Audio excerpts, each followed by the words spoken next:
Only person up there is Ruffy. Damn, Ruffy, you're the only one up here, man. Yeah, but is it a backstage? No, it's not backstage, guys. It's not. Yeah, I'm backstage with Joey and Bean. We're watching movies. Damn, nobody's up here with Ruffy. Yeah, I've got my phone's flip flop. I can't hear Ruffy. Hold on, let me put my audio on. Can you hear me now? I had to put my volume all the way max. But yeah, see, my thing is what I went to Walmart this morning, so I was backstage with Joey and Bean, and we were watching movies. And then so I went there with the other phone, and then that's the phone I can come up here without your permission, like you get a backstage pass. So now the phones are flip flopped. I got my phone over there with Bean and Joey still, and then I got my other phone, which I normally have over there. They're flip flopped. But that's, nobody's really into the panels today, Ruffy. I don't know what the hell's going on. But, I mean, we only got 2 people over here. I don't know. I don't know what's going on. I don't know what's going on. Dominique said the link wasn't clickable. It's clickable. I just tried it. Well, that's what made me try it just now. I just tried it. It worked. Now, remember, there's 2 things going, guys. There's a vertical and a landscape going right now. You cannot click it from vertical. You have to click it from the landscape. Yeah, that's correct. That's what I clicked just now. I clicked the landscape. That's why Dominic couldn't get up here. Yeah, he's on the vertical side. I was just trying out something new, just testing it out.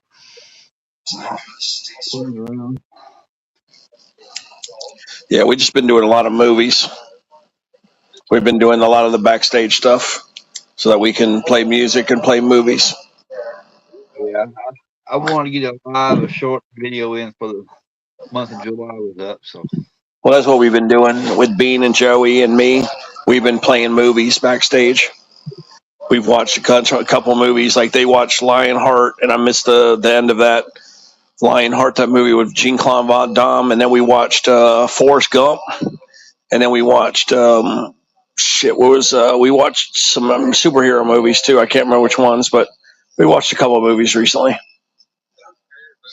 I don't know if Joey fell asleep or not. Did Joey ever get to see Forrest Gump? Did you like it, Joey? Run, Forrest, run. Yeah, it wasn't as special. It was unique, right? Yeah, it was a unique movie. Joey thought it was okay. He might have to watch it a second time. Yeah, you gotta watch it. You gotta watch it 2 or 3 times to catch everything. What'd you say, Ruffy? I think Lieutenant Dan was the best part for me. I like Lieutenant Dan. Oh yeah, Lieutenant Dan. He got them magic legs. Yeah, he finally hooked up with that Korean girl at the end. Remember, he was married to the Korean girl. Yeah. He was probably shoving that damn metal leg up her damn hoo-ha. Yeah. Lieutenant Dan. Yeah, Lieutenant Dan, stick that damn metal leg up my hoo-ha.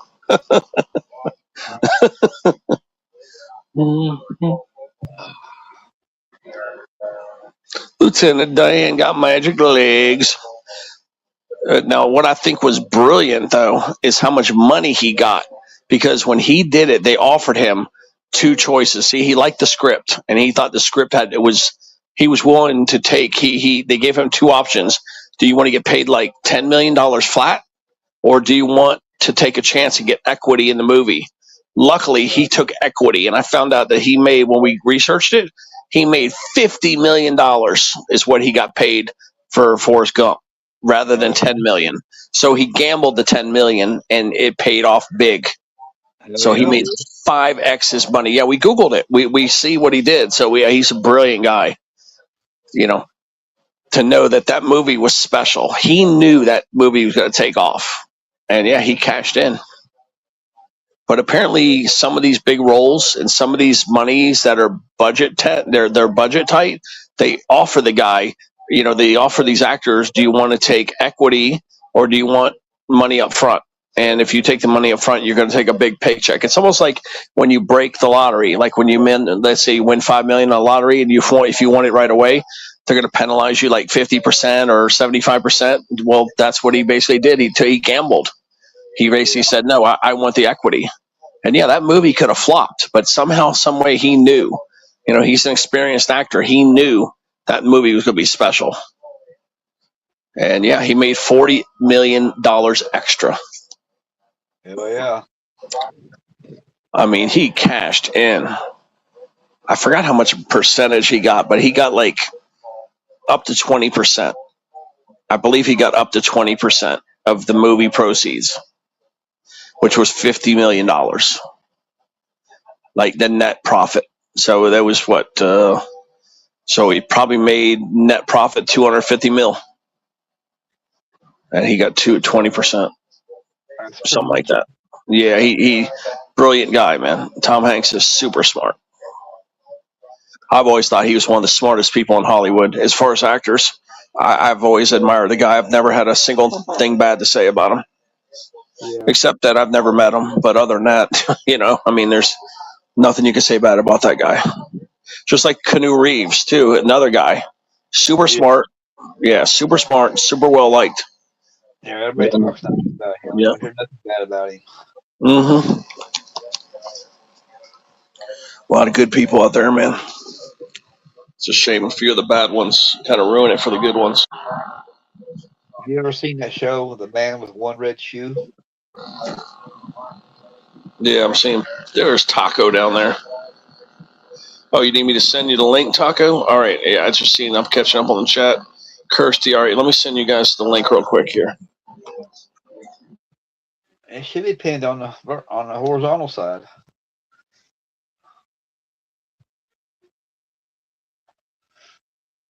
Kirsty and Taco are on the vertical side.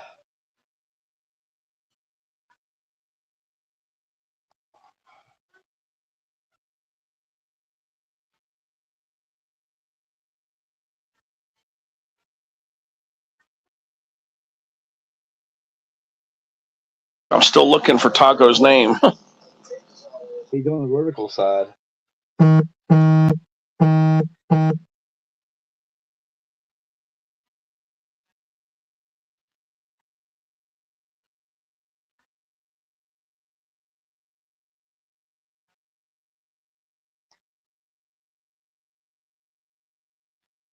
Taco the link for now. Who else wants the link? Oh, Dominic too.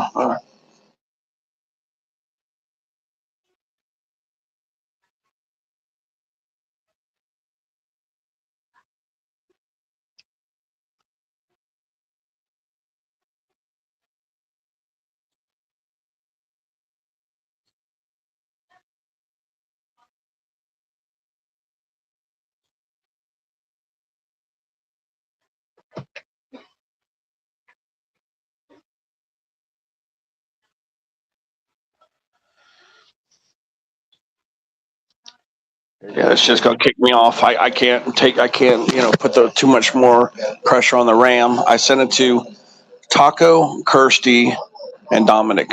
That's it. Well, it works. So yeah, that's the only three that I sent it to. Because I have to start typing the names in because I've got so many people on Messenger. Some of your names are pushed down 30, 40 people. Well, like I said, it's pinned on the horizontal side. It should be. Yeah, but a lot of them are on the vertical side. So now if they just go to Messenger, they can come up. I'll do something here.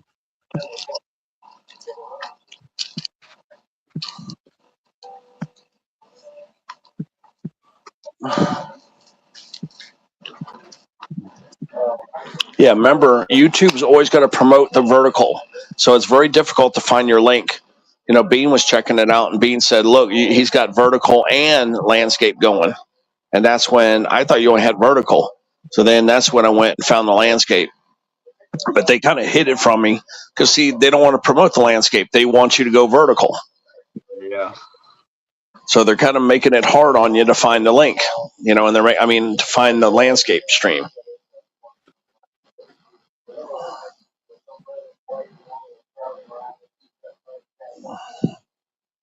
There's 4 over there and 4 over here right now. Yeah, I'm just making sure. I mean, I sent everybody the link that I used. I just hope it's not a bad link. Let me see if anybody's bitching that the link's no good. Okay. Yeah, it's making, see, that's what Taco says. It's making me go vertical, see? Yeah, but nobody's come up. I just hope that's the right link. Let me see if anybody's complaining. Oh, shit. Okay, Kirsty, that's what I was afraid of. Kirsty just said it took me to the wrong thing. Let me get the link again from here. Let me do it a different way. All right, let me do it this way. I'll do it this way, Kirsty. All right, let me see here. All right, let me do it this way. I'll do it this way.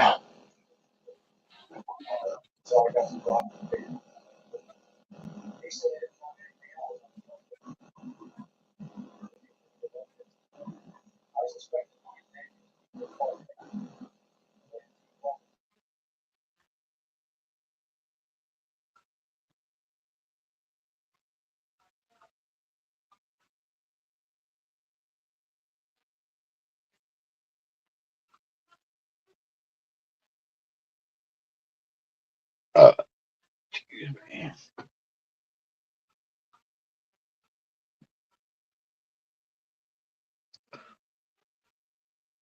Yeah, there's somebody.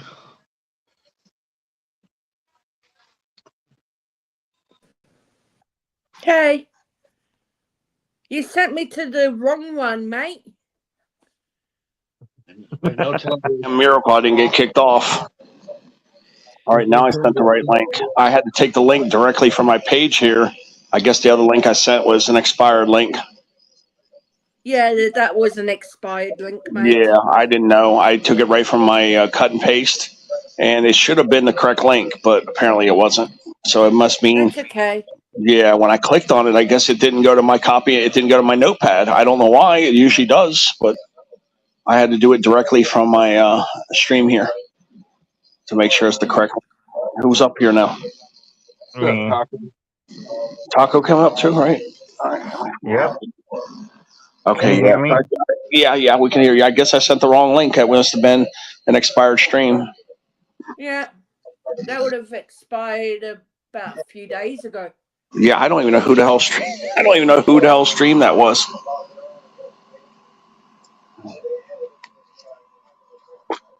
Hey, Kirsty, I think he was trying to send us to a call.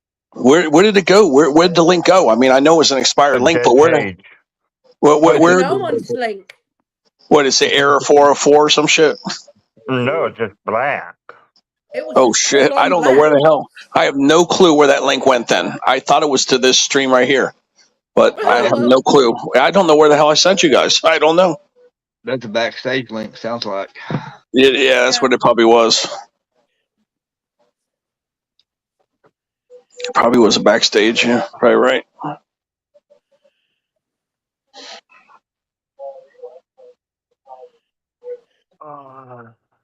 From now on, I'll just do it just like I did just now, where I do it from the way what I did right now is like where it shows me right here where I'm in Ruffy's.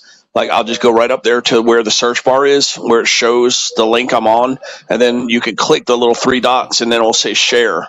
And then if I do it that way, I know it will be the correct link in the future. Yeah. Because normally I go to my notepad, it's right there. It's the first thing in my notepad, but that's what I did, and you guys got the wrong link. So I'm gonna just start doing it this way from now on. Takes a little longer, but at least I give you guys the right link. Yeah, Dominic's the only other one I sent it to.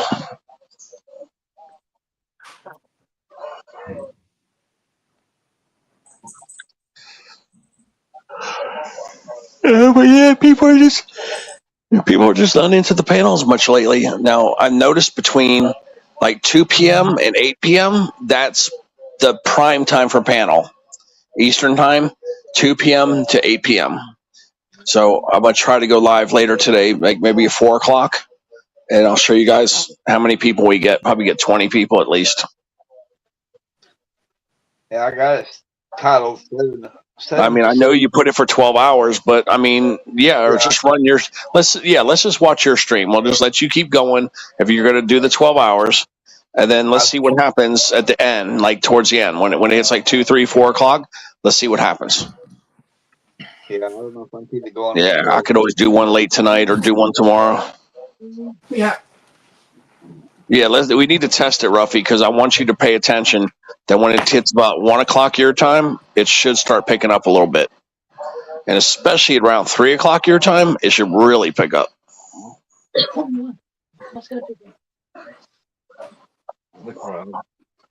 That's when people want to talk usually, when they get out of work, when they're eating dinner or just before dinner. That seems to be panel time. Yeah. Then everybody wants to start watching the Scratchers, and most of the Scratchers go live at 8 o'clock or 7 o'clock Ruffy time, and then you'll notice a big dip right around there.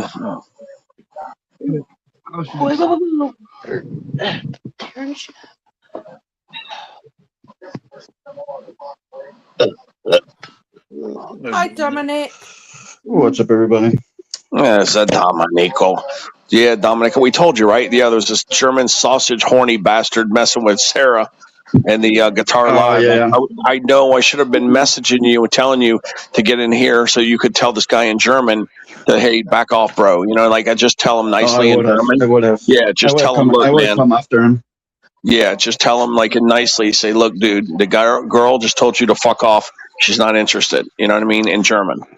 And that's I feel kind of sad for Sarah because she's getting harassed every once in a while. Yeah, she was getting harassed big time. You know, it's not cool. You know, no, it's not. I feel that they didn't protect her. Behavior. Yeah, they didn't protect her adequately. I don't think they did. I mean, they kept hiding his accounts, but they kept letting him speak, and he kept just fucking with her. He was obsessed with her. I mean, all you can do is just ban and block all the alternate accounts he had, but it would have been funny if I would have been in there. Yeah. I mean, you're right, because I would have told you what to tell him, that, you know, that there's prostitution is legal, and he needs to just get his horny ass down to the fucking whorehouse or the brothel or whatever. Yeah. You know, I would have told you what to say, and that shit would have been so funny. Yeah, because it's like he's talking about sending Sarah an airplane, or you could get your butt down to the brothel and take care of that big hard dick of yours quicker. I mean, he doesn't even know what she looks like literally. He only sees the name of a female, and that's what he goes with. Come on, she could be a chubby little fucking 400-pound fucking whale or something, you know. And and this dude was hitting on her like she was like fucking Cher or something, you know. Yeah, I think he read a female name, and that's what he went with. So okay, yeah, I know. I'm gonna get that girl. Yeah, some of these guys are just a little bit fucked in the head. Yeah, because it would have been better to write to him in German, so that, you know, you could have been a little more abrasive and not got, you know, timed out or anything. That's true. I can say nasty things in German. I don't even know in English. Yeah. Bad people need loving too, Teddy. I know, but I mean, this guy's hitting on her. He don't know what she looks like. He doesn't know what her age is. He was just like obsessed with Sarah. It was crazy. But he said he was 49 years old, and then I lied for Sarah because Sarah's like 30. I said that she's 20, and he's still hitting on her. So now you want to go from some girl that could be your daughter. That's why I purposely lied, because I was trying to get rid of this creep, get this creep to go away. Well, I wasn't able to read his messages anymore because obviously he was banned. But I've seen people reacting. I've seen people reacting to him, like Rob. Yep. One of his names was, I think it was Rob, wasn't it? Something like that. And they say like, "What a weirdo, what a creep, go harassing somebody else or anything." I don't know. I don't remember the whole thing anymore. But yeah. Yeah, they wonder why more girls don't come into the guitar lives. Because these guys are like hungry, horny fucking Viagra representatives jumping all over their bitches, you know. And come on, it's not only here online. I mean, it's the same thing in fitness, like in gyms and fitness studios and all that kind of stuff. They're being harassed everywhere, which is kind of sad. Yeah, it's horny little bastards. Yeah. A bunch of these guys just running around with a bunch of fucking hard-ons. Yeah, they're just assholes. don't give paid on horizontal string.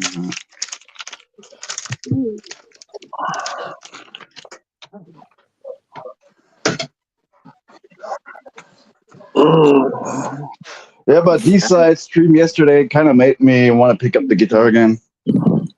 Yeah, You know, yeah. like D-Side, joining. I want to join them at one point on the panel and yeah, support that'd be them. awesome. Yeah, they'll welcome you up there. I can get you up there, no problem. Like I can get them to. I'll tell them, look, I know this guy. He's not gonna do anything weird, and they'll immediately trust you. You know. No, I gotta learn to play gotta learn how to play first. Just if I would have anybody close around me that plays guitar as well, it would make things way easier. Because getting the motivation yourself is sometimes a little bit difficult. So you're kind of contemplating with yourself: do I want to play now? Do I want to do this? But if you can play with somebody else, I think it lowers the bar a little bit for you to get in. Yeah, one of those guys up there playing guitar was saying that it's always easier to play the guitar when you have a full erection too. Oh gosh. Ted will be able to do it pretty soon. Yeah. Yeah. But the polka backing track at the end was fun. Yeah. Start singing, yeah, I got a hot dick inside you. Yeah, start singing for Kirsty, yep. Kirsty wants a hard dick inside her. Have you and Steve opened the box yet, Ted? What? Oh, no, we didn't do it yet. We didn't do it. We might not even do it because, like Dominic says, Steven is an expert. He has mailed stuff all around the world. Okay, he has these guitar boxes that he buys that are like close to $50 a piece.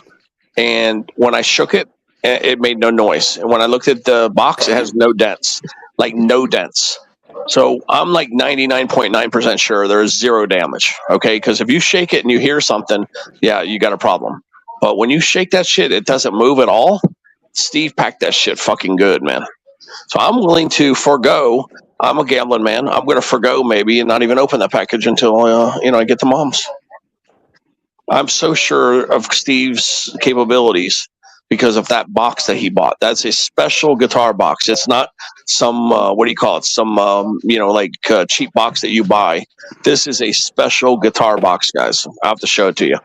But it's special. It has the shape, right? Like this. That's right. Specific It has shape. the shape. So even Dominic agrees that shit's, there ain't no fucking damage there, man. There's no way.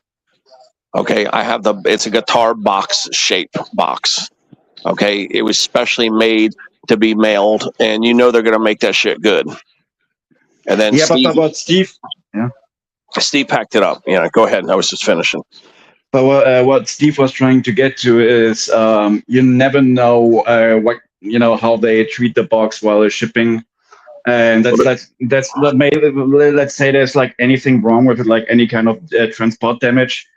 You have probably a limited time of amount to file a complaint. So if you wait for too long, it's probably all on you. I do think as well. Like he buffered it correctly, and it's probably completely fine. But just to be completely fair, Yeah, I'll see if Steve still wants to check it out because I don't think there's any damage because there's no movement. Like normally when you shake a box a little bit and you hear nothing, that means somebody packed that shit good. There's no noise. There's no shifting. You know how normally when you shake a box, you can hear things moving around. There's nothing moving around in there. That box is solid. So yeah, Dominic's right. I think that Steve packed that shit because he's experienced. He knew what he was doing. There's no damage on that guitar, man. Remember, a guitar is kind of rugged. You know what I mean? It's pretty durable. The neck is a little prone to damage. But other than that, there's no other way to break that thing. And it's a guitar box. And he put it in another case. It's a case within a case, he said. So it's got all this extra stability. I just don't think there's any damage. I don't even think there's a chance of damage, really. I don't think so. Yeah, I do too. I mean, Dominic, if it wasn't a guitar box, I would be much more worried. But it's a special guitar box. I don't have my guitar box anymore because I shipped a rifle in it.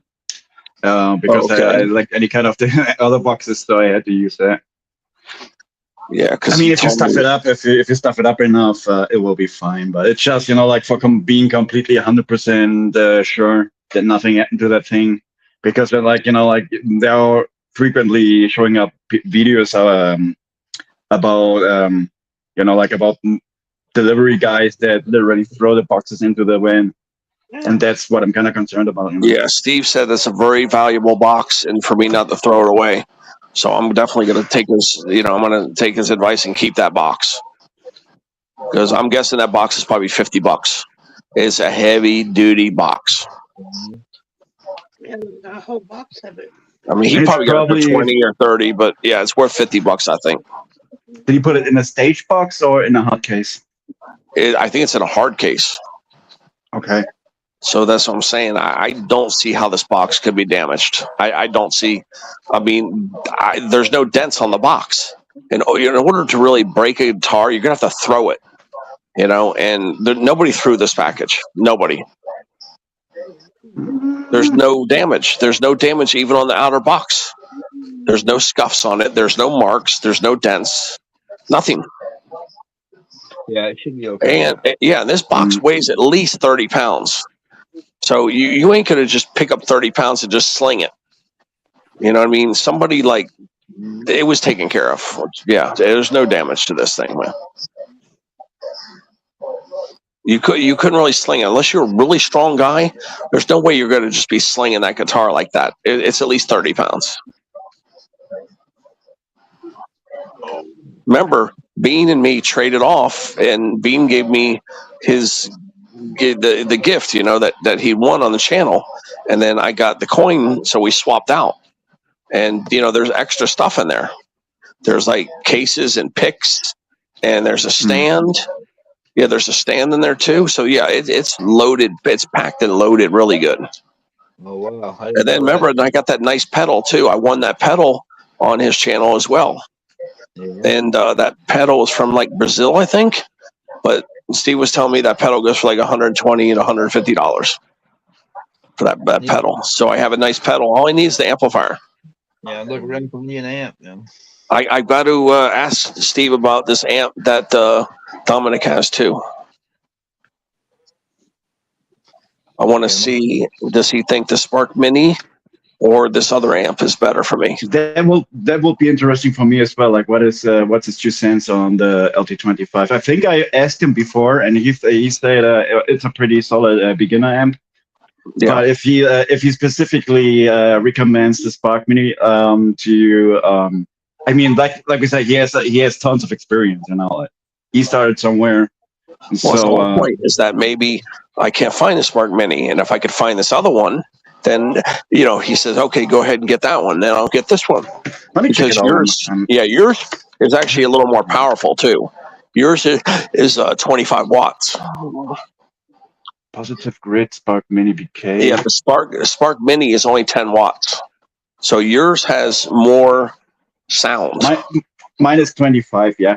Here's the thing, though. 10 watts, like my amplifier. When I'm turning that thing, like the volume, when I'm turning it fully up, that thing is loud as hell. So it will guarantee, under every guarantee, it will get me noise complaints. Oh, I know. Yeah, because Steve told me it's only 10 watts, but it's 10 clean watts, meaning that it's like real strong 10 watts. Like Carver used to be like that. Yeah, there was this Carver amplifier I used to have, and people would always say, oh, you need 500 watts, and this Carver amp was 300 watts, but that Carver 300 amp watt was loud as hell. Like that was it was clean wattage, man. 300 watts are more like for stage purposes, like when you actually play somewhere.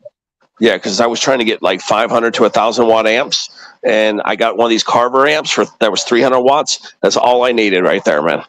Yeah, if you guys need an amplifier for the home, go with Carver, man. That's the best shit you're gonna buy, man.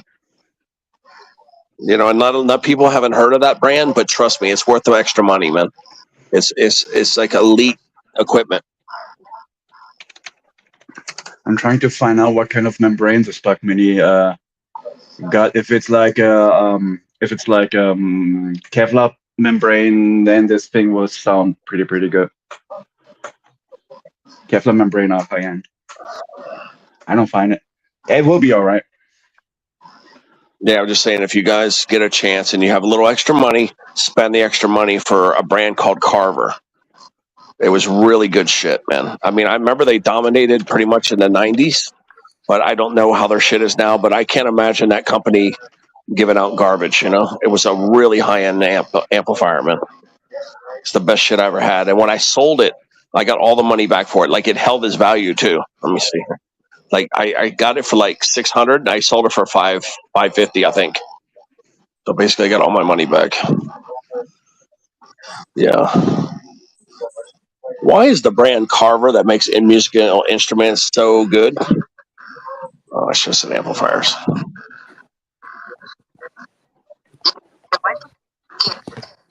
Oh, it's called Carvin. Carvin, I believe.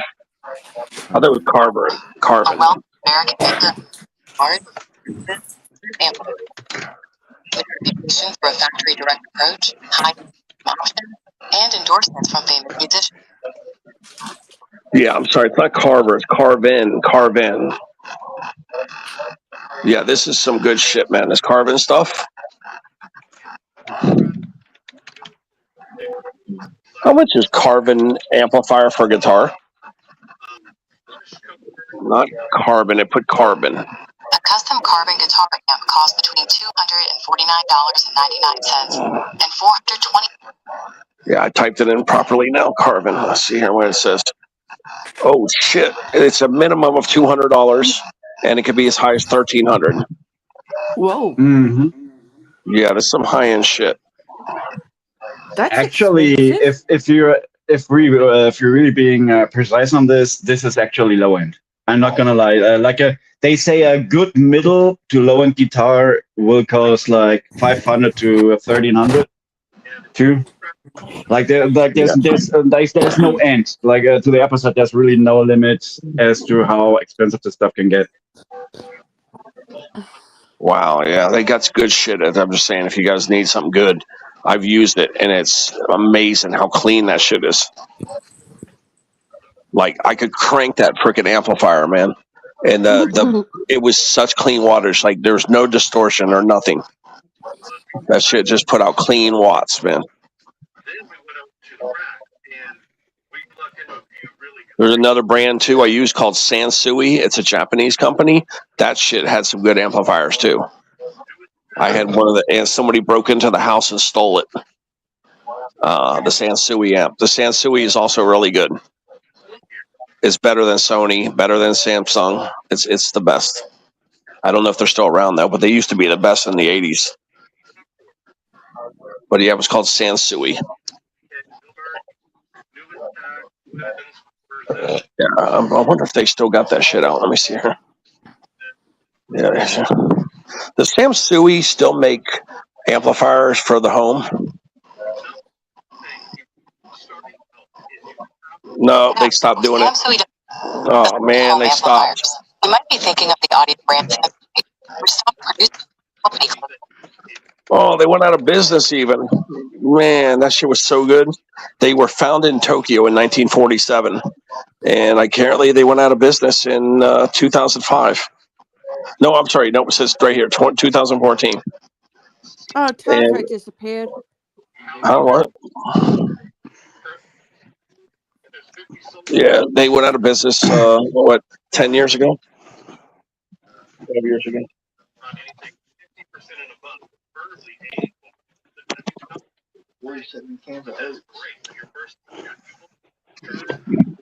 But you guys always see, if you guys ever see that Sansui, that shit, like, if you ever see, like, vintage shit, like, in a pawn shop or something, buy it. Just buy it, man. It's good shit. My buddy from Tennessee, like this one guitarist I've been telling you about, he was swearing by the guitar brand Washburn, but apparently they went out of business too. Yeah. They're good. I've heard of them. The Washburn's good. They're real good. Somebody recommended. I think Steve even said they were good. Yeah, Washburn is good. He's stressed by it. Stressed by it. Yeah, if you uses Washburn guitars on stage. Yeah, you see Carver, Washburn, or Sansui, buy them three. Like, buy it. You know, good shit. Washburn's really good. Yeah, I've heard a lot of good things. I've been trying to get him on panel for some guitar play too, but he works a lot. Like he's door dashing, and now he has his new company, so he barely has any time ever. If it wasn't Steve, another musician like D-Side, maybe Chris. I think Chris Bluebox is the one that told me about Washburn. I think it's Chris Bluebox. Yeah, Blue Monks. He swears, yeah. He swears by Washburn. I'm almost sure it was him. Yeah, it's a solid company, but I think they went out of business. I don't know. Let me see. Yeah, they probably did, but he swears that they're good, that they're exceptional.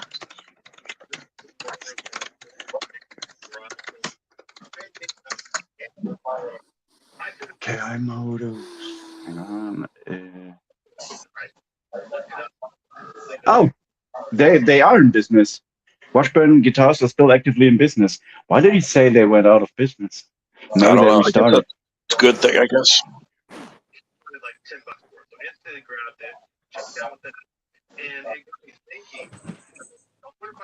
Yeah, he used to play in this Christian doom metal band. He's a strong believer. And then the frontman, the singer, he moved away to California, so they had to end the whole band thing. Now he's making every once in a while. He's putting out songs by himself. I can only recommend to look in there. His name is Libra Estrada. Yeah. Well, next time you're in the stream, I'll ask Blue Box, and you're there. I'll ask him. Was you the one telling me about Washburn? Yeah, I'll ask Chris Blue Box. Mm-hmm. Who was just talking? Was that Kirsty? Miss Ruffy. I don't know. Everybody say hi to Miss Ruffy. She's awake today. What? Miss Ruffy's off today. Everybody say hi to her. Kirsty, she goes, I want a hot dick inside me. Oh, fuck no. Kirsty's thirsty for ciders. Yes, Kirsty wants a hard dick inside her.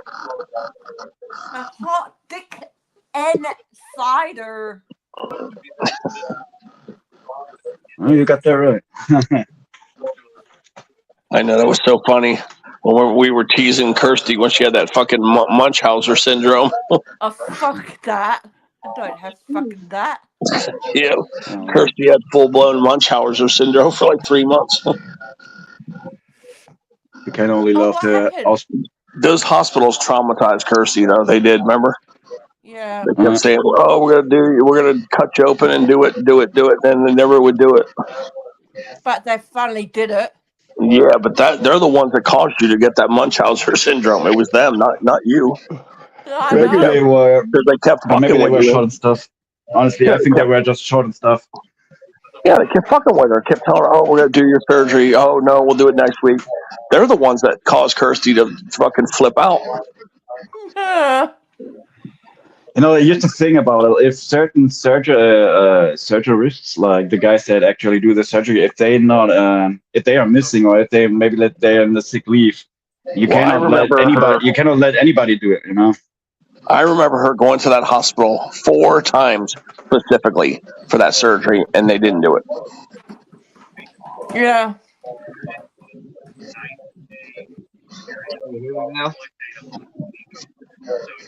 Apparently, it was getting to the point that it was getting quite septic. Yeah, it was still funny. They got it out. Yeah, it was still fun teasing you about that Munchausen syndrome.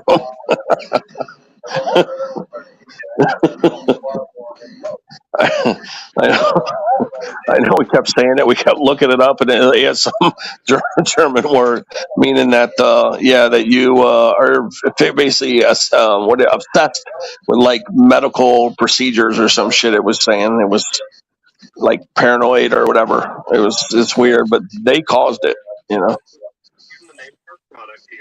But it was still funny teasing Kirsty about that shit. Alexa, it was fun. I thought it was funny, actually. What is Munchausen syndrome?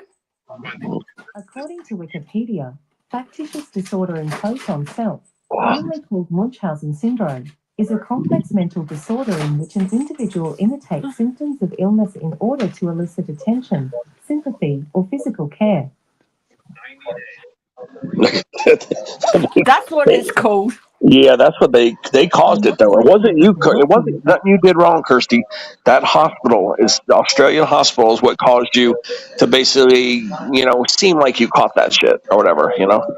Yeah. That's what I mean. Like they got you obsessed. Like they got your mind all twisted out, Yeah. Sorry. and that's what happens. My You're dad almost was like me. getting Like pretty bad. yeah, like I have like And I kept Movенhausen on syndrome. feeling sick and sick and sick and going to the toilet and going, bleh, Yeah, because all the I got time. that Munchausen syndrome too, but mine's for the moving. Like I keep talking about moving, and I'm not moving. What I mean? Like they got me like right now, all the shit going on here. I'm the same way. Where right now I'm obsessed about this fucking move. When's it gonna happen? When is it I going to just happen? Are you it is going gonna to happen see this year. All I know is it's 20 gonna happen. years? It's gonna happen this year. But I've been talking about this shit since what's like March or April. Oh, okay. Yeah, I know. But see, it happens. Like you don't even realize that sometimes like a situation will cause you to obsess about something. Yeah. But yeah, that's the thing is I've been trying to get this doctor appointment for him, which I'm gonna just make a hard push this week to get it done, and then hopefully next month we can get a surgery if they could fix his eyes, which I think they might be able to, because I like that this one doctor said that his eye they think it has cataract. If it's cataracts can be fixed, Yeah. but one eye is totally dead. That's what the doctor said. He said it was dead. They're not going to be able to fix that eye. So he's like 90% sure. So that means he has one good eye, and hopefully they can restore that one eye, because that's going to tell the tale of what's he going to be able to do. Is he going to be blind the rest of his life, or can he finally start doing things again? Yeah. But because of the fact that when he had that stroke, he lost all his vision after the stroke, that tells me there was brain damage. So I think the odds are very long, but I need to know, because that way I can call the proper authorities. And here's something else I found out when I did some research. They will pay for you to get care and all that stuff. Okay, all the care in the world, but what they don't cover is your rent. They do not pay for your rent. So I don't know how it's going to be hard to get that shit. Now, if you're legally blind, though, I think you should be able to get, they'll take your check and then you'll get assisted living because you can't see. Did you know NDIS is actually worldwide? National Disability Insurance Scheme. Not just for Australia, it's for all over the whole wide world. Yeah, it's just right now we have to know, can they fix his eyes, yes or no? And if they say no, we can't do anything, the insurance won't cover it, he can't do shit, it can't be fixed, whatever, then we know how to proceed. But I need to get that answer real damn soon.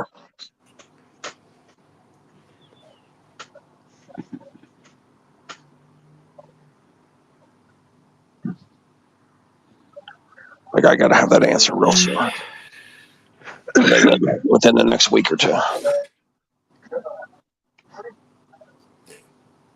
So I'm gonna have to go over there and visit this doctor. I'm gonna go in there in person. I want to just make sure they don't give me no bullshit. I'm gonna take a paper and pen in there and go right there to the doctor's office. Yeah. That way they don't lie. They don't lie to me, and they don't, try to get rid of me like they always do when I call over there. I want to just get the information. I'm actually very much. I might take his ass with me, so that they can't just push us away. I'm thinking about doing it tomorrow, even, and say, "Look, man, look at the guy. He's right there. You can't fucking see nothing, man. Like help him out. Because if I put him right there in their face, I think they're gonna have no choice but to, start helping us."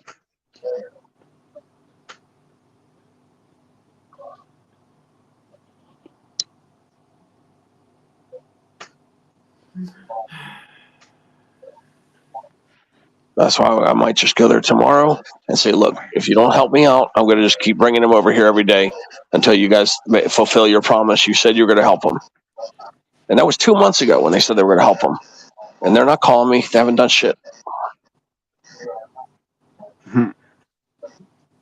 So I threatened to bring him by over there because he was walking in the walls when he was there. If I threaten to bring him in there, they'll probably just take care of it. So if I do what I think I'm going to be able to do this week, then they're going to give me the number and the address to this place. And then unfortunately, they did tell me it was going to be 3 to 4 hour wait to get him in. But that's just the way it has to be, according to this guy, I guess, to get him in there quickly. And at that point, the surgeon's going to look at him and say, look, I can't fix you, or I can't fix you because you don't have no money, whatever. But apparently this guy takes his insurance.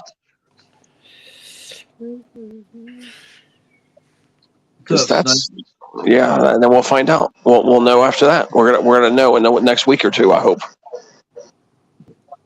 Who's saying hi to, Ruffy? Snake. Snake. I'm talking to Miss Ruffy. Everybody say hi to Miss Ruffy. Oh, Snake. It looks like it's going to be another delay. Another delay. Yeah. Yeah, it's going to be another delay, and this time it's because I fell behind, and there's no movers available. If you, let me Google while I'm on the other phone over here with. Let me get my third phone. Let's see. It's going to be a little low, but watch this. What's up, Snake? Why is it so hard to find movers in June, July, and August in South Florida?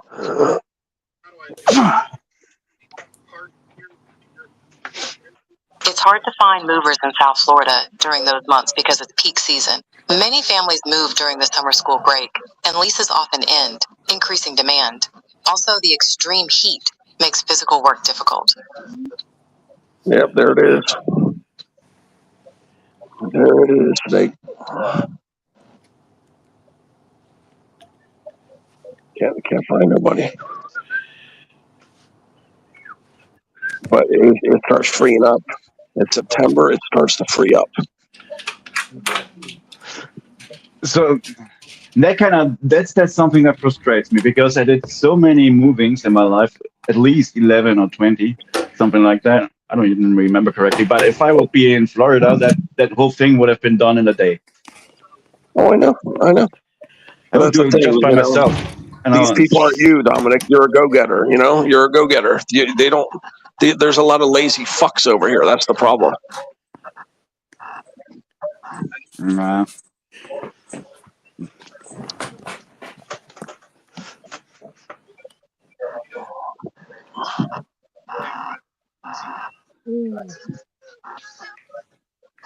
Why is somebody named Women's Health sending me pictures? It said Women's Health sent me a picture, and I'm going to retrieve it, and now I can't find it.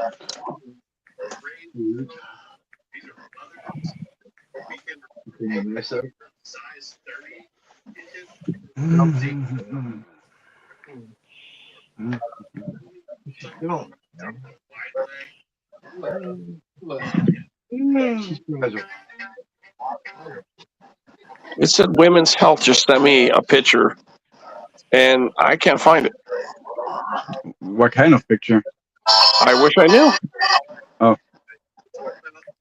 I don't know. I got an alert for it, and then I don't know if they deleted it or something. It looked like it was a messenger.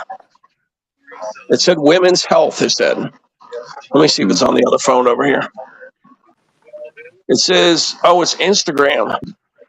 It's Instagram. It's called Women's Health Hollandale. Let me go. I got to see what this is here. I'm probably going to get kicked off one of these phones.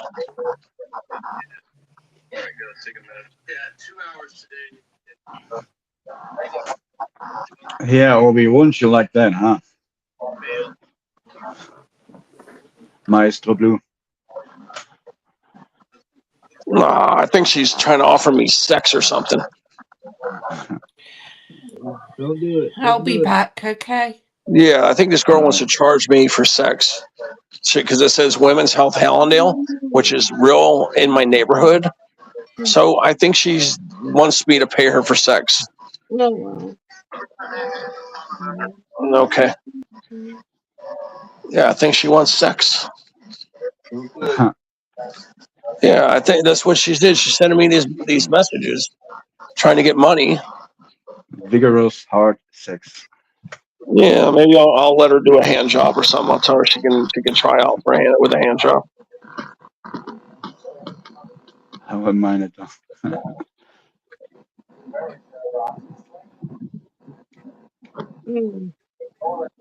Old Bluey. Yeah, old Bluey. I might just ask her. I'll just say, look, if you can do a hand job and get me off in 5 minutes or less, then I'll hire you.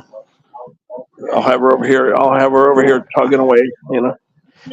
The thing about hand jobs is like I can do it better. Literally, I can do it better than like they just go in full force and rub the shit out of it. Yeah, she wants $50. Yeah, she wants $50, Snake. But yeah, I'm almost willing to do it. Just tell her, look, you got 5 minutes to get me to come, and I'll whack off twice before I go see her. I got twice before she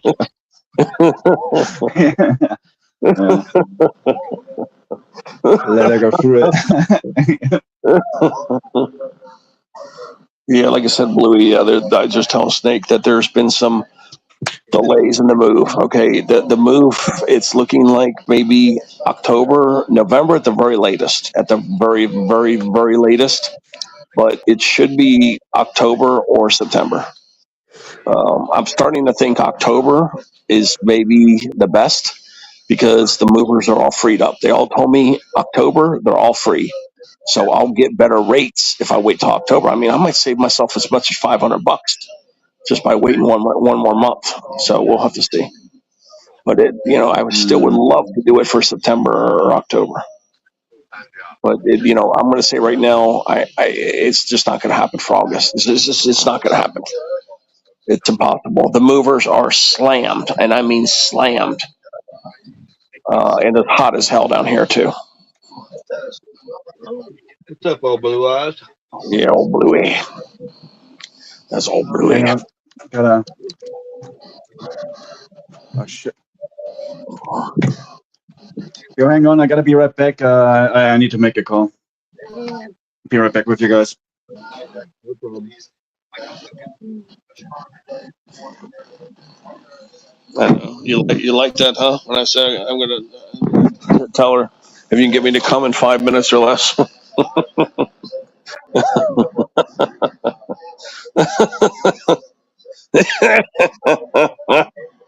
Yep, 5 minutes or less. Yeah, 5 minutes or less. You just tug on that shit, man.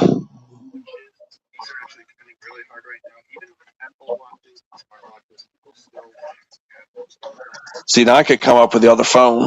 I just see where Ruffy's right there because I jumped off everybody finished at the bean panel. I'm just hanging out here with Miss Ruffy. Yeah, I'm just saying that, but now my phone's overheated. So unfortunately,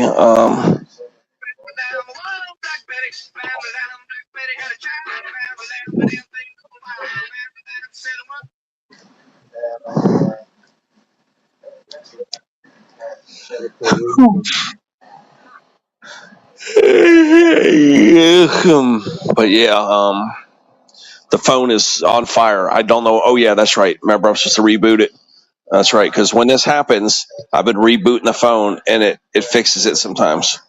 So yeah, let me reboot this phone. I'm gonna restart it. All right, there we go. I'm restarting the phone because it's on fire basically. But after the reboot, it should get it to stop overheating. And if I have to bring somebody up or something, or you need me up here, I can bring the other phone. No, Blue Eyes, that's her ringtone. Miss Ruffy's here with me. You can't hear the music that much. And it's going to give Ruffy the opportunity. He says, you want to remove this little snippet or whatever, and you can remove it. That's why I don't understand, because I played Doris the other day. I didn't get in trouble. It had to be the combination of the mattresses and Doris together. I'm 99% sure that's what caused the problem. So we'll never ever do that shit again. Play those two together, because the algorithm looked at it and the algorithm thought it was sex. They didn't know if somebody was up on those mattresses. Like the AI is not that intelligent yet. It doesn't realize that it was just mattresses flopping up and down. It doesn't really know the parameters of sex. So it hears what it hears. It hears voices. It sees mattresses popping up and down, and that's more likely what happened. Back, Dominique. But I am gonna be playing Doris, and I am gonna be playing the mattresses on my channel, because I want to test the theory. But I'm not gonna do the two together, because that's just asking for trouble right there. Yeah, but it would still be kind of interesting if you do it and they block us immediately as they did with. Well, then we know. Then we know. Then we know it for a fact. That's right. We know no more Doris. We can do certain things. We know no more. All we can do is kind of feel it out and thump it out from here on out. That's right. As to how far we can check it out. And if I get in trouble for this new Doris, which is the calm Doris, then I have no choice but to get rid of Doris.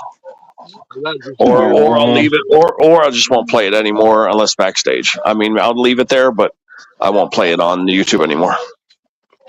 That's just a weird deal all the way around. Because I did that shit on my channel so many times, and I got away with it. Because I did the mattress with Doris. I've done that before on my channel, and I didn't get nailed for it. And then I do it on Ruffy's. Yeah. But we never did both on your channel, right? Like that was the first timer. No, we did. Because I don't remember. It's been months. No, I did. I did both months ago. Like 2-3 months ago. Yes, I did Doris with the mattresses a couple months ago. And I got away with it fine. Like I said, it's just a weird deal all the way around. I never got notified. It could have been somebody reporting them. I don't think it could have been because it was so fast. But who knows? Maybe somebody did report it. I don't know. No.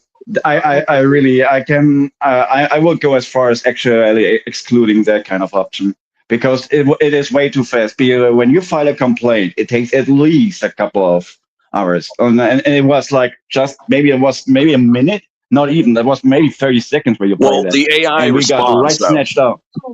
Well, sometimes exactly. the AI That's what responds. I think too. It was the AI. Yeah, I do. What's up, Sarah? But that's what it is. AI, like there's some sort of virtual AI agent that kind of monitors whatever we do, and in this case, it literally just snapped and took Ruffy's stream down. Oh. Yeah. Which made him lose like how many hours? I think it made him lose like 7 watch hours. 7.5 hours. Well, I never got notification or anything telling me I can go back live. That's just weird all the way around. And there's our little girl. Look at that. There's little Sarah. Little blue-eyed and bushy tail. Sarah just woke up. Can you hear me? Hello?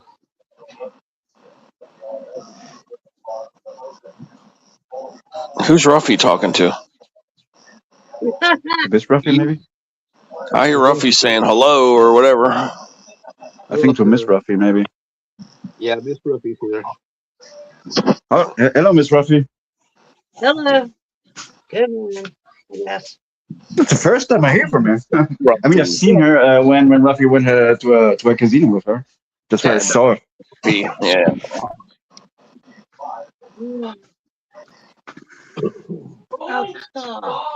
No, it's getting really overcast over here. Maybe rain will start in a couple of minutes. I gotta get out in like half an hour. Gotta get some munitions for my bong. Congratulations on that.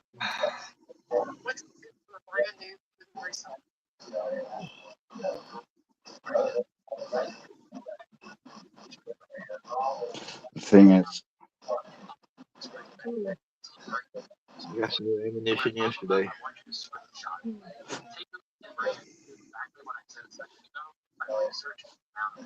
I'm kind of curious. Does it really help drawing more attention if we do those dual streams?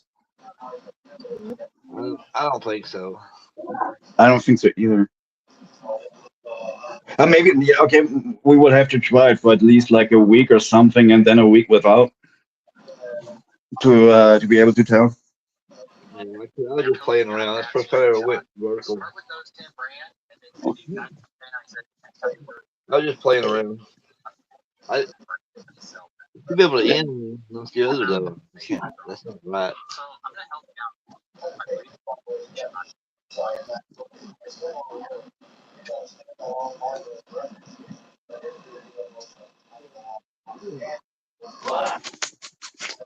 Shit, what I wanted to do.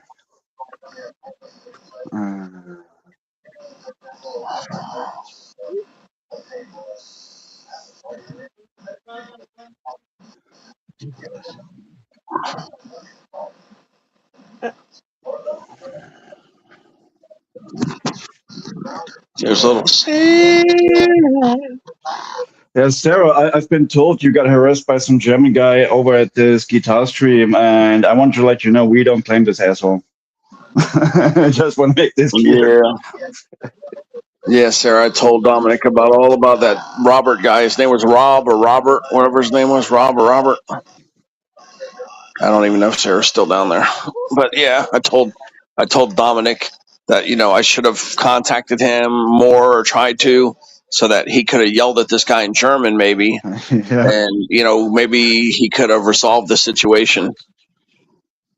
Because I would have told Dominic to tell this guy from me that, there's brothels down the street, and he can relieve They himself literally over are. there. I mean, Yeah. you don't have to be a horny asshole online. And even if you need to, I mean, there are porno websites where you literally can talk to women that get paid for this. So just coming after somebody just because of the name, and you think it's you think it's a female, that's kind of fucking desperate at this point. So yeah, I don't know. I don't know about guys like this. Yeah, I don't know if they got Tinder in Germany, if they got Tinder there or not. Oh yeah, it's a pretty popular platform. Tinder. Yeah, because the guy, no matter what we said to him, no matter who said it to him, he would not back off. He was just a horny little bugger, and he would not let it go. He just kept bringing that shit up. Oh, don't block me, don't block me. I just want to get to know Sarah. That's all he kept saying. I want to get to know Sarah. No, here's the thing. You don't try to be don't try to be, what is it called? Too lenient with him, because when you're warning him 1 or 2 times and he still ignores the warning, that will be for me a reason to kick him for good. Yeah, he finally said, because "Hey, you want him 2 times. You want him 2 times. That's all you can do." Yeah, so trying to talk to this guy, Yeah, Dominic, when he brought the 3rd account in, Sarah goes, "Look, asshole, I'm not interested." Or no, she said, "Fuck off." That's what she said. She said, "Fuck off, I'm not interested." And he still kept coming after her. But yeah, he doesn't know. She doesn't have a picture of herself. He doesn't know her age. He doesn't know her weight. He doesn't know what she looks like. But he was still obsessing over her. And that's why you see the reason why. Like in some cases, you shouldn't just you should just not loading any picture of yourself, upload any picture of yourself because of stuff like this. Yeah. And he ran literally after the name, and that's crazy, bro. That is crazy. Yeah, I said I lied. Told him Sarah was 20, and this dude was 49 years old. No. So after he got blocked the final time, I did send Bean's information to him. So now he has Bean. Yeah, Beanie and him will hook up. Bean can do a little sword duel, a sword fight. Yeah. Mine is bigger. Punch. Oh man, what is wrong with these people? Yeah, when he brought that 4th account in, we finally just gave him Bean's information.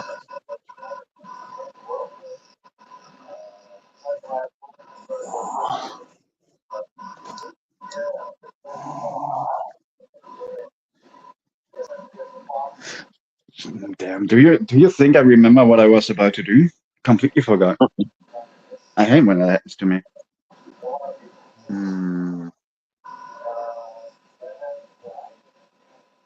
It's 16:59. Okay. Yeah, another 30 minutes. We're gonna be taking you guys with me for that short trip.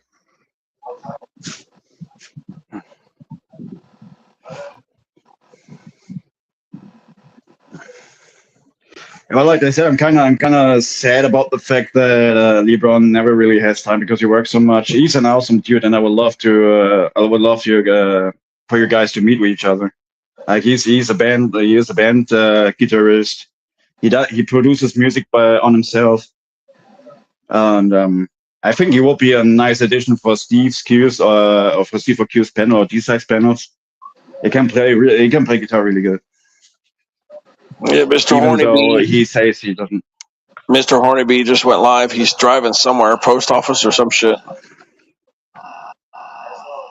No. The Jimbo. Oh God, I can't keep watching these channels, man. There's 2 channels out there, and they just keep talking about drama nonstop. I think I'm gonna have to unsub to both these people, man. And you know who they are. Yeah, I might have to unsub to both. I'm gonna have to give them. I'm gonna just give them a warning that if I go in there one last time and I hear you guys talking shit about fucking drama, just complaining about drama, then I just can't keep going. I can't be friends with people like that. The one we talked yesterday? I'm going to just tell you who it is right now. Let's see. Yeah, Messenger is probably the best way. I would have to do this sub up for messing with her. Like that's definitely not the right way to treat a woman. Yeah, I mean, you shouldn't be harassing anybody to begin with online. That's how I look at it. Honestly, Bean.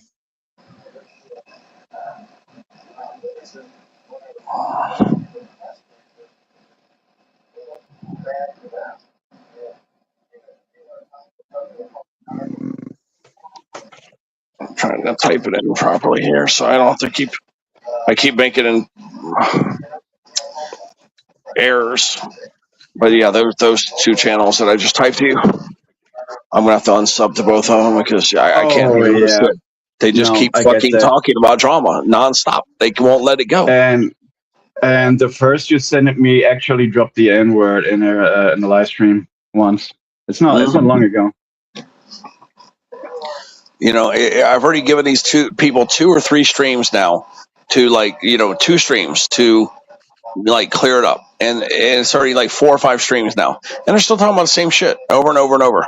Yeah, you see, the thing about them is they talk themselves into rage.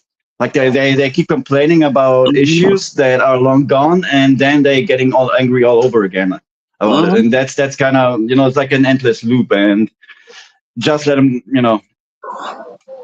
I already unsubbed to both of them. I'm not gonna showing up over there anymore. I'm still friends with both of them on Facebook, but if they cut the friendship, then so be it. I do not give a fuck.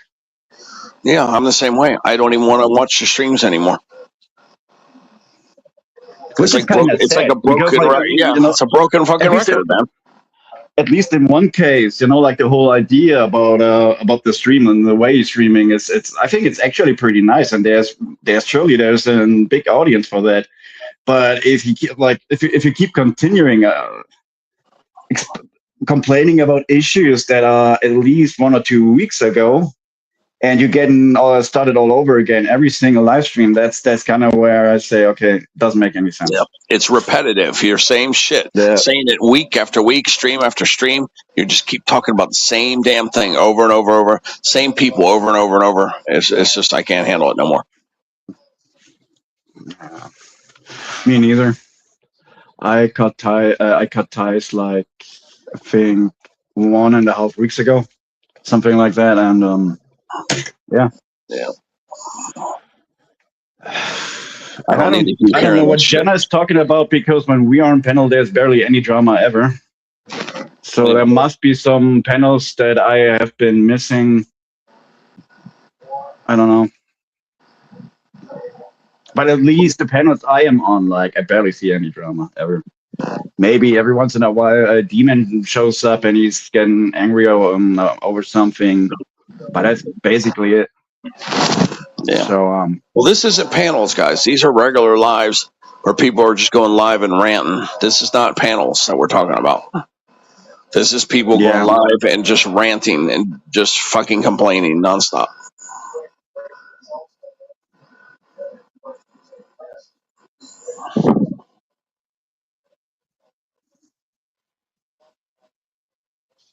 yeah, man. I don't know about all of it. Just let them talk. These two channels, they just won't let up. They just keep like it's like a fucking big wound that you have, and they just keep going and pulling the damn scab off the wound, you know, nonstop. They just keep doing that shit. I've already talked to them both and told them to drop the bullshit, and they keep doing it. They just don't listen. So I just can't keep going over there anymore. Yeah, it is what it is. At some point, you got to draw the line. I mean, probably eventually at some point they will figure that stuff like that keeps people away from watching the live streams, right? But until then, they will keep on doing it.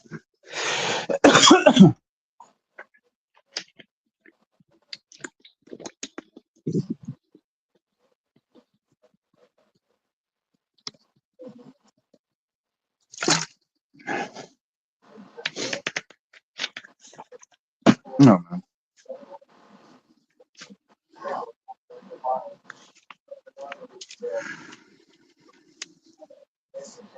I could hear the music, cool ringtone.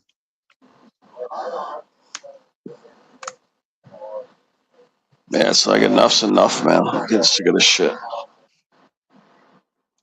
They just don't let up, man. Yeah.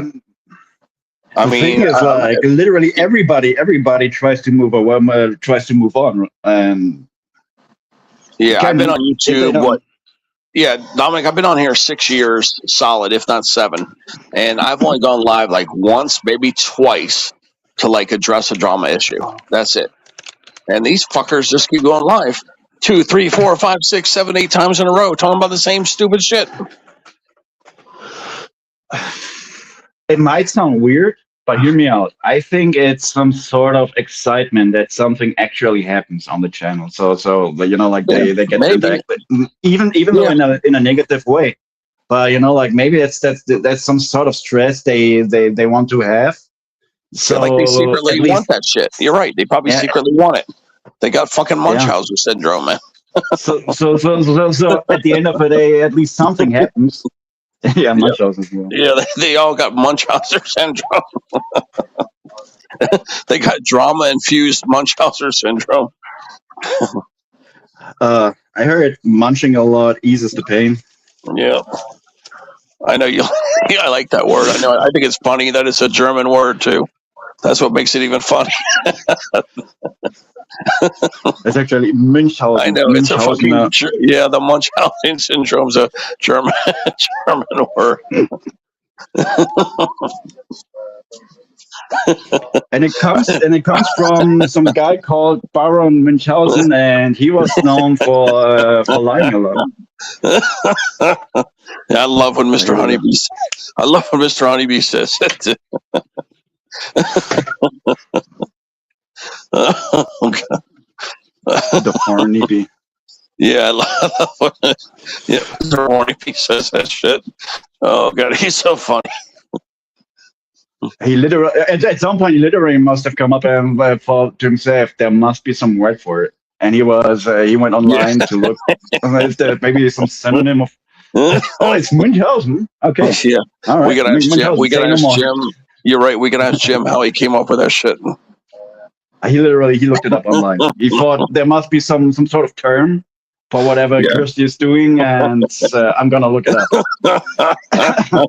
I know. Kirsty's funny. I mean, she takes it pretty good. You know what I mean? Like, when people kind of pick on her a little bit. Yeah, she actually has good sense of humor. She really does. That's what I do like. I do like that about Kirsty a lot. Is she don't really, like unless you really Hands come at her down, she hard. doesn't take a lot of offense. Yeah, she don't take offense. Yeah, that's how. Unless you come at her real hard, then she'll take offense. But most of the time, she like lets you get away with it. It's just funny. But I do enjoy that about Kirsty. Is you can tease her a little bit. Yeah, I do it all the time on at some point, Janice's. like she's just trying to fit in too, right? And I enjoy teasing her on Janice's. That's where I see her the most now is Janice's. So when Janice does panels, I go up there and tease her a little bit. I enjoy it. It's funny. But she does have a good sense of humor. She really does. I mean, I know at times she's had a couple bad days, but most of the time she's actually pretty cool. Mm-hmm. Yeah, she did go through a lot of shit. Remember that shit? They kept putting her in the hospital. They would tell her day after day after day they were going to do that shit, do the surgery, and then they kept putting it off. I mean, the poor girl was victimized. That's what people don't realize. But she really was. Everybody wants to blame her. It's not her fault. Okay, Australia fucked her it's over. obviously not. The only reason I was able to come up with is whenever you get a surgery, the surgeonist is especially appointed to you for that specific appointment. So they can just over there. They just can't. They cannot just grab anybody else to do the shit. So let's say the surgeonist is on a sick leave, maybe, or maybe I don't know. They cannot hand the whole thing to a different individual. It has to be him. Well, mentally, they put through that poor girl through a lot of shit. They really did. Yeah. I remember myself before my first surgery. What were we telling Sarah? Oh, Sarah's back. Okay, tell Sarah now. She's back in the chat. Yeah. Sarah, Dominic was going to fuck with that guy, the German guy. There's Joey. I would have. Yeah, German. Next time, if that guy comes in, fucks with you, I'm going to get Dominic immediately. I'm going to keep sending messages to him. Tell him, hey, the German, the guy, the Rob sausage boy from Germany's here. Like I said, Sarah, we don't claim this guy. We don't claim this guy. Yeah, that dude was so horny for Sarah. It was unreal, man. I don't know what he saw in Sarah, except, she had a rocker mentality and a personality, but that dude was obsessed with her. I mean, Evan said she was 20. I lied. Okay. I lied and said her fake age. And the dude just got worse, and he's 49. And that guy probably has a daughter or a kid, I hope not. I really hope not. I know. I hope not either, but he probably does. Hang on. Yeah, because I remember Sarah donated. Maybe he thought she was rich or something. I'm trying to remember. Let's see. I kind of read everything Sarah said. She just said hi to people. I think she might have said something about she had a warm, wet, horny vagina in one sentence, but that was it. Just one time she said that. So, I mean, maybe he read that. I don't know.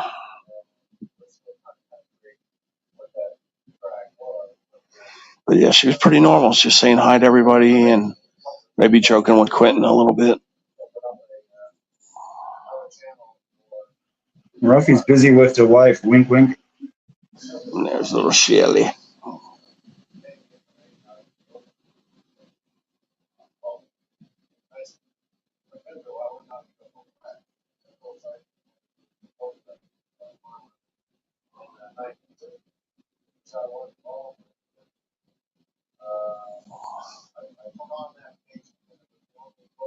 Nah, but Sarah was totally appropriate. She was like being really nice, and there was no weird shit really.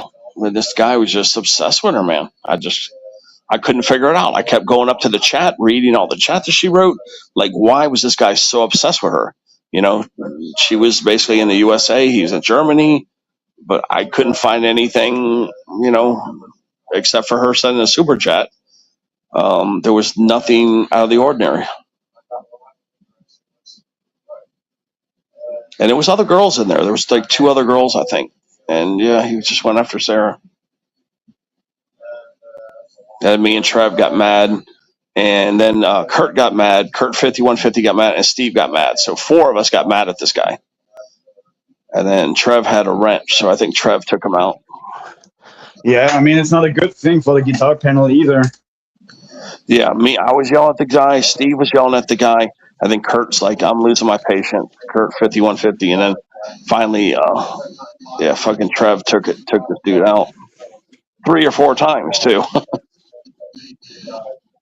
Commitment.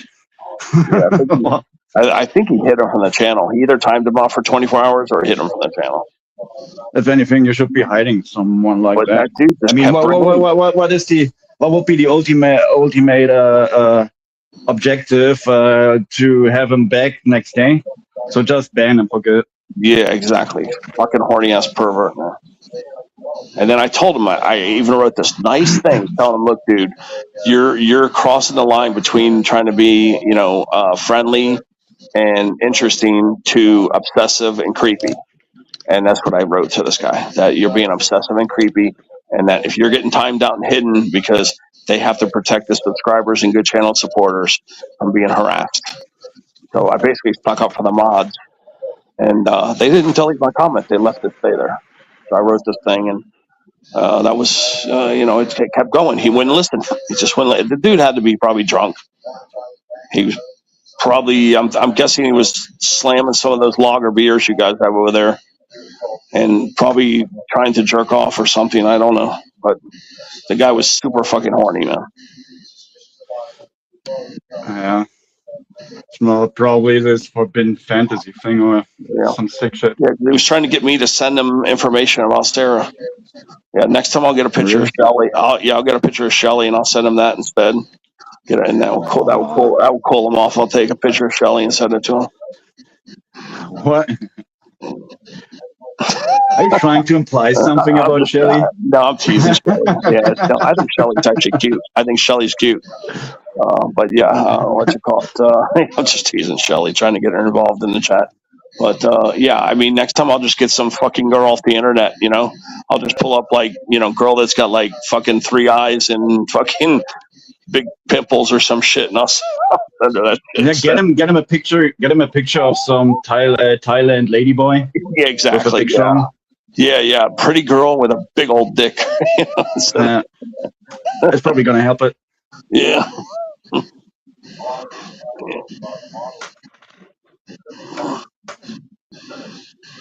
Yeah, I gotta find this girl that me and this girl. It's so funny because her name is the same as Shelly's. Her name is Shelly Stugernagel, and let me find a picture of this girl. I'm gonna show you this girl because me and this girl we were gonna start. Well, I was going to start dating this girl back in like 2015, 2016, but I started to see this other girl, and me and this girl we're about to get together, and she looks like Shelly though. I got to pull this up and show you guys this. Yeah, I want to show you this girl. There is Shelly Stugernagel. There she is. Okay, now this is a really bad picture of her, but you could clearly see where she looks a little like Shelly. I got hiccups bad. All right, let me see here. Look at her.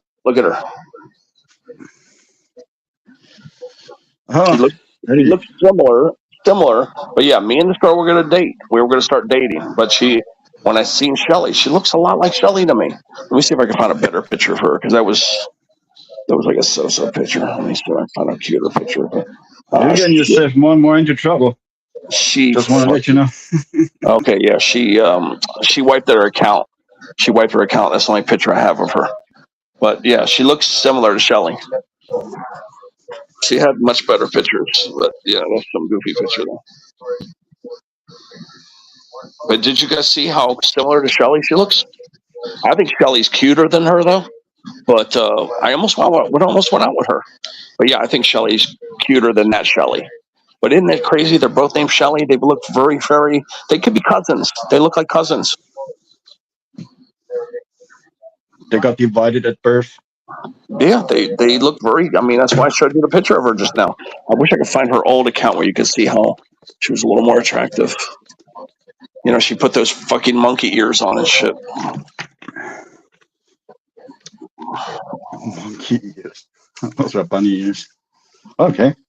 Yeah, I'm trying to find her other account because she says multiple accounts. Okay, Shelly Stu Granagro. She deleted them other accounts, I think. Okay, hold on. There might be one more account she has here. Oh, what the fuck, man? She wiped this account clean too. All the good pictures where she looked a little more like our Shelly. That's the only picture I have left of her on there.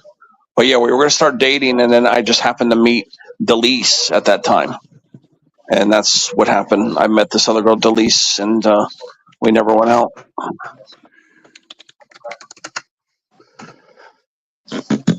Hang on. 10, 9, 10. What you want to see? Didn't you look at the girl, Shelly? Hold on. All right, Shelly. Next time, look, because I'm not gonna do this again. Only because I'm talking about you is why I'm going to show you a second time here. Like I said, this is not really a good picture of her. It's a so-so picture of her. But there she is right there. So look up real quick. She's got those stupid fucking ears on. But like I said, me and this girl were going to start dating in 2015 or 2016. But like I said, this other girl, me and her, our relationship took off faster. That's the only picture I can find of this girl.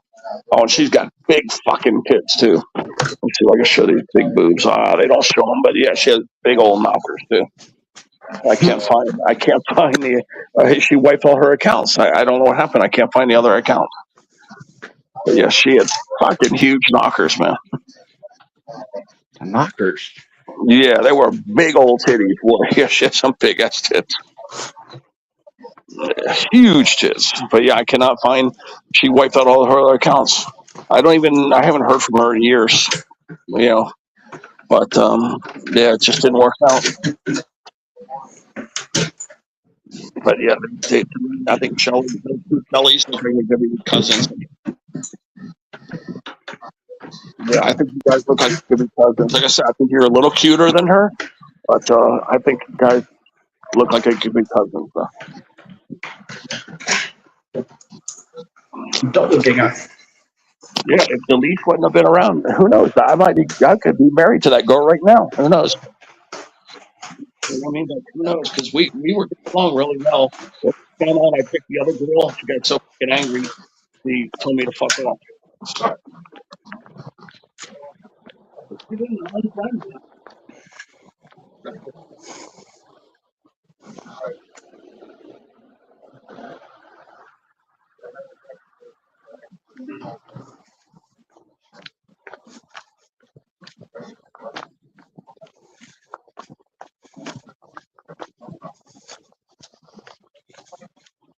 Shelly wants to let you know what the fuck.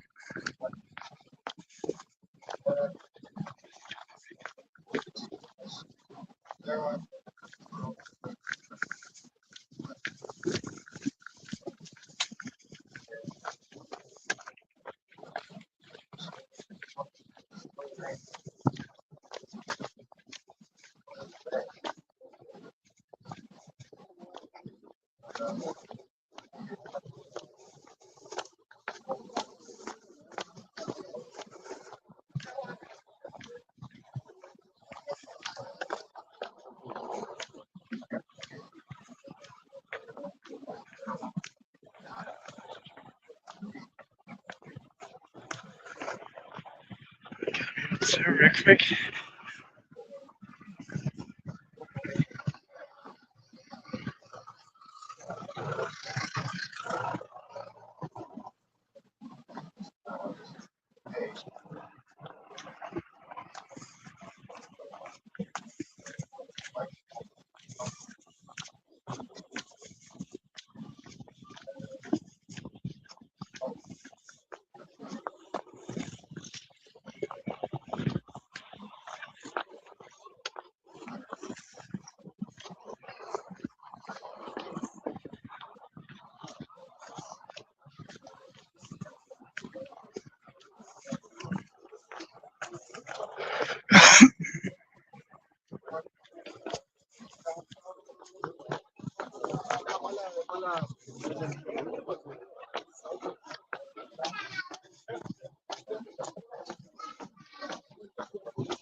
I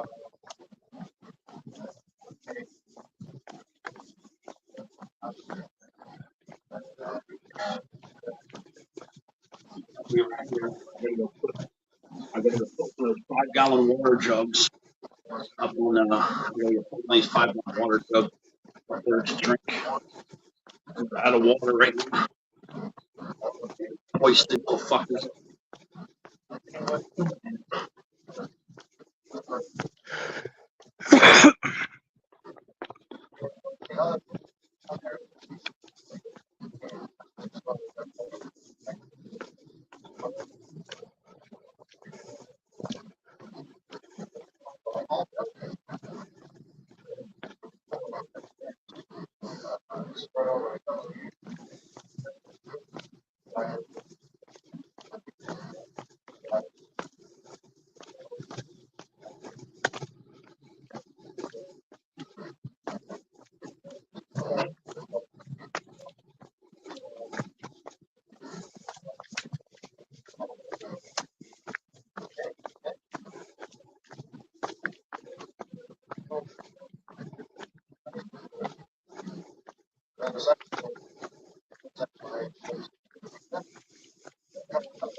Still gotta go out more time.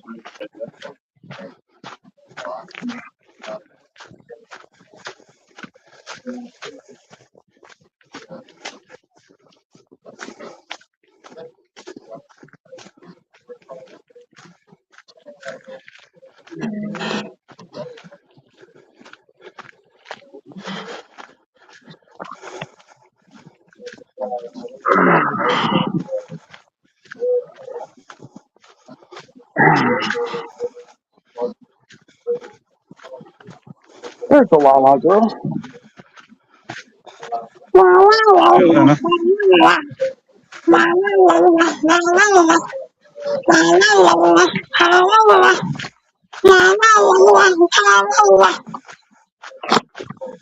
That's the Lala girl. The la la la la la la la.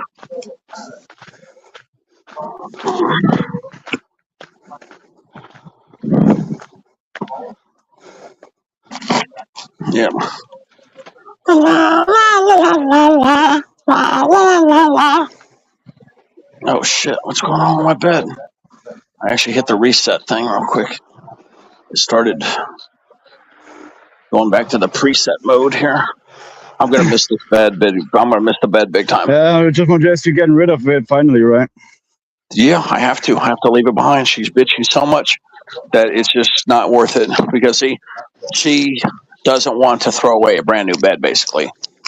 See, and I don't blame her in a way, but we were going to try to mix the two together. We can't mix it. Like, she showed me the bed. We were going to try to use get rid of my mattress and keep her mattress is what we were going to do. But the problem is the box spring will not be compatible with a reclining bed because you can't have a box spring. But if it's really brand new, why not just sell it? Well, no, my bed's not brand new. My bed is now 20 years old. Yeah, my bed is now about 20 years old. Well, that's the thing is she won't do it. She won't do it. So she won't do it. Okay. Doesn't like you. Yeah, so if I were to take there, she would have to remove the box spring and the mattress. See, because what I wanted to do was use the box spring, but you can't because it's a reclining bed.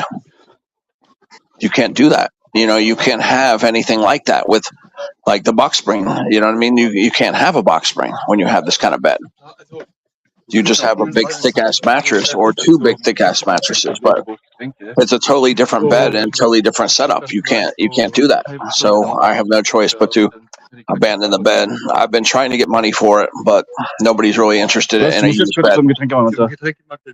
Yeah, a brand new bed. It was brand new. I can sell it. Ich kann einfach schnell mitkommen, wieder mit, warte hier vorne irgendwo.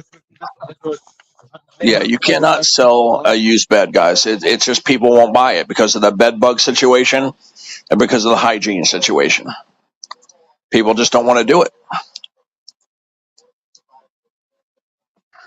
Hang on, Ted. I'll be right back with you. It's mostly the bed bugs is what it is, but I don't have bed bugs. But still, people don't trust you. Bedding is something that most people do not buy used. They just don't. It's like bras and underwear. You just don't buy that shit used. You don't buy socks used. You just don't do it.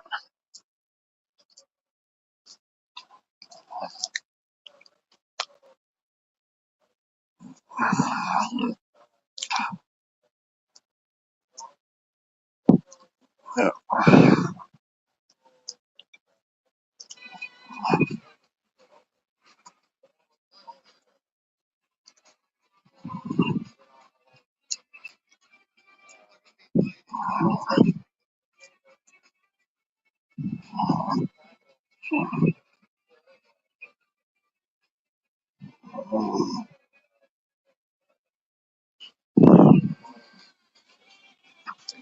Q's over there playing music, guys. Q and his pop-ups.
Yeah.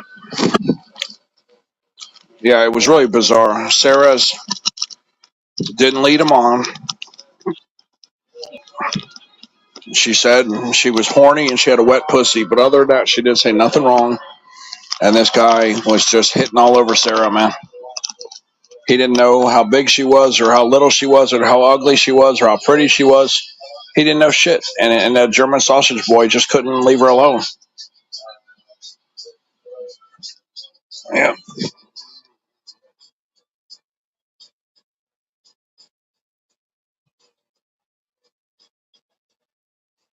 They won't. Shelly, they won't. Philadelphia 76ers.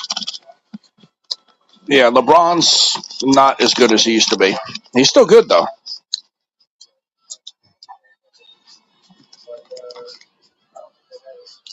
I would say the Knicks. Yeah, it's going to be the Knicks or the 76ers that will probably win the East. But yeah, it's not a bad bet to make. There's a good chance Philadelphia could make the finals.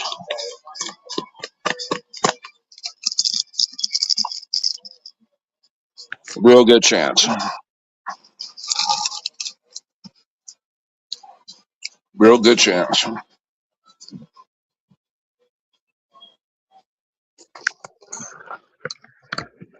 I'm sorry, guys. Just trying to get the stuff over here done. Yep. Yeah, Sarah was saying.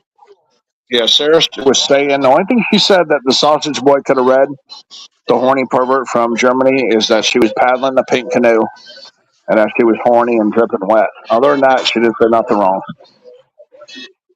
Yeah.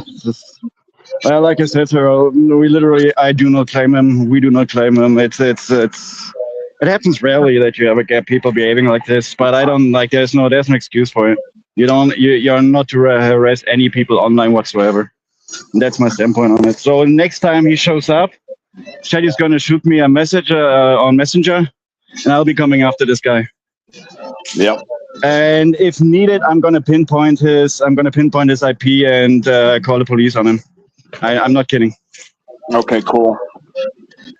Yeah, because other than that, I think Sarah said that that Quentin could stick the neck of his guitar in her hoo-ha, but other than that, she didn't say nothing bad.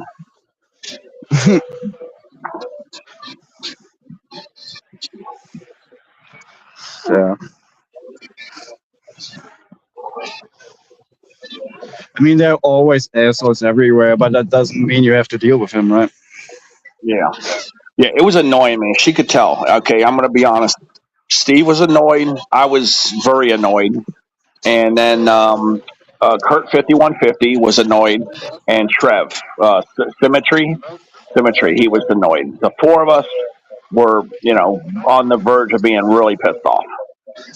Trev was, closest to being pissed off, but he had the wrench. And Kurt 5150 had a wrench too. But me and Steve, we didn't have wrenches, or we would have already stopped his ass. But I was getting very fucking annoyed, man. I mean, especially for the guitar stream, like they just try to play music for people to enjoy, and then this guy comes up. I will go as far as saying that literally must have annoyed everybody in this chat, because I watched the whole thing back. Like I said earlier, the messages were all deleted. Obviously, he got banned, but from the reactions I could tell. Did you read the comment that I wrote to him? Did you read that? Yep. I just didn't remember nice to him, right? Wasn't it nice when I said to him? For the most time, yes. For the most time, yeah. You try to make him understand, but that's work you don't have to make for yourself, right? Because they're just horny. They're just trying to play out any kind of forbidden fantasies or whatever you wanted to call. Mm-hmm. So just talking to him is probably not going to help. Yeah, Sarah could tell that me and Steve were getting fucking really pissed off. I could tell because, I wrote what I wrote. And then when it didn't do anything, Steve wrote what he wrote. And then I started attacking him. And then he said, fuck off to me and Steve or somebody. And then they deleted it real quick. They deleted it or blocked it, comment or whatever. But he then attacked me or Steve or both of us. But he attacked you too? Yeah, he did, but they deleted it. They timed it out or deleted. I think they deleted the comment. But he said something about fuck off. He told me or Steve, one of us or both of us, to fuck off. And Steve is tolerating basically a lot, so it takes a lot to make him snap. Oh yeah. Okay, what was that? Okay, I gotta mute myself one more time. Be right back with you. Might kick me from the panel because my phone is close to being empty. Okay. Yeah, it was really getting under my nerves, man. This fucking guy, man. He was really, really getting there. I mean, I was about to lose my cool in there.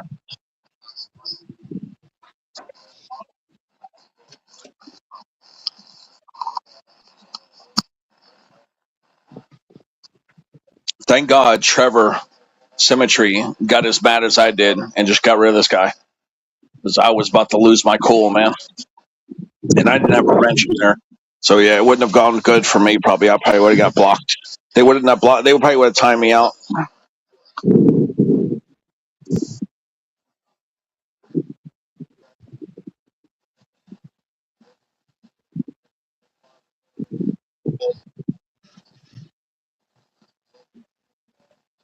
I wish he would have bested Sandra.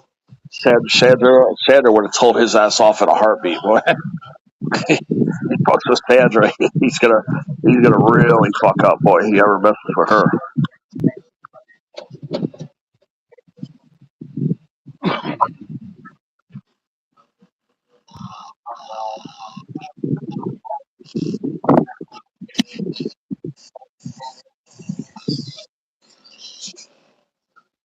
Steve's in the chat. Steve's got work to do, Q. You can't go live when Steve can't do shit, man. Steve's got fucking work to do, man. He ain't got time to go up there and play all day long. Quentin keeps going live, expecting Steve to jam up there with him, but he's got to work. He's got a bunch of work to do. Steve keeps himself as busy as he can. Damn, why do I keep getting hiccups? But, yeah. Steve's got a shitload of work to do, man.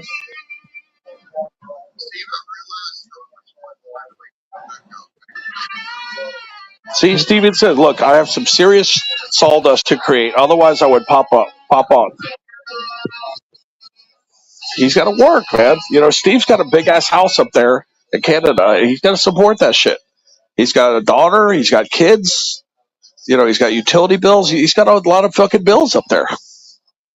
You know, living in Vancouver is a very, you know, expensive city for Canada. You know, you want to live there, you got to work. You got to have some serious money coming in there. But yeah, Q just keeps trying to get him to come up there the middle of the day. The man's got to work.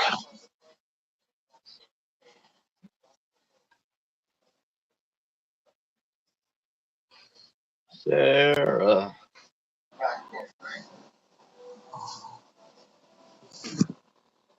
Yeah. All right, the dogs are fed and watered. I'm good. What did you say, Ruffy? My dogs are fed and watered. I'm good now.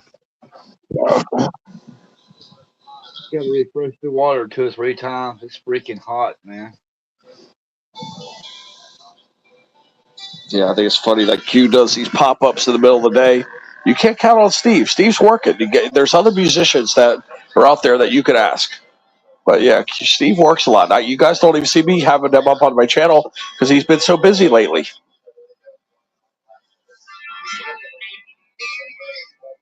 I could force Steve up there, but I'm not going to do that to him because then I know he's got to just work 2 extra hours at the end of the day to make up for all the time he wasted.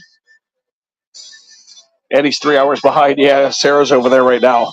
Sarah's went over there. Hello, Wilma.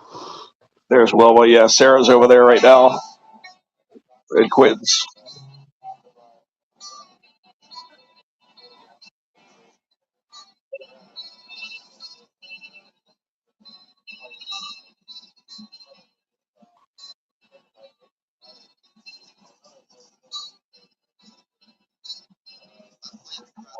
And it's been 4 hours already. Wow.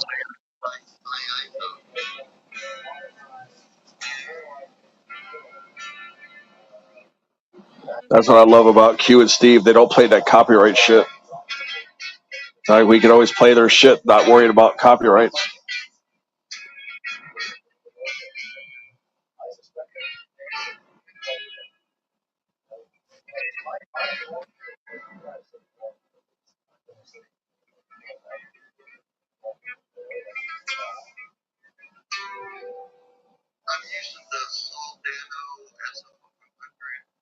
I so want to say a dirty joke to Q. I'm like, poor Q up there. Somebody go up there and play with him. Q looks like that load boner pick that gets sent out to the wrong email address.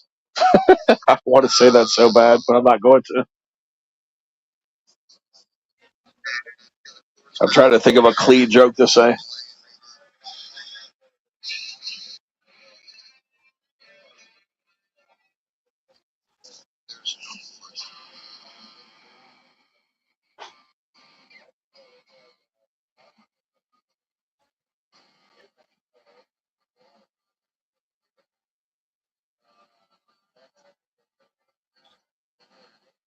I can't think of a good joke to say, so I'm not going to say something stupid. All my jokes are dirty. Imagine that.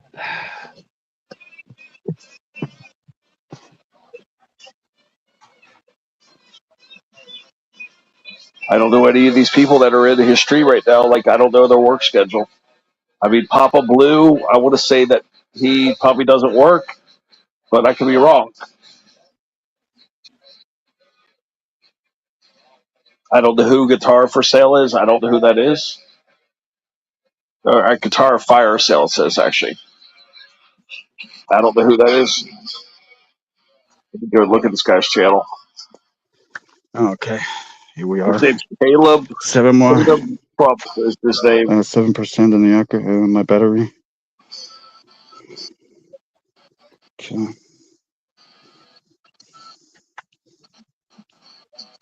Here goes Steve with the German jokes. Steve's like, met any nice Germans recently, Sarah? Yep, Steve's dropping the jokes.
Yeah, guys, I gotta drop off. I got 5% left in my battery, and I need to be on. I need to be online in case he calls. All right, see you later, guys. We'll catch you later, man. Where you going? Are you leaving? Maybe I'll be back around in like an hour or something. But as I said, my battery is almost empty. So I gotta catch you guys later. Take care. All right, dude. There goes Dominico.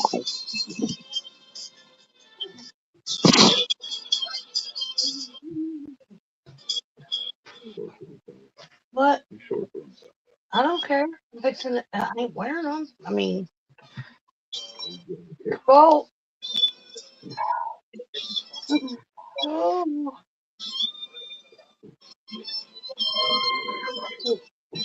Unethical ways to make fucking money, part 7.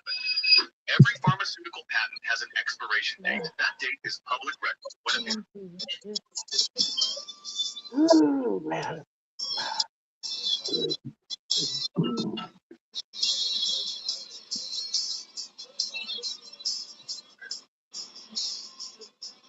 I'm over there dropping jokes, Sarah, and you left. Yeah, Steve Putty. Okay, Sarah, you just left. Here's what I said, Sarah. When you left, I said, to Sarah, I said, that poor German guy couldn't find a brothel fast enough Saturday night. Okay, I think Sarah might have seen that. Maybe not. Then I wrote, that poor guy needed my Sears lingerie catalog to take care of himself rather than harass Sarah. Creepy but funny. But that's the last I'm talking about it. But yeah, that's what you missed, Sarah, when you left. Well, how come you put you on there? How come you Yeah, so that's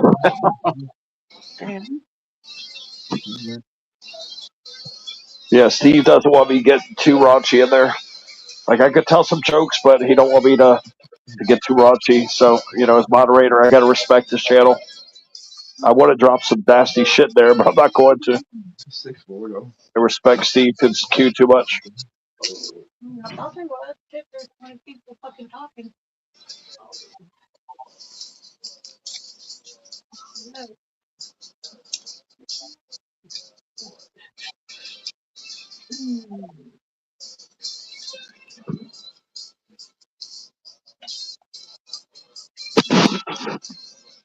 No. I wouldn't have even brought it back up, except Steve brought it up, making a joke this era. If they bring it up, I'll talk about it, but I really don't want to talk about it over there anymore, because I don't want them getting annoyed by that topic. I mean, it's kind of a joke, but it's kind of not a joke. I mean, it was creepy. It's a creepy joke, I guess we could say.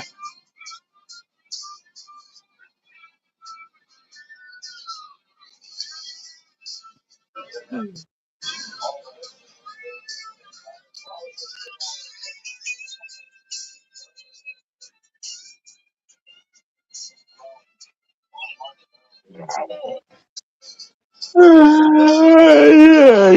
Oh, God. Here comes the yawnies. I know. I don't think I'm gonna I make it 12 hours. only slept like 3 hours last night. I don't think I'm gonna make 12 hours. I'm getting sleepy too. Is the wife going to work in the night shift, right? No, she had to go see her mom. Her mom's in the hospital, so she gonna go see Oh, her mom.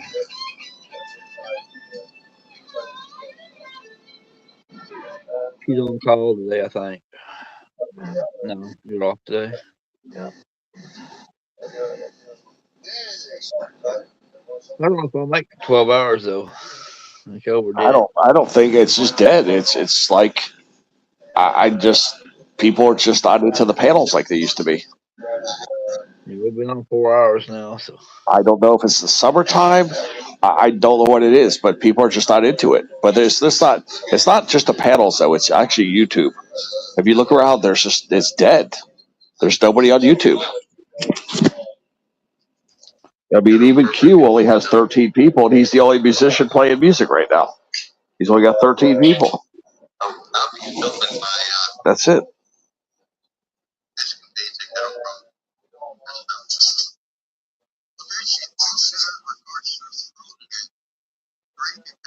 Yeah, see, I just looked. There's I think I'm gonna change my title. I'm not gonna go 12 hours. Yeah, just do that. Just change the title. That's all. Just change it. Yeah, just put it like. Just don't even put a time. Just put something like short live or something like that. Short panel live or something like that. Or 6 hour panel live or 5 hour or whatever you want to call it. But I mean, this damn stream. I don't even know if even going until 12 o'clock is going to do anything. I mean, I would like to see what would have happened around 3, 4 o'clock, but maybe I'll just do a live and I'll test it. I'll do a live at 3 or 4 o'clock your time, and we'll just see what happens. Like I'll keep track of the numbers, but I believe that's peak time for panels now. Because last time I did it, I had like 25 people. So I think maybe there's just a small window for panels now.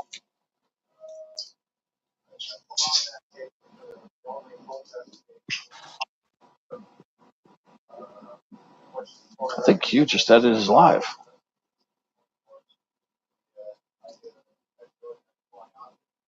Unless I'm buffering.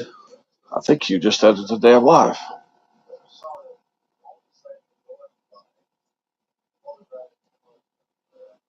I'm about to put my little final farewell there.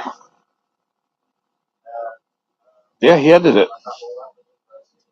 It was dead.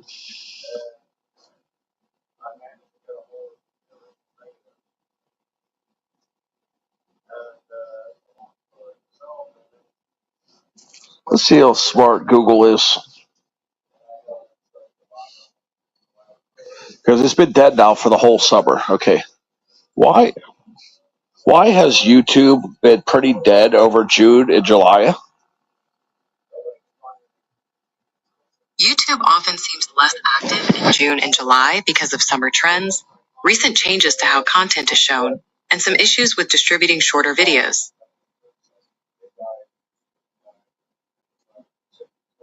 Okay, let's do it this way. I'm a content creator on YouTube and I do live panels, but so far in June and July, it's been horrible attendance. What's going on? Low attendance during June and July for your live panels is likely due to summer seasonality. People travel and their routines change. Plus, platform changes and notification issues can also affect engagement.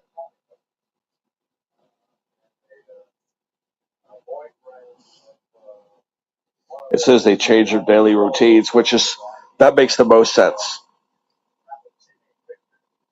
Summer, that says here about summer slump. Many viewers spend less. Okay, this makes sense. Many viewers spend less time indoors on their computers or phones in June and July, lead to less people here because people are out, in the heat and stuff, or enjoying themselves, going to the beach, going to lakes, laying out at lakes and things like that, getting sun, taking the kids around because kids are out of school. So yeah, he gave a whole big list of the reasons. I guess that's what's going on.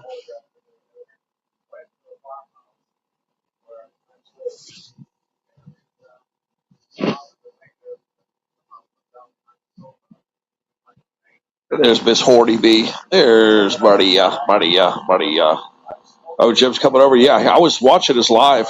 He was driving to a post office or some shit.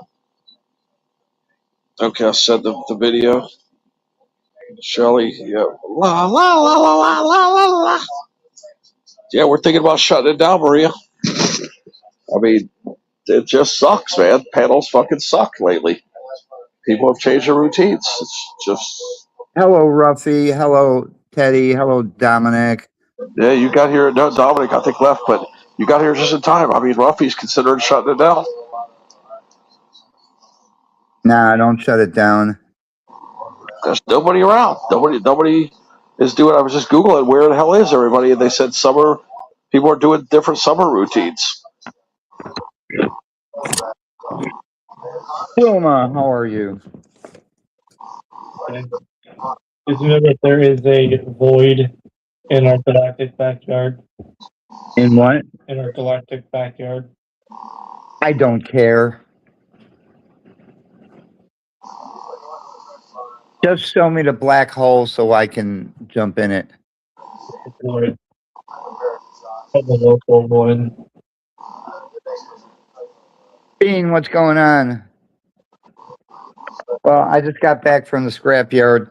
I only had 80 pounds of aluminum cans. 70 cents a pound. It was good for $56.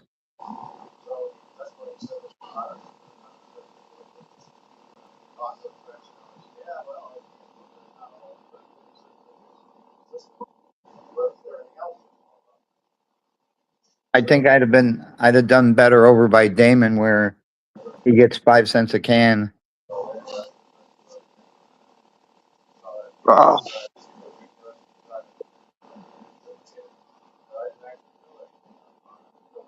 Yeah, nickel per can. It's not bad. Hello, Mr. Honeybee. What's going on, Ruffy? Well, just this and that.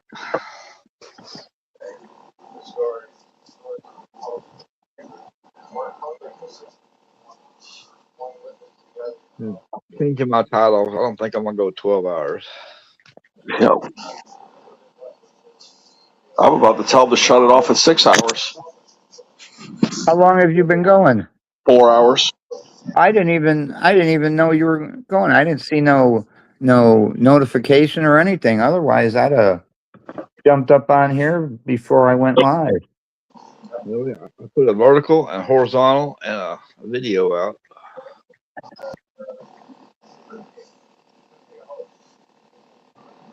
People are just busy. They don't want to.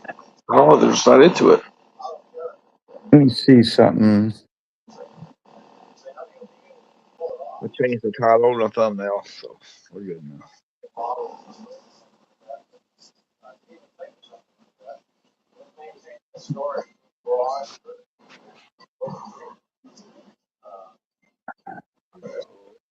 Hello, Miss Honeybee.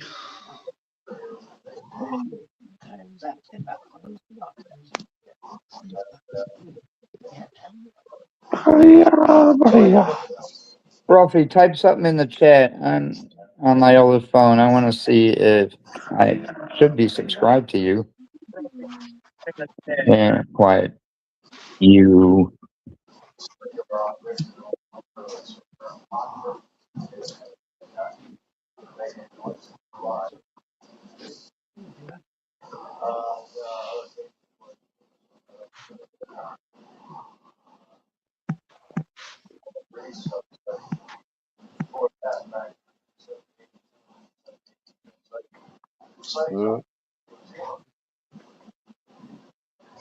There we go. Let's see.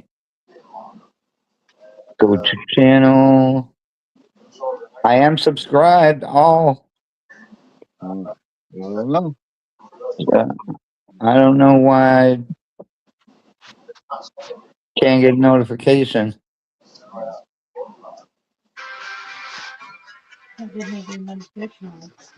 Yeah. It should have sent out 3. Like I said, I did a vertical, horizontal, and a video. So,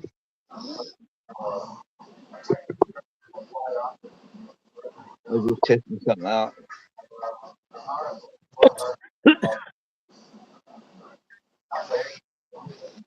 Miss Ruffy says hello. Hello, Mrs. Ruffy. Hello.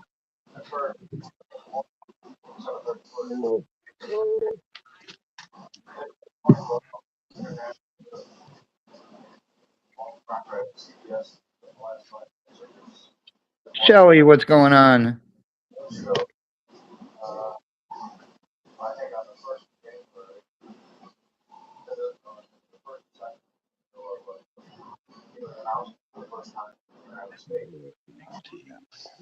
When you say no one will help you, are you talking about at YouTube?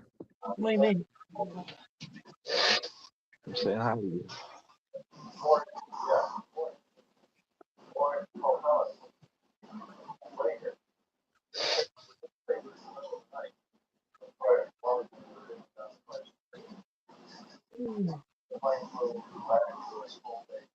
Did you all hear Carly Simon has been diagnosed with Parkinson's disease? Oh, no, really? Yeah, that's a shame. I like her. Cardi Simon. Yeah. Parkinson's. And an NFL player has been deported. Oh, of course he has. Why wouldn't he be? Interesting.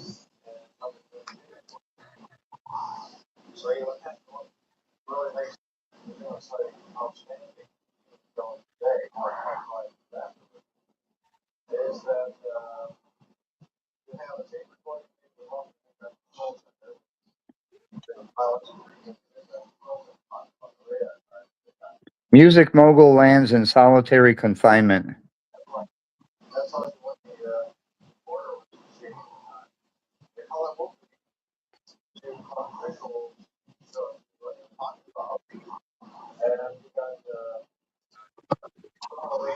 Trying to find that story.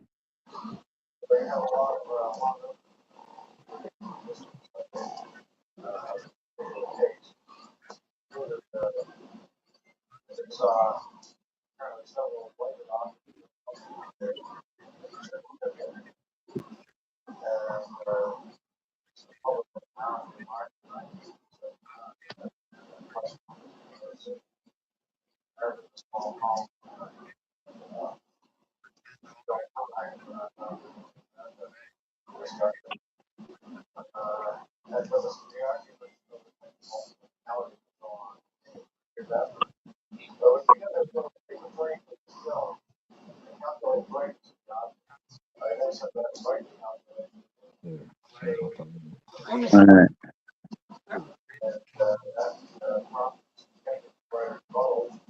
I'm trying to find the story.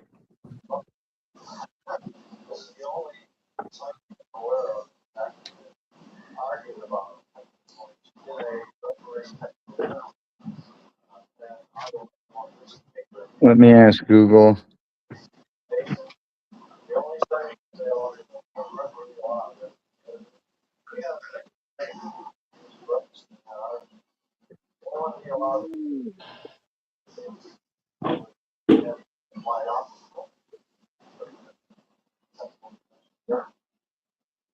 What NFL player was deported? Deported for quite criminal activity. Former Indianapolis Colts linebacker Daniel Adongo was deported to Kenya. Officials confirmed he overstayed his visa in 2016 and accumulated multiple law enforcement run-ins. See ya. Yep.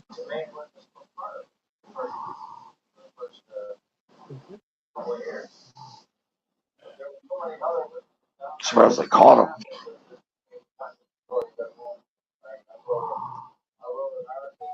His grandmother filed a lawsuit saying her arrest was staged for a reality TV show.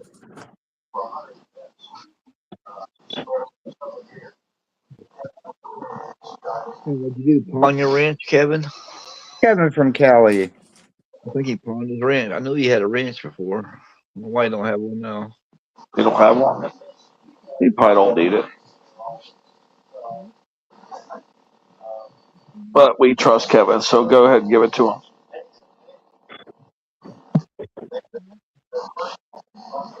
We don't even get no damn trolls anymore, like I said. But, if he had one already, yeah, I don't like taking shit away from people when they haven't done anything wrong. All right, let's see here. What state is this? We don't get no more trolls, guys. Think about it. What, like once in a blue moon? That's all. In a traffic stop, the court ruled 5 marijuana alone is not enough I mean, reason we get them backstage. Yeah, if me and Ruffy get trolls, usually we get them backstage. They try to come up on the panel and ruin the stream. The people at the House of King. Yeah, they don't come in the chat that much anymore, Ruffy, do they? Think about it. No, not the It's always bad one. backstage. Yeah, they're always fucking with us backstage, but they don't really bother us anymore in the chat. The Michigan Supreme Court has ruled that the smell of marijuana in your car is not enough for a warrantless search. Yeah, I've seen that. That's because the body cam, they can't record a smell. That's right. Yeah. Sarah, how are you? Yeah, little Sarah. Yeah, you missed it. Jim, did we tell you about that? Where the German guy was harassing Sarah? This guy was so horny for her. It was unreal. I heard about it, but you never told me about it. Yeah, his name was Robert, and the guy was so horny for Sarah. He doesn't know what she looks like or anything. I even lied and said she was only 20, and the guy was 49, and the creepo still kept trying to get to her. Oh, like age is going to mean anything to anybody. Yeah, and the guy's in Germany, and she's in the States. But this dude just wouldn't let up, man. He just couldn't stop messing with her. He had 4 accounts, and he kept getting banished. But Sarah did not lead him on or anything. Yes, she did. Sarah's good for that. Yeah, I guess Sarah might be just being too friendly.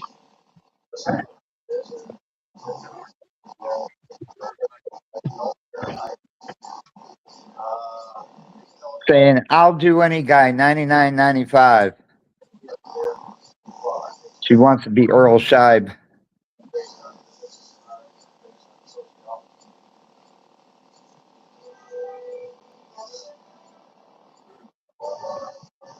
Lucy Grace, how are you? Lucy.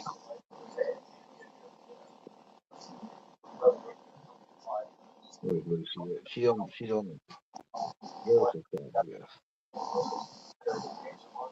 Oh, does that mean I'm going to get my computer back? Oh my God. I can do so much more on there.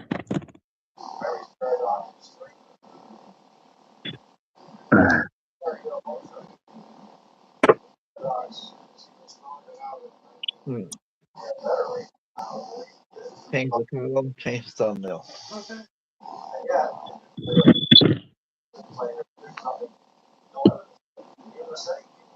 I'll do when it got 99.95.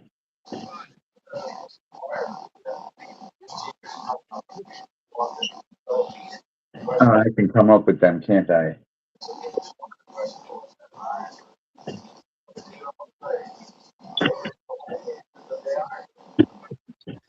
Hello, Lucy. Did everybody hear that Susan Morris won $34,000 on a 50-cent bet? Awesome. What was it? Wow. Where did she play? Slots? No, let me see here.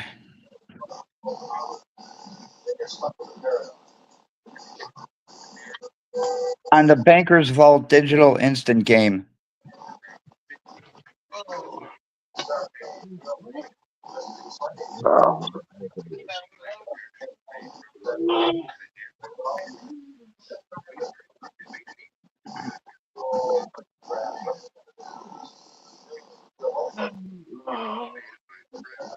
Security caught me filming at the casino the other night. They didn't say anything to me. Well, I hit pretty good on one machine. And they went dead. It's like watching that pig dance. Oh yeah, he was cracking me up.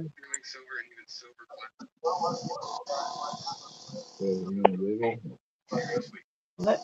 Wiggle, piggy. I don't know.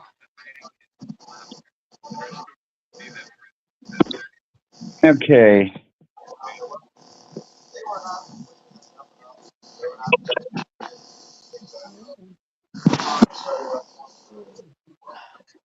Yeah, sometimes I do make funnies. Oh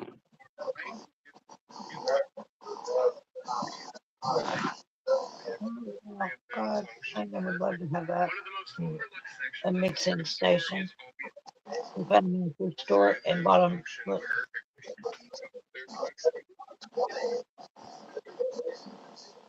They come in a big old case, metal case. You open it up. And they make their anyways. They found 3 of them at their store for $30 a piece.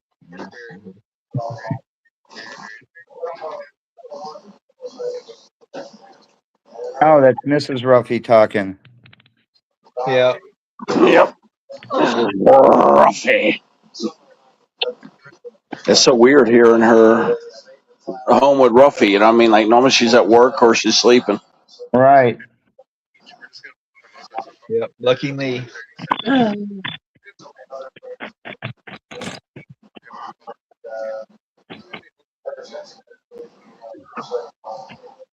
Teddy, did you see all those Georgia coins that we got when we were at Kroger at that meet and greet? No, I never saw it. Here, let me.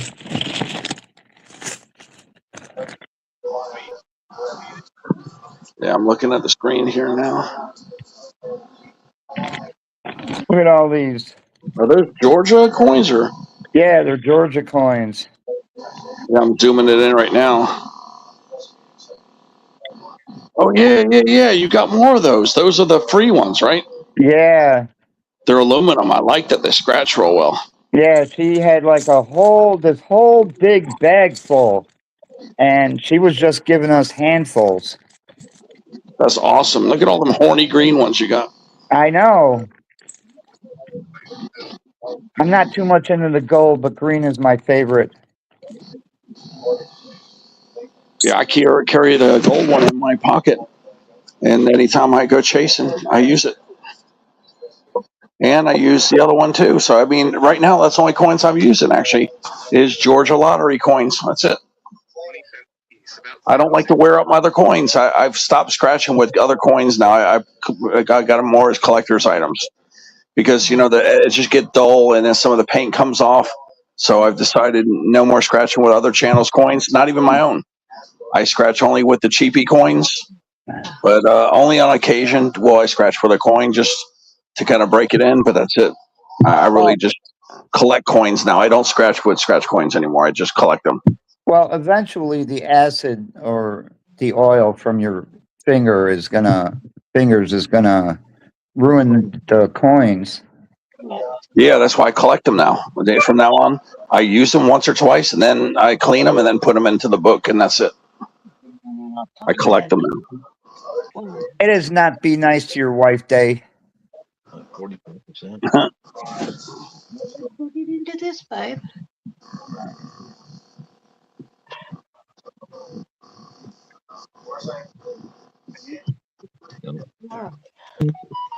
All right.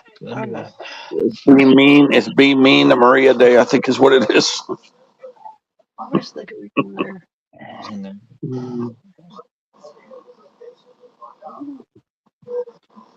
Yeah, I know how to do that.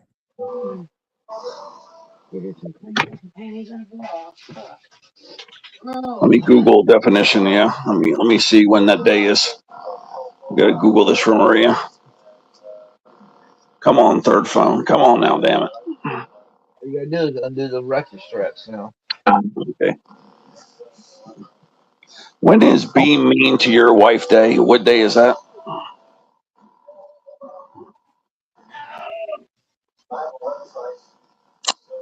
There isn't a Being Mean to Your Wife Day. However, there is Wife Appreciation Day, celebrated on the third Sunday of September to express love and appreciation. So yeah, Maria's holiday coming up is September 20, 2026. It's Be Nice to the Wife Day. I'm dead serious. That's what it shows here. So September 20, 2026. Look at that, Maria. You got a holiday coming, Maria. Be Nice to Your Husband Day. What day is that? Yeah, let's see here. When is Be Nice to Your Husband Day? Be Nice to Your Husband Day, also known as Husband Appreciation Day, is celebrated every year on the third Saturday of April. In the year 2027, that date will be April 17th. Yeah, there we go. April 17th. Ruffy's got a long ass wait. Let's go this one.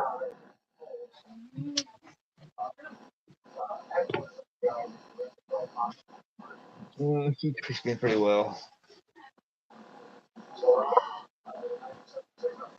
I'll keep her around for another year or two. Yeah, September 20. Poor Jim. You gotta be nice to Maria real soon. Yeah, Maria's got to be tracking that damn holiday. What did it was? September 20, right? I think it was September 20. September 3rd. It was September 20, actually.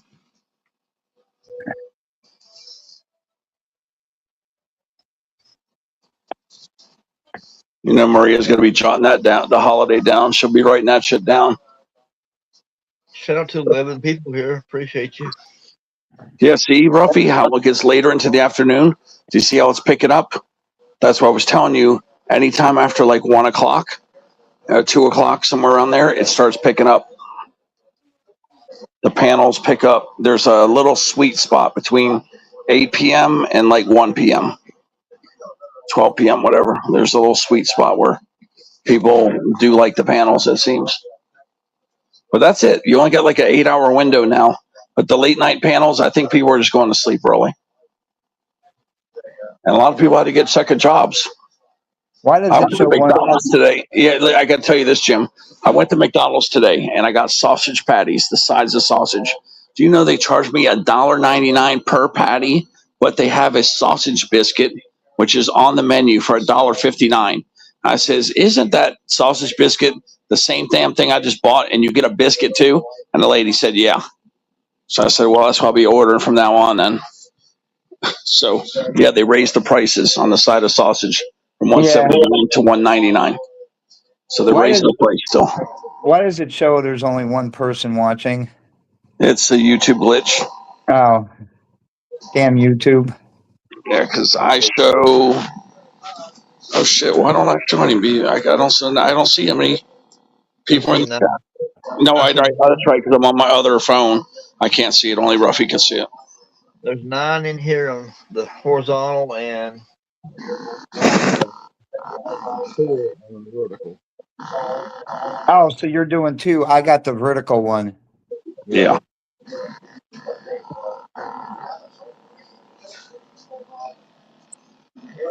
Trying to pull some more people in here, trying to get more people. More the merrier. Come on up, guys.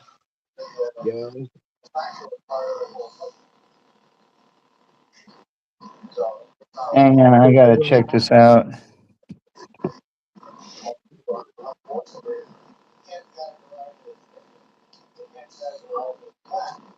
Kelly. Kevin, you been on panel before? Be careful. Kevin's never been on panel, so make sure. Be sure that's really Did Kevin. someone confess to kidnapping Nancy Guthrie? I don't think so.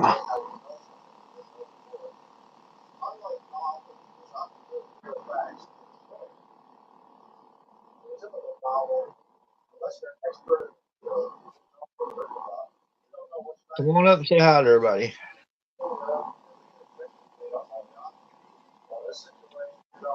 Coffee cherry today. Let me be you first. It says the kidnappers confessed in a letter saying she died shortly after the kidnapping.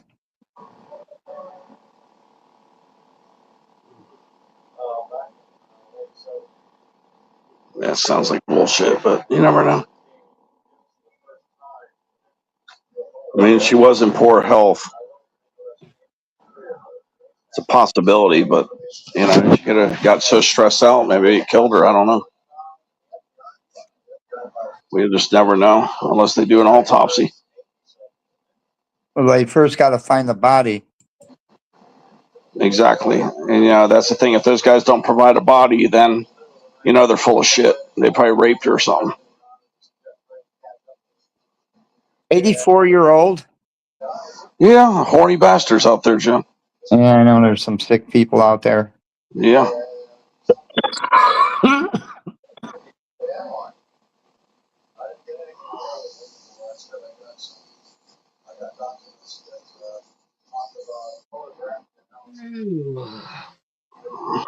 You can hear them horny bastards now. Oh shit, shit, old lady, we get to come inside that shit. I can almost hear them perverts.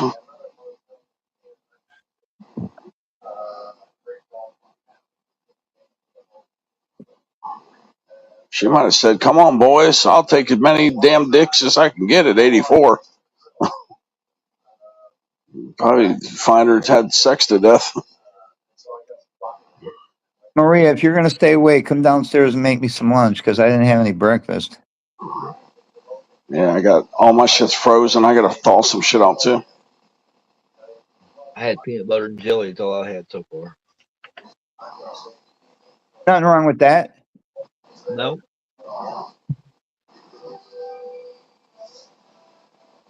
I just got some dark roast peanut butter. I think it's Jif. Jif, maybe. Kroger had it on clearance. It's got to be Smucker's grape jelly, though. That's all grape jelly I'll eat. So I'll eat any kind of jelly. By the way, I did get some marmalade, orange marmalade. I haven't had a marmalade in a long time. Yeah, they had that on clearance too. How do you make marmalade? Because what I was thinking is, if you guys made some honey marmalade, man, people would be buying that shit. Let me see. Karina. Hello, Karina. How do you make marmalade? You could just do honey marmalade. People go ape shit for that. Making orange marmalade at home requires just fresh oranges, lemon, sugar, and water. The essential steps involve chopping the fruit, soaking. Well, do that then. You know what? Okay, well, lemon goes really well with honey. Do a lemon marmalade honey. You guys will make a fucking killing. And simmering until thick. Yeah, make a lemon marmalade honey. Man, you guys will be selling that shit like crazy. Yeah, remember, lemon and honey go the best. So, yeah, lemon marmalade honey. You guys could make a killing. Dominique goes back. The Pioneer woman that probably has the best recipe. Yeah.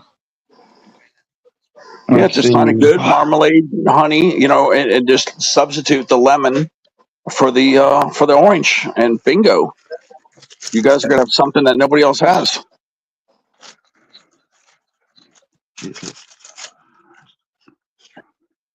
That's an Oops. idea.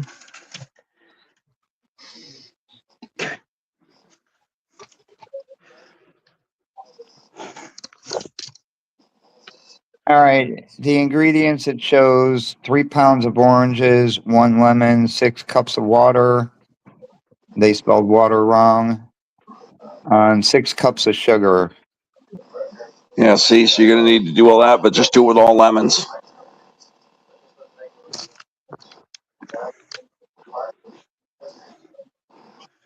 Yes, sir.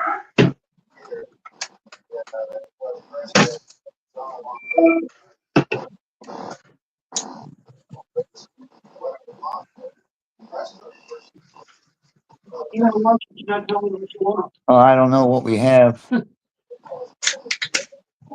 Why do you come down here naked? I got a t-shirt on. What do you mean? Yeah, but if you bend over, I'll see everything, and I don't want So to. you should. How dare you?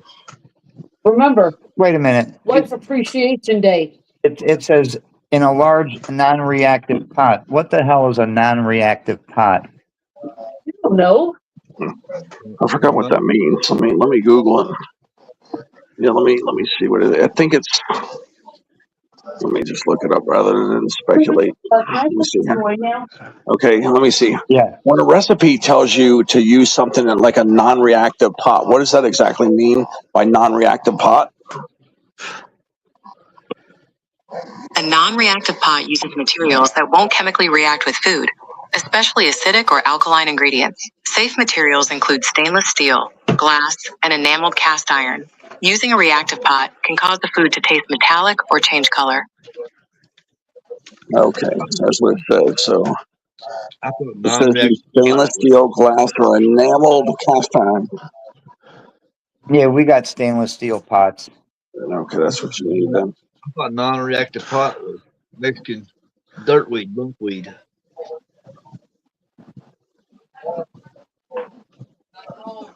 I never heard that non-reactive pot. Never. What does it mean when my wife says she wants some non-reactive sex? When your wife says she wants non-reactive,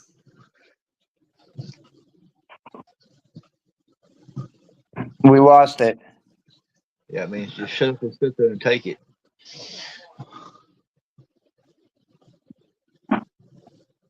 Let's see. Do you want some fish? You want me to make some peppers? Something simple? I don't know. Well, all my heart salami's gone. You want some shrimp? Yeah, give me that shrimp scampi. That'll work. You want some schnitzel? No, no schnitzel. Dominic's not here. Yeah, he was. He's not here now. Yeah, he is. Oh, is he? On the panel. Oh, hello, Dominic. Hi, Jeff. Karina, how are you? I'll make the schnitzel for Dominic. Schnitzel. I got veal. I don't like veal. I got. All right, let's see how you make this stuff. You want me to make it in the oven? Teddy must be changing phones or something. Is that what it says? Well, you can also cook it on the stove in a skillet for 7 to 8 minutes. Do that. All right.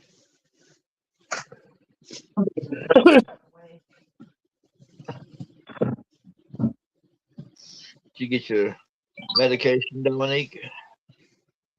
I get everything. Hey, Yeah. deposit that check. I'm going to. All munitions are replenished. Harbor free card. $56. When you say I'm going to, it never gets done. Recycling place. We lose more recycling checks than you deposit. $56 for all. And what's the forward saving them then?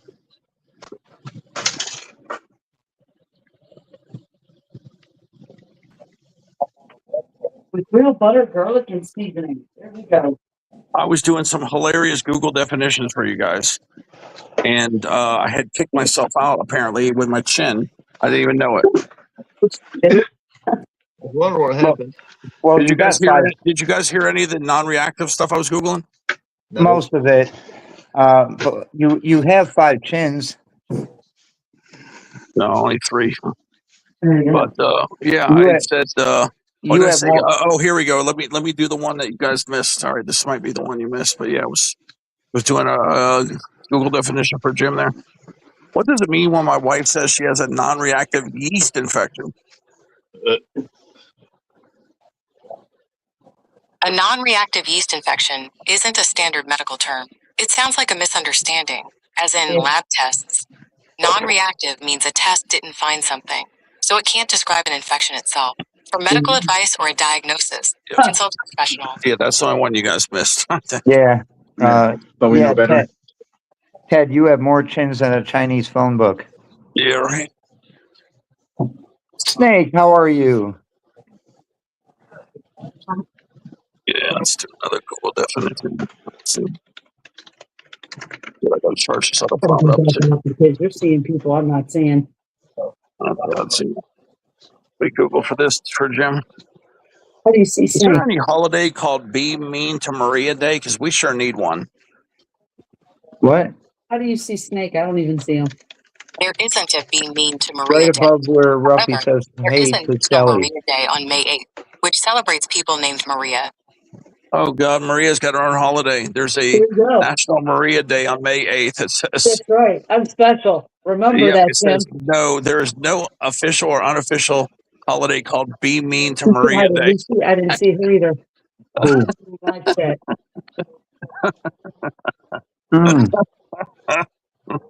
You That's must so be funny. on the horizontal one. What do you mean, a horizontal one? He's got a horizontal one and a vertical one going. I'm on the computer. I'm on the vertical one. It's the one I see.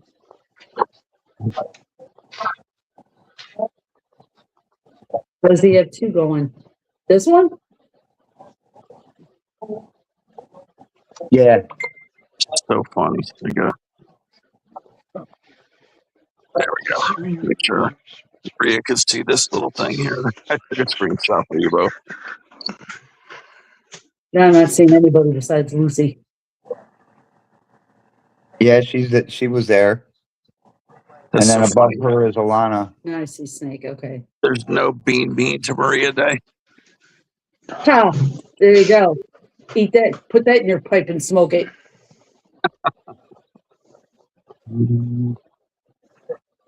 There's 2 on a vertical and.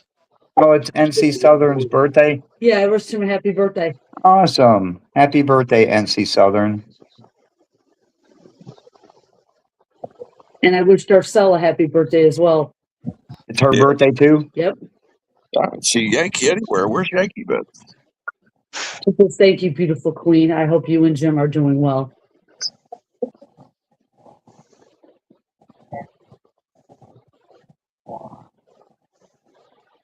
There's Karita. Who's this Elijah Noble? Are you sleeping with him? You didn't wish him a happy birthday.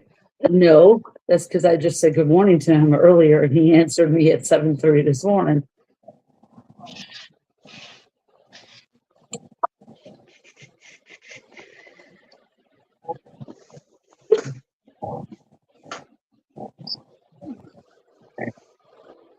Each folder, my folder looks so different, man. It's unbelievable.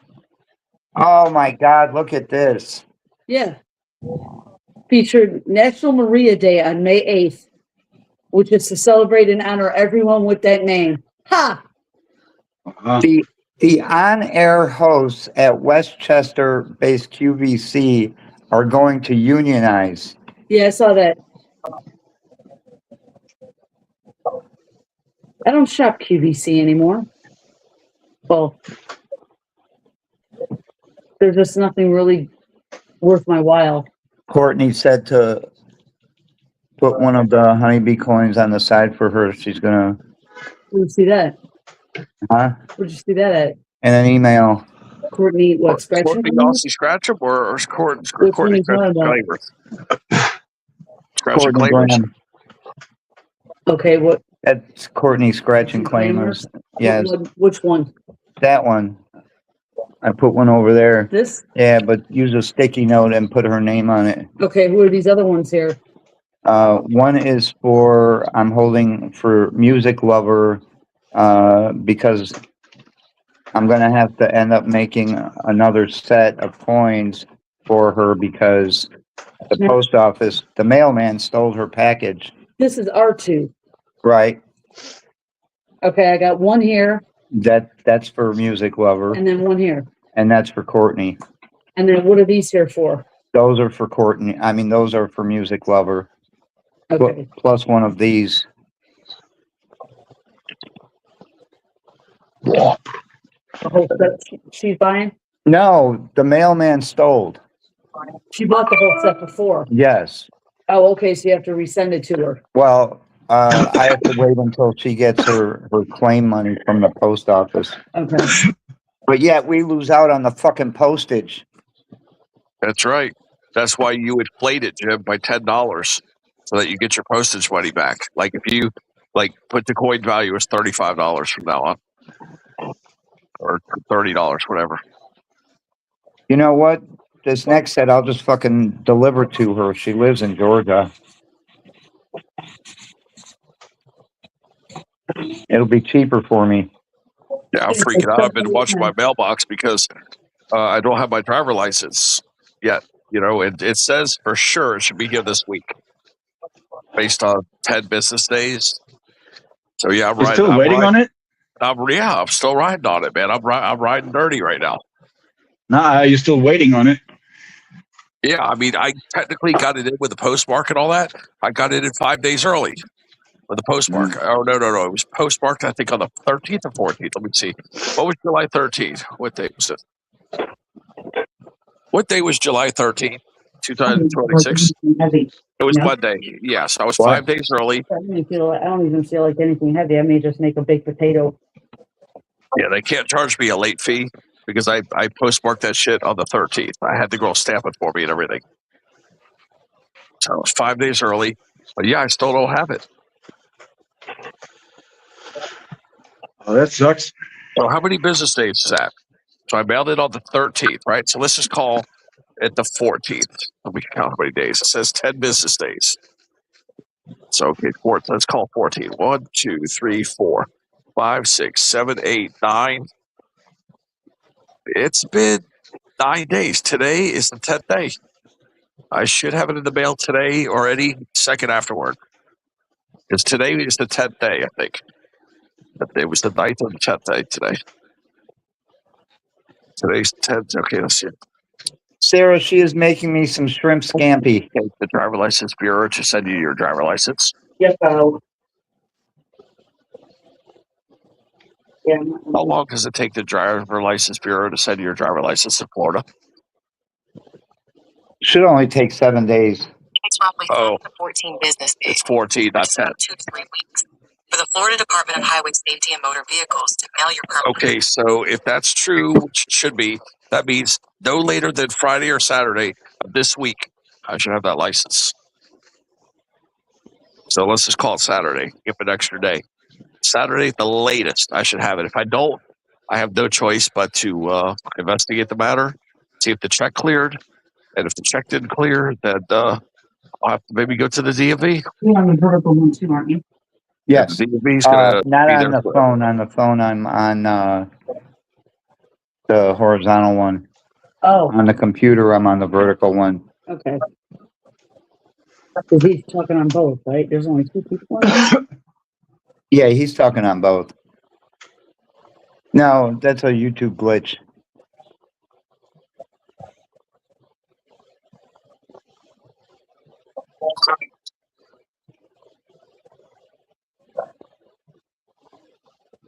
Why does my camera show on? It is on. Oh my God. I forgot to shut it off.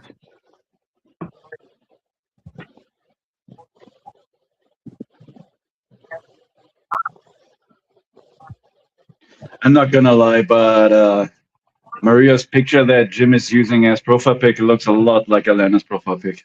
Oh, I know. It looks like just like Lala Girl. I said that. Yeah, you're absolutely right. Well, Yep, she it really does. stole it from Alana. Yep. I just modified a little bit. Yep. She took her photo and put it on AI and just superimposed her face.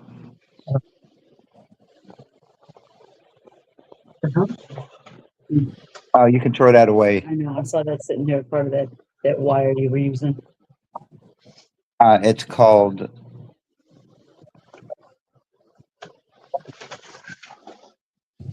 solder. Okay. That's the first one. May 8th. I like that. What? National Maria Day is on May 8th, right before Mother's Day. God. Remember that. See, Nana, we got our own day.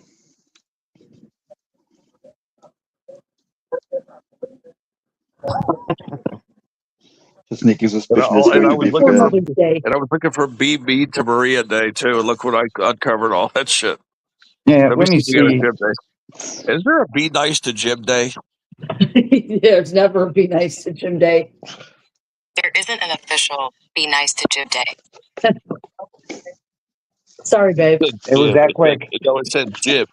I got to retype it here. Okay, let me fix it. Can you make orange honey marmalade? Oh, that's what it says. Yep, it says right here. There is no official National Be Nice to Jib Day. Usually she's a little bit elaborating on this, but in this case she's literally just straight up no. There's no such thing. Oh, here we go. You Is there can a holiday use called Be Nice to Jib Day?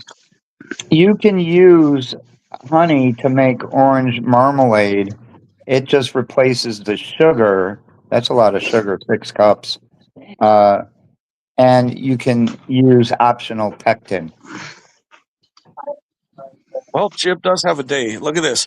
People celebrate April 11th. It's National James Day. There is April 11th. It says National James Day. There you go. So, yep, Jib does have a holiday after all. Look at that. You special. Yep, National James Day on April 11th. To the people in Bavaria, the name day is actually more important than the birthday. I don't know what's up with that, but apparently it's like that. Where's Be Nice to Dominic Day?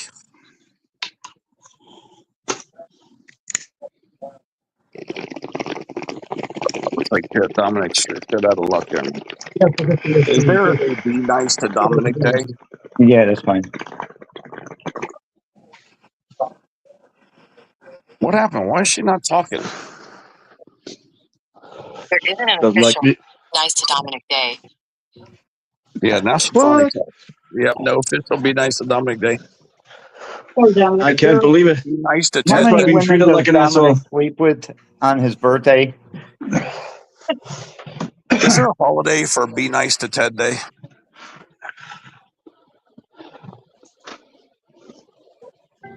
Nope. There isn't an official Be Nice to Ted Day, but there is a Bill and Ted Day on June 9th. You can also celebrate National Be Nice Day on October 5th. Wow. So yeah, Wow, it says right there. October 5th. October 5th is what? You can be nice day. Yeah, it's called National Be Nice Day on October 5th. But that's to everybody. And then Bill and Ted's Excellent Adventure. It says on June 9th. So I guess I guess I got June 9th as my day. Excellent, dude. Wow, it says Dominic sleeps with 7 women on his birthday. Damn. Actually, You've been busy. I whacked off like 7 times on my last birthday. Maybe she's talking about that. Dominic's a stud. I have no idea. That's a guy. Why does it feel so good to masturbate?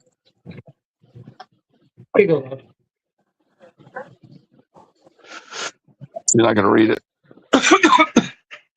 It says, God, why should you read this shit? I have to close it out. It says, masturbating feels so good because it triggers a powerful release of pleasure hormones like dopamine, oxytocin, and endorphins in the brain alongside intense physical nerve stimulation. The U.S. is on the verge of observing permanent daylight saving time again, following the passage of the Sunshine Protection Act in the House earlier this month. Yeah, that means. Let's see. Under the Sunshine Protection Act, states that do not exempt themselves would observe daylight savings time year-round. That means our clocks would not fall back in November as they currently do. No. That also means we would have later sunrises and sunsets that we have experienced between early November and early March. It's the latter sunrises in winter that didn't sit well with someone the U.S. last observed. You know what it was, okay? They wanted to experiment with daylight savings time. People help you save money on your electricity. But, boy, that didn't work. It says winter sunsets in much of the U.S. would occur after 5 p.m., a huge improvement for those who experience sunsets during the 4 o'clock hour now. Sunrises, though, would largely happen after 8 a.m., and in some areas after 9 a.m. In Juneau, Alaska, the sun wouldn't rise until after 11 a.m. during part of the year. Jim is right. It literally says they made it so you can save energy. But honestly, that's fucking neglectable at this point. Like, how many energy you're going to save? Yeah, and remember, when the government says they're only going to try something out, it's permanent. That's true. Just like here in Georgia, okay? Here in Georgia, they put up toll booths on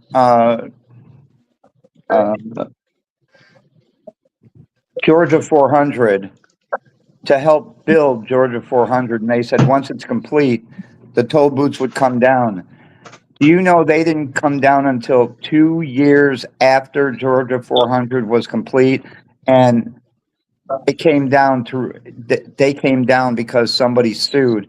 Did I get any fucking refunds? No. Yeah.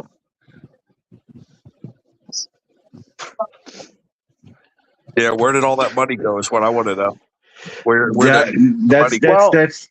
that's usually some attorney offices do when they kind of when it comes to stuff like that.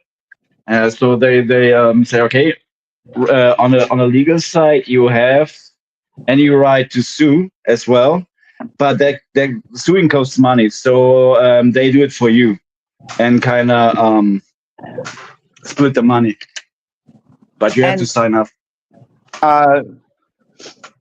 What was I just going to say? Oh, God, I lost my train of thought.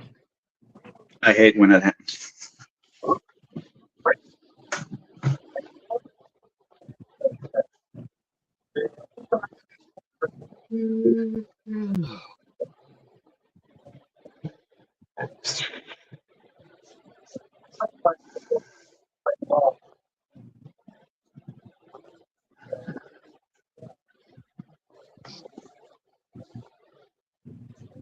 Got a commitment alert for the Alabama Crimson Tide coming.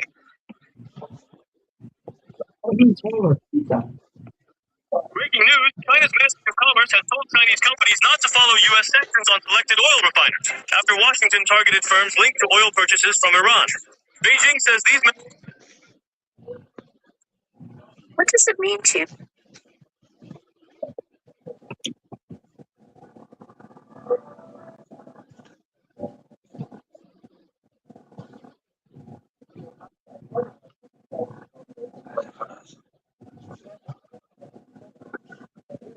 Yeah, apparently Putin told the U.S. to get out of Ukraine because they're going to use a nuke. Putin can go suck it. That's just what he said. I'm just saying what he said. Hey, that's my man. It just popped up. Putin is one stupid asshole. He's surrounded by yes-sayer that tell him any kind of bullshit he wants to hear, and he's getting his ass whipped by Ukraine at this point. He's literally getting dog walked. Just say what he said. He said, yeah, and see, that's why he's going to probably use a nuke. But apparently, he said he's going to use a nuke, and he told the U.S. to evacuate Ukraine because he's going to drop a nuke. So that means he's going to get a beating from China as well, because China is warning him. He's getting his ass whooped. He said he's going to drop a nuke. Yeah, and China is warning him to ever use a nuke. Like when he does this, things will change with China too. Right, and China is in Russia's eastern side, where China has a lot of influence. Basically,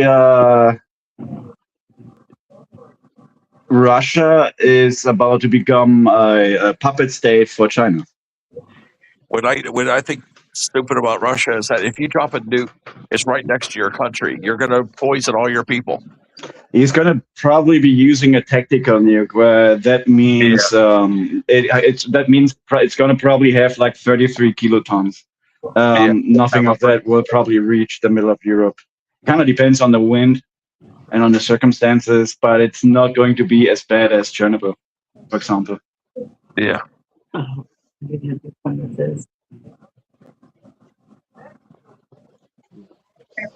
That the war's costed Russia a lot of money. I know they just want to take the country. That's basically. true. As long as you have might-hungry psycho midgets like Putin or Kim Jong-un on this world, there will never be peace. Obviously not. And you 2-year-old calling honey bee ketchup is the most funny thing I heard today. Yeah, they need to do like an Operation Ball Cry. They need to assassinate Putin is what they really need to do, because you're right. It's never going to change. His inner circle is, they say his inner circle is already turning against him.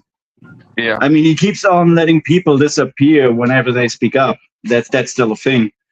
But you gotta keep in mind, Russia's not only dealing with the war and the gaining amount of attacks on Moscow, he is also dealing with destabilization problems in Russia itself. People are suffering over there big time. To execute him, because if they don't, he's going to destroy that country like he's already done. I mean, here's the thing. Like, that's my 2 cents on it. I mean, it's possible he's using nukes. I mean, that's a possibility, but we gotta keep it in a certain frame, because I don't think it's gonna be happening likely. Because he's gaining to not enough advantages, and the disadvantages will be severe. So he needs to kind of weigh it up. Because what is he getting when he's dropping a nuke? Let's be real. When he's dropping a nuke, the nuke can do more destruction than he already did to this country. The Chicago Blackhawks plan to sign Jonathan Tates for a one-day contract so he can officially retire with Chicago. So the most likely thing to happen is people will turn against Putin. He's not going to stop. All he lives from is this goddamn war. That's what he lives from. That's the only thing that keeps him in power is this war. So he lives like a tick. He lives off from that. Save a trip here and a trip there and all months up.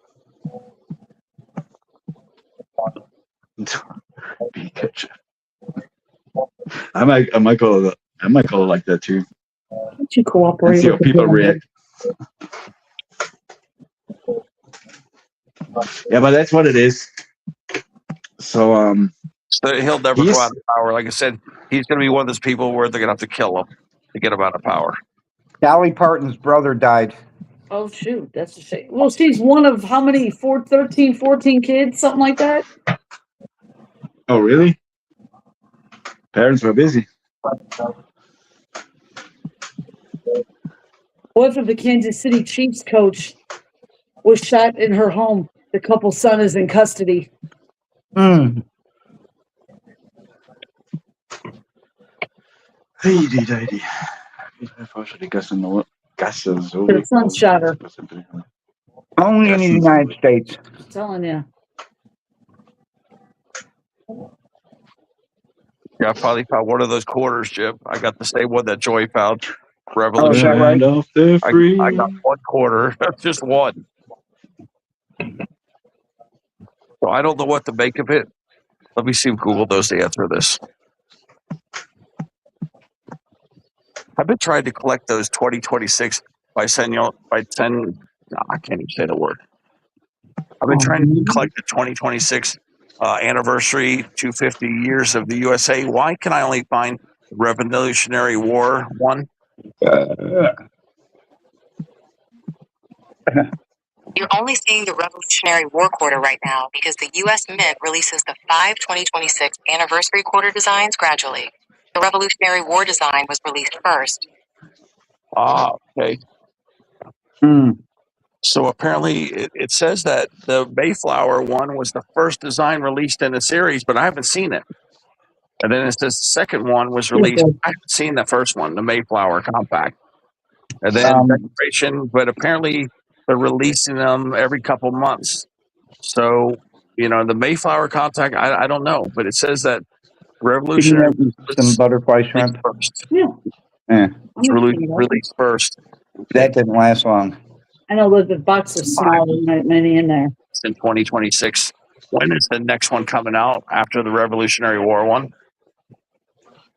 Let's see if that's the information. The Cracker Barrel CEO, she is stepping down. War quarter. Following the company's controversial rebrand last year that sparked fierce backlash from longtime customers. Yeah, she should have stepped down a long time ago. Okay, right after she decided to do that shit. The company says former Bloomin' Brand CEO David Dino, whose company owns Outback Steakhouse, will take over on August 10th. So we may have a hostile takeover, huh?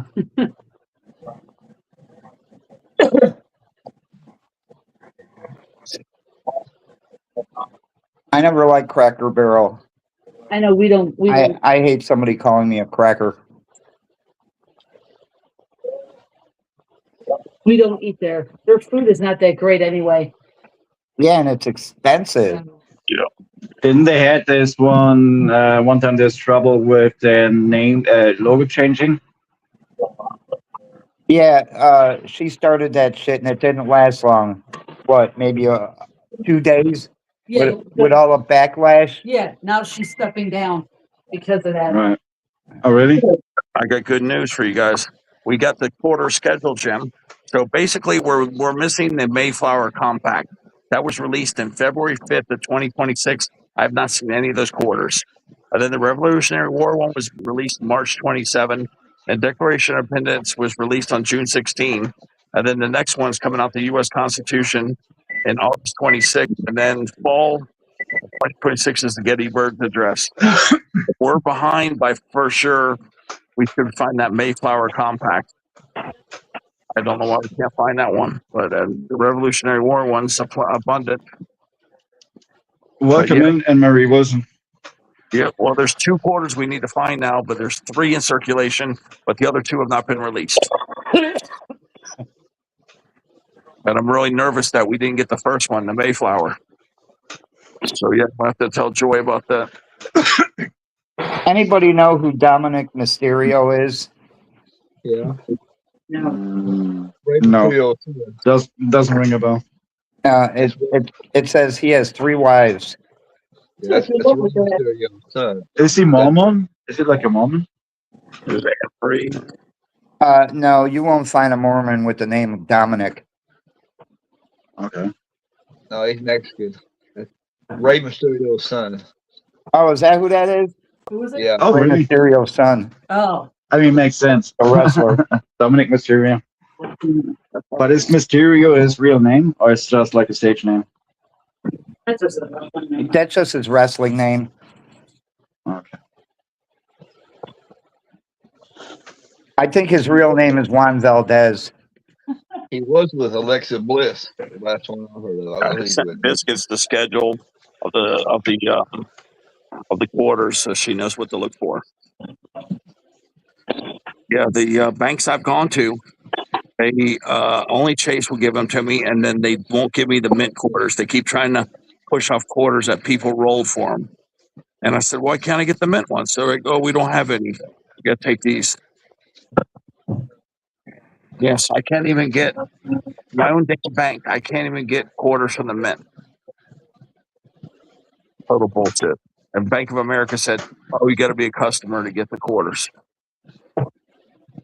Hello, Anne Marie. Hi, Marie. Hello, Anne-Marie. See what this out. Okay, now I'm going to get that in the oven for you once it gets to the temperature. Fantastic. Then, did you use the whole box? Yes. Awesome. Make sure I got enough. There's 13 shrimp in the box. That's it. That's it. Next time we'll just buy the bigger one. What do you want? Oh, it's $15 now. $15 now? Forget that. Fuck that. We'll have to go down to Florida and fish for shrimp.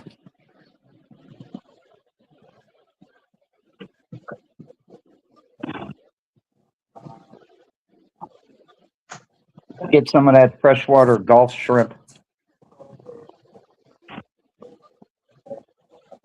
So that jumbo shrimp, huh? Yeah, there's something here too. Why is that in the refrigerator? The way I eat shrimp is deep fried. That's the way I like it. Does it look freezer burn? No. Okay. Here, I gotta get you one of those. Here. So you have enough chili sauce or sauce for your shrimp onion. I'm not a seafood eater. I don't care much for food.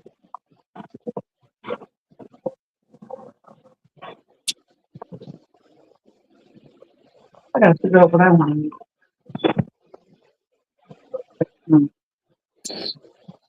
These guys are crazy.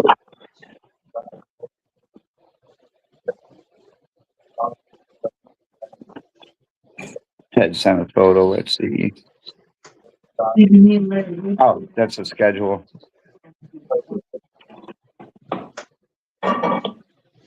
Be right back. Maybe I want some pasta. Larry? Well, Jim, there's apparently dimes available also. Walmart's got them. Okay, you get 2 rolls of dimes. But you know how much these bastards want? $60 fucking. That's not Walmart. That's a third-party seller. Yeah, well, that's what I'm saying. From Walmart, from a third-party seller. Yeah. So yeah, it's from the seller's called Barrick Mint. Just like the what? The Barrick Mint is what it says right here. No, that's not real currency.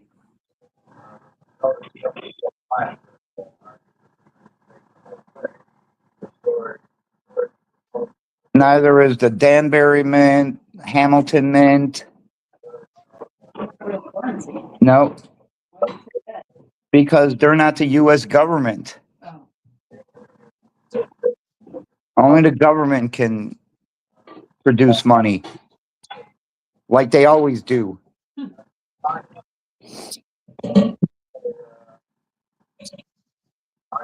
Oh, we need a fucking raise. Let's just print more money. Ukraine needs another $200 billion. Let's print 200 billion more fucking dollars. That's why our inflation is so high. Because Biden printed all that fucking money.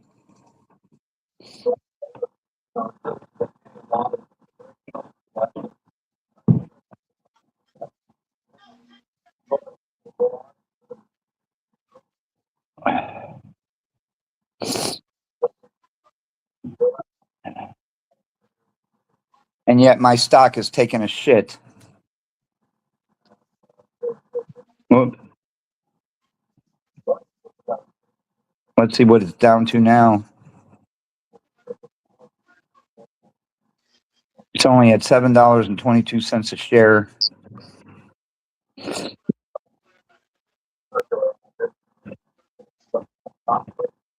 It's up 28 cents today. That means it was below $6. I mean, below $7. Holy shit. Good God, Carly Simon is 83 years old. Yeah. Holy crap. You're so vain. You probably think this song is about you. You're so vain. You're so vain. Yeah, I know you like that song. I love her. Even at 84 and with Parkinson's, I'd still do her. Oh yeah, that girl be wiggling like crazy. How about it? Yeah.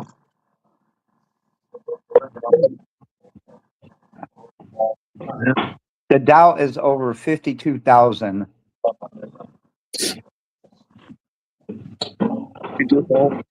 It should be over. It should be over 55,000 by next year. Should be doing that wiggle all over Jim, boy.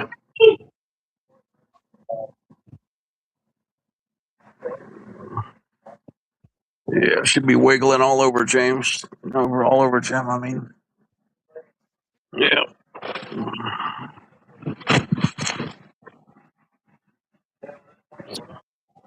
You know, did anybody ever watch Murphy's Diesel on YouTube? Nope. He does so many recoveries for free.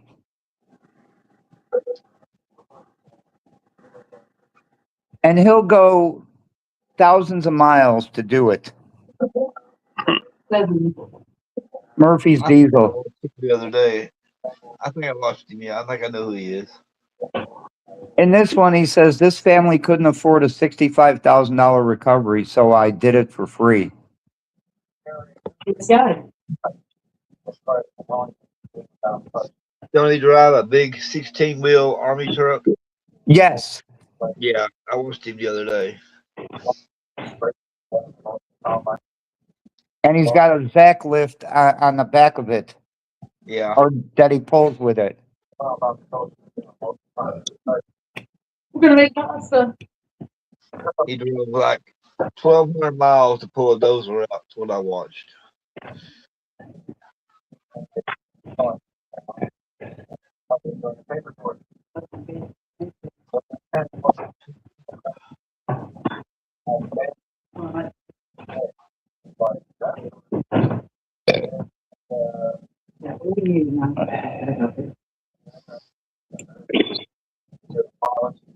And what I can't understand is, you know, I watch these Pakistanis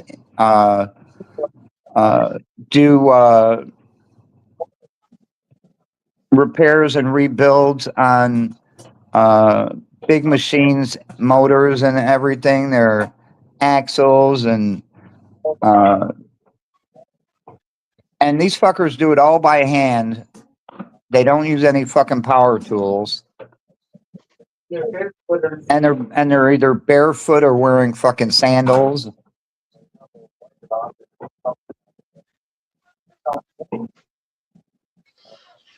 They're tough.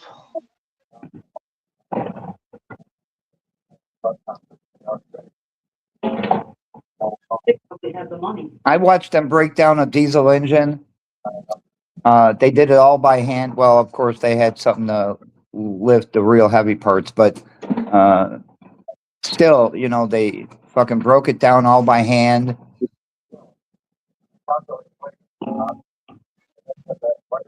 They used the same cylinders. They just cleaned them up. I mean, this fucking engine was fucking dirty.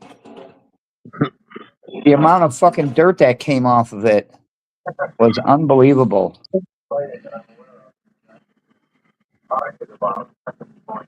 Oh God, Maria, look at how bad this Komatsu's excavator is stuck in the water. Stuck in the water? Yeah, take a look. Correct. You're watching Murphy's Diesel, and we've got a recovery. Two of them. We've got two 40,000-pound excavators buried to the cabs. This company Good is luck a with small, family-owned irrigation company. They got quoted $65,000 to do this recovery. They weren't going to be able to stay in business. We're going to go up there, and we're going to help these folks out free of charge. For the next week. Yep, and he's got that Hammett with him. Yep, he does it free of charge. Don't worry, he makes fucking money. I got a D9 dozer stuck one time. You got one stuck? Oh yeah. How much did it cost to recover it? I don't know. I was working for Hodges, so I don't remember. I don't know what they paid for it. I'll use our crane to get it out. Oh man, he just blew something on the Hammett. Can't tell where it's coming from. Up on top, it's covering the bottom of the truck with coolant though. Woo, shit, it's hot. These are the two coolant lines right here. Going up through the floorboard to the heater core. I believe I could just bypass them right there and save some coolant in this bad Larry and get back on the road. I was just running down the highway, 52 mile an hour, and bam, coolant leak. Son of a... It's a good thing I got my pocket pliers. Boy, this is going to make a mess. And it's going to be hot. There's about 20 gallons of coolant in this son of a gun. It's about 200 degrees. Oh, right on his fucking leg. He's pretty good at rigging up snatch blocks and tackles, stuff like that. I got it. Oh, right in his face, everything. Well, at least my hands ain't getting coolant on them.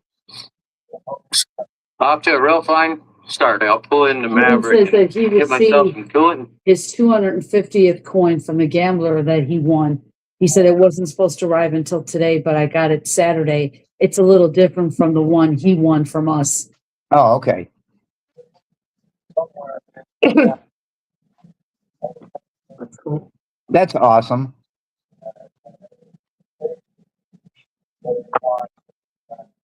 Look at this. He says, an old blind man gave me this military truck. Well, let's start. If it won't, he'll get it to start. You Look ever at watch his beard, Maria? You ever watch Vice Grip Garage, Jim? Jim, What? Ruffy's talking to you. What'd you say, Ruffy? I said, do you ever watch Vice Grip Garage? You said Vice Grip Garage? Yeah. I've never watched him. Check him out, man. He's pretty good. He's cool. All right, I'll check him out. He drives and recovers these old cars and stuff he buys and drives them like 600-800 miles home after he fixes them. Now, there is one guy I do watch, which he is really good. Let me try to remember his frickin' name.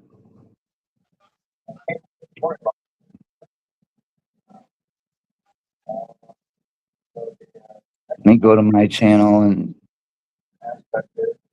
I can usually look at my subscriptions to find people. You should see how hot this girl is. Remember Tabitha from Bewitched? Remember little Tabitha? Oh, yeah. Her name's Erin Murphy. You should see the way she looks now, man. She's Oh, 60, yeah. but she's got big old hooters, and she looks fantastic. How old is she? 62. Oh, she's She's almost her. You're almost her age, honey. I am her. I'll be 60. You'll be, yes. A whole bunch of her bikini pictures just now. Yeah, she's freaking hot. She don't look 62. She looks more like 42. But yeah, I'm trying to find this guy's name.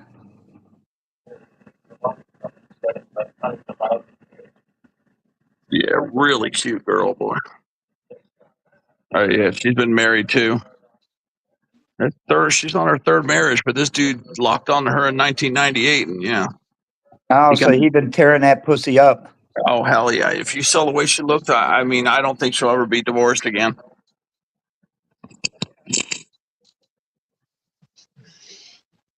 I know I'd never leave her.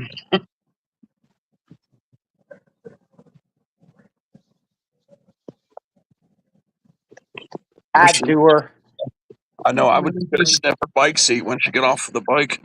I know you would, Reggie Ray. You do anybody, honey. Yeah, I just want to go sniff her car seat when she gets out. Yeah, she's got some big hooters. Oh yeah. Oh yeah. Little Yeah. Tabitha. Look at the shitter on that critter, boy. She's got 6 children. Yeah, she'll have 8 or 9. She hooks up with me.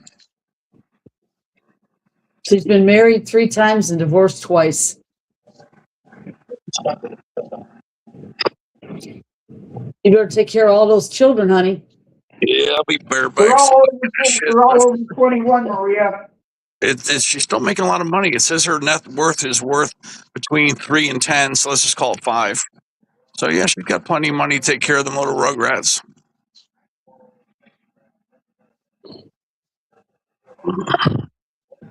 Yeah, them little crib midgets.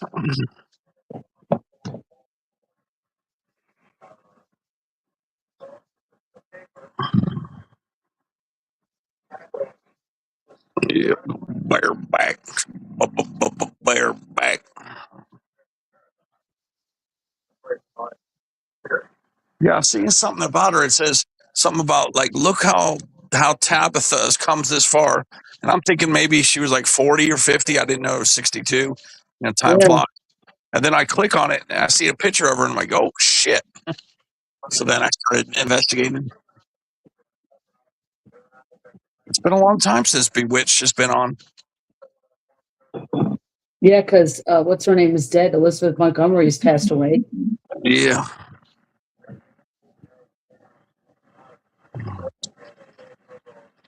Yeah, I never seen a picture of her recently. Let me see here. Elizabeth Montgomery.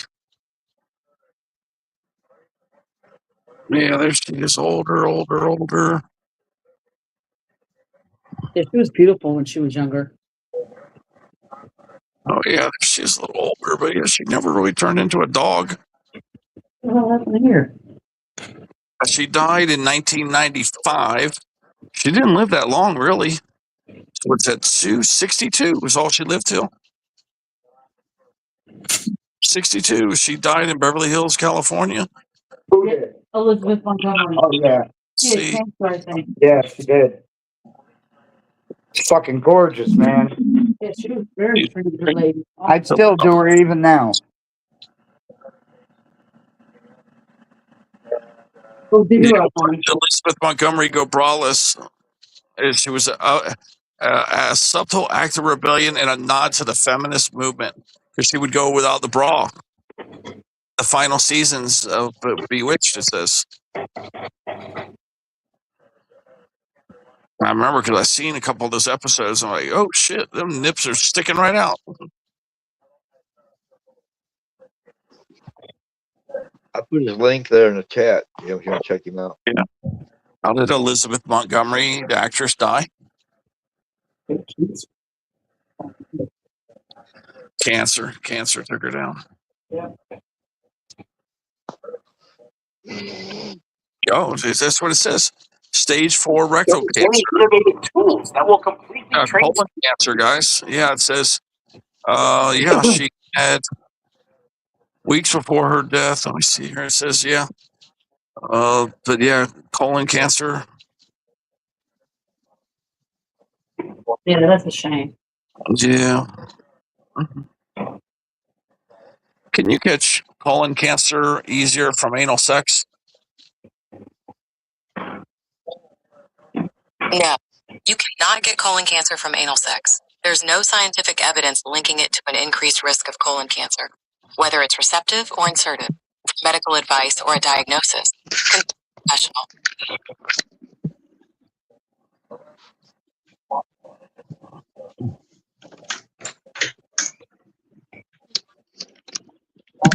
Sure, you can get colon cancer from sperm in the rectum.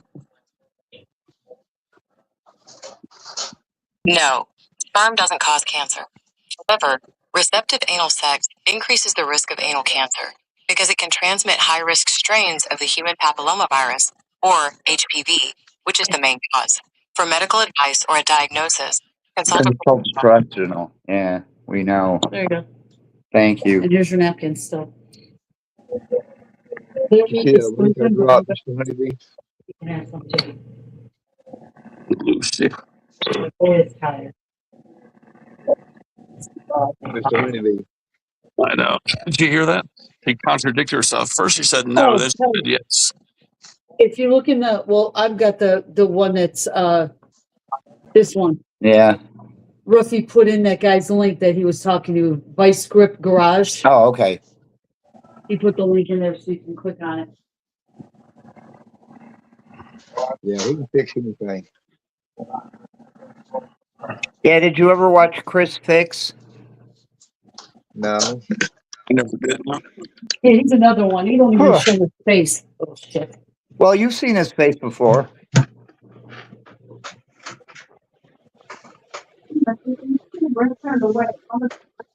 That's someone we haven't seen in a while is Gracie. Who's Gracie? She's still around? She was someone who supported channels. Is she even still around? At least our channels, I know that much. Yeah, Tim has the hots for her. Oh, she's fucking hot, man. Oh, really? She's even hotter than Sarah. You have the hots for everything on YouTube.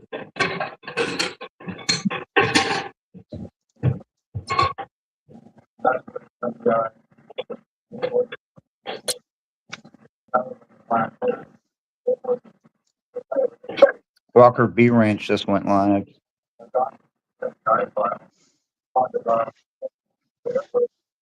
Walker B Ranch is in South Carolina.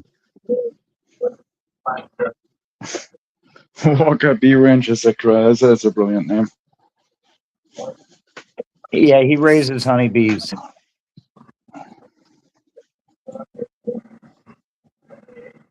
How many colonies does he have? Like how many hives? Off the top of my head, I don't know. Why am I subscribed to Kunta Kinte 141? I don't know. What the hell are you doing?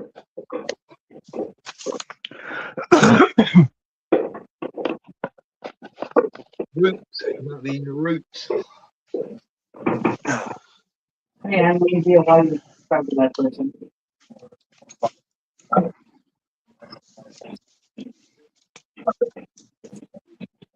Another good one I like to watch, his YouTube channel name is KT3406E. That's all he mainly, he works on other stuff, but he mainly works on those Caterpillar engines, 3406Es. But Yeah. he self-taught himself how to fix diesel engines. That's cool. That's a good trade. Yeah, it is. That's pretty handy.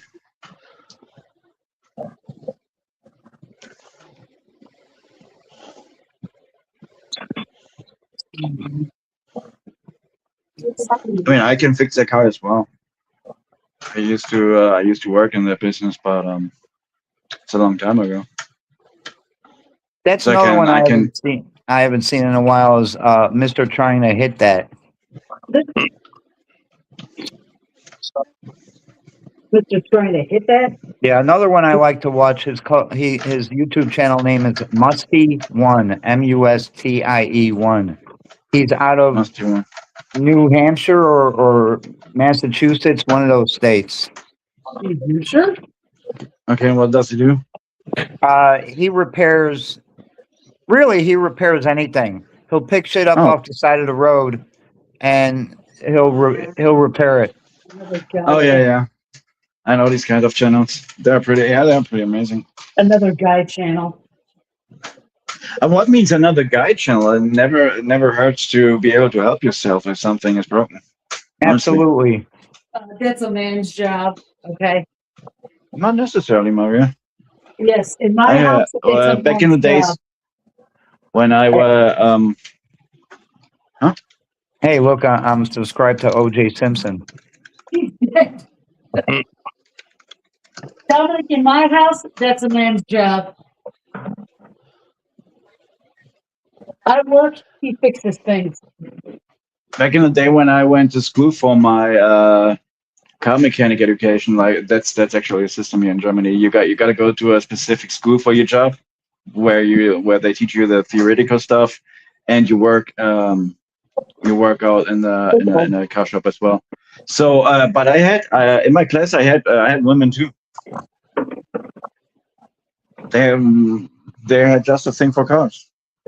They do exist. It does exist.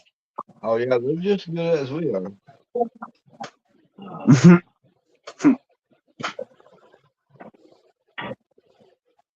It's a nice hobby.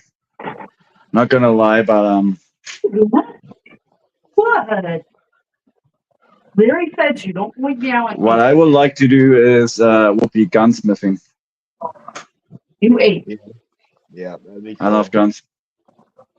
That taxidermy. I want to do taxidermy.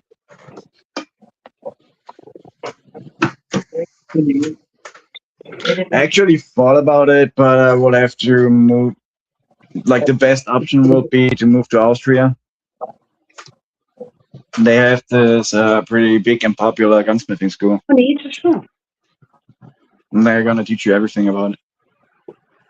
The good thing is in Germany it's a tradition that when you're a gunsmith and you absolve your training, at some point you create your own rifle, like most likely your own hunting rifle.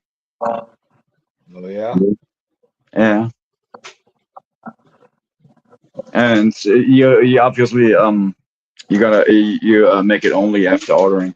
Like when somebody says, "Okay, I want to have that rifle," you gotta build it.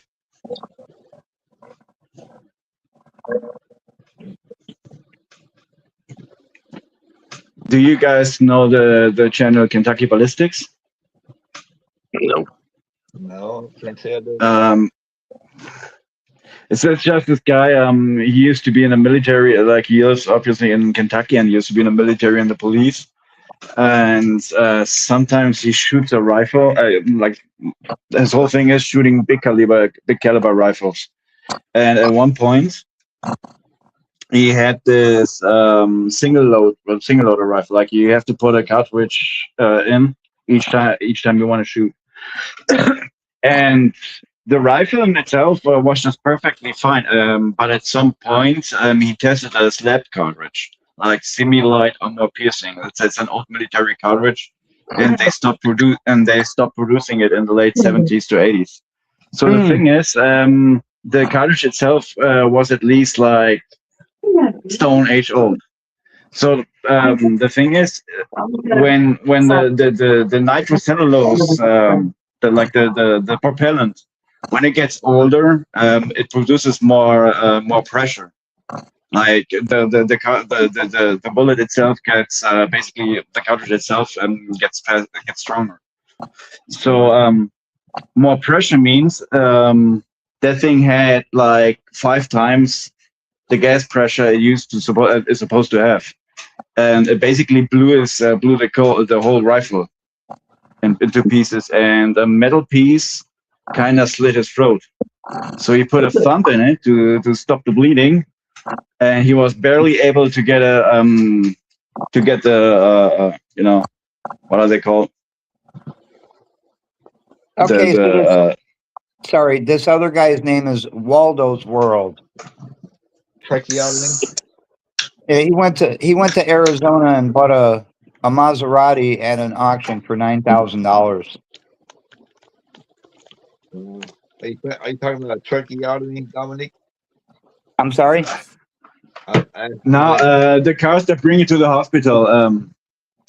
What are they called? Hey, ambulance. Yeah, right, the ambulance. And he was just barely able to call the ambulance. He survived, but just was close to that.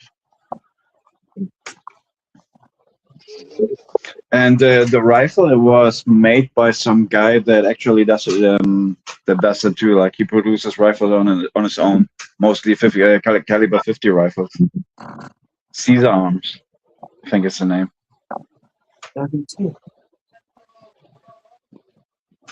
part 1, I bought the world's most depreciated exotic for only $9,000 and drove it 3,000 miles home before fitting an X pipe to the exhaust so it would sound like this.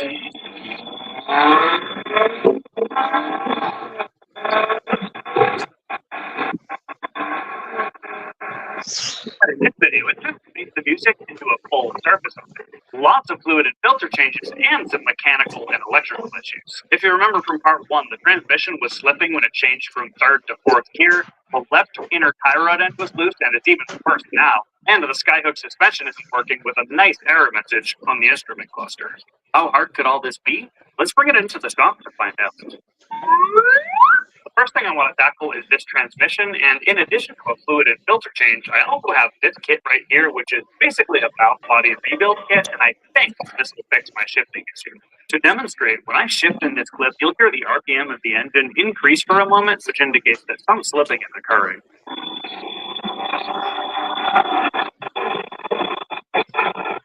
going to start by removing the drain plug. Yeah, the fluid looks pretty dark, so it's definitely a good thing that I'm changing this fluid.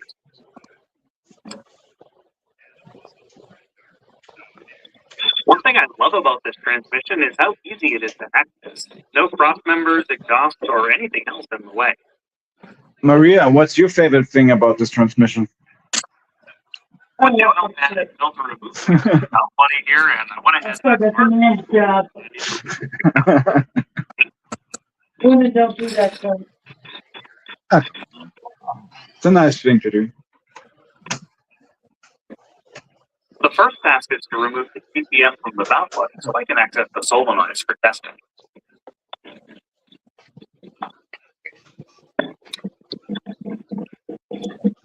Now that I have all these solenoids accessible, I can test the resistance of them, and they're all supposed to be around 5 ohms except for the black one, which should be 11.5.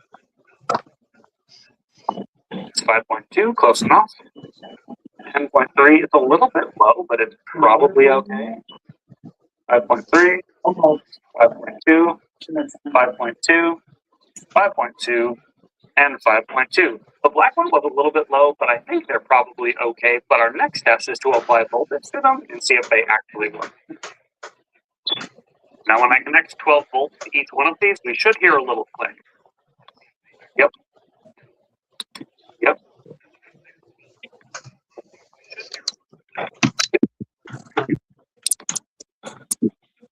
Yep. Yes. Interestingly, the green ones make a louder click than the yellow ones and also the black ones, but they all sound like they're working. Looks like I have some more bolts to remove, and then I can separate these two halves.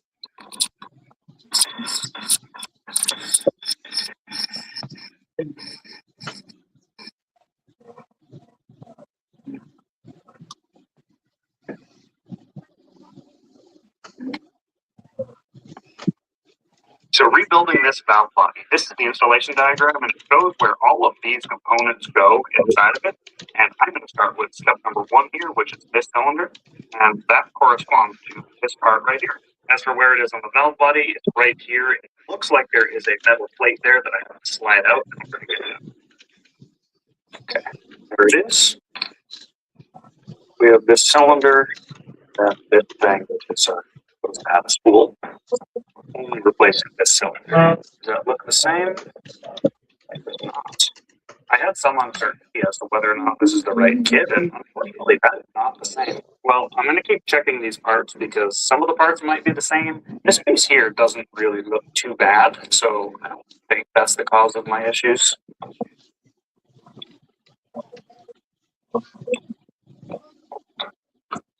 This one looks like it has a clip keeping it in. It seems like it wants to. Why not? Okay, I am on step 5 now, and I finally found one that I think is going to work. Steps 2 and 3 are this one right here, and I was having a hard time getting this out. And I skipped step 4 for now. Those are for the solenoids here. Anyway, I just want to verify that this is the right size. 0.512 of an inch. The new one, 0.512. 0.4 exactly. 0.4. Overall length, 627. 643. I mean, these don't press against anything, so it's probably okay if it sticks out just a hair more. Okay, I think it's going to work, so I'm just going to install this O-ring on here. And there we go. I'll stick that back in there. Install this clip. Well, there's one successfully changed, and I think I should be able to get a bunch more of these. By the way, the reason why some of these parts aren't fitting is because it's made for the 053 separator, and I have a 052 separator, and they don't make a kit for this, so I'm just doing the best I can here. Now it is time to go to step 6, which are these little things right in here.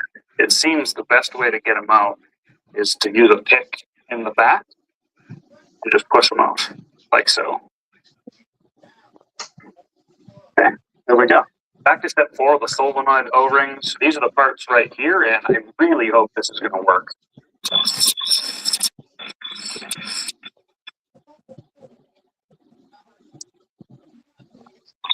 Okay, I actually figured out these solenoid things here. So this piece comes out if you remove a little clip right here. So let's pull this one out. Do it. This clip right here, spring loaded, so I want to catch it. Okay, and there it is. And I already measured these. They are exactly the right size. So I should. Can I get some more coffee? Great news. I mean, yeah, give me some more coffee. Pop it in. And I'll just pop this clip back in, like so. After I finished those, I ended up installing all new solenoids.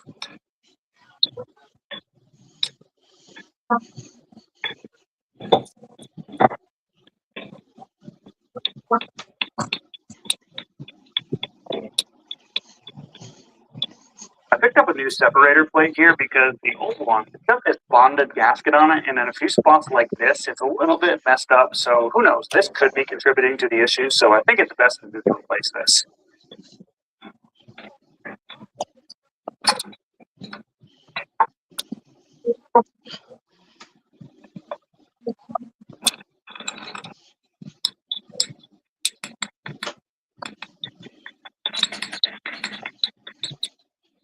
Good. Before I reinstall this valve body, I have 5 seals to install. I got 4 tubular ones right here, and then there's 1 seal right here. These tubular ones I should be able to get out with a pen. Insert the new one. Very easy, and it sticks out a little bit, which is nice. That's how it provides a seal. These other ones, they're not really sticking out very much.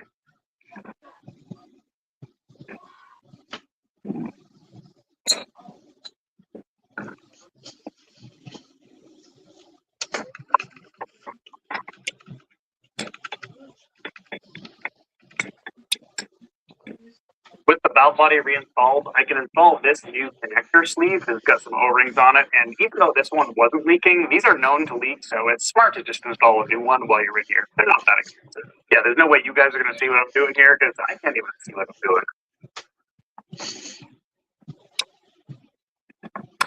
A little bit of silicone grease on this seal here. Alright, it's on. We've got a nice new filter here, and you always want to make sure that the old seal from the old filter comes out of the body. In this case, it was actually stuck up there, but I've already removed it.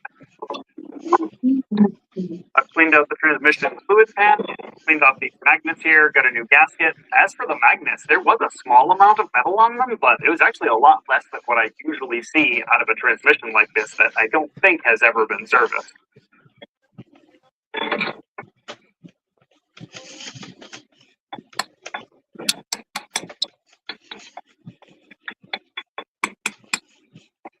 That's not going anywhere.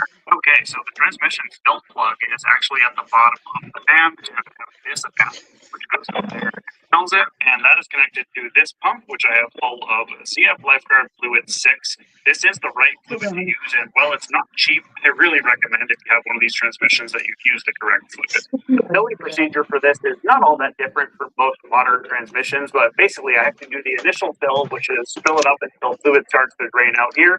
Then I can start the engine and fill it up again. And then I can go through all the gears and fill it up again. Then I can let it warm up. When it gets to operating temperature, which it says right here on the pan is between 50 to 60 degrees Celsius, as the fluid heats up, it'll cause the volume of it to increase, which will cause it to drain out of the pan here. But as soon as it reaches that operating temperature, I can put the fill plug back in and call it good. go ahead and open this valve and start filling it up. What happened? Everybody fall asleep? Fluid's starting to come out, so I'm going to turn Nope, I'm still here. Okay. Okay, that's wasting a lot of fluid, but there's nothing I can do about that. Let's start the engine.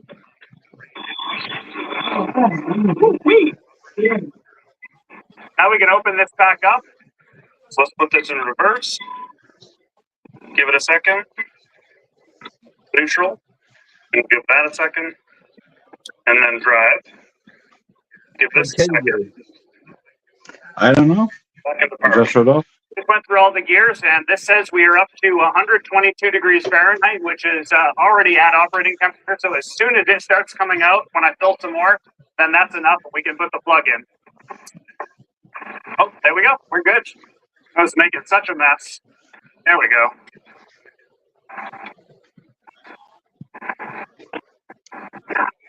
I would love to bring this thing for a test drive right now to see if that transmission is fixed. However, this wheel here is dangerously loose. Can you see that? And it's tight up and down, so that means it's a tie rod end, and in this case, it's the inner tie rod end. Apparently, Maserati only sells the outer tie rod ends, and if you want an inner, you have to buy a whole new steering rack, which is over $5,000. Wow. It even says made in Italy there, so hopefully this will work.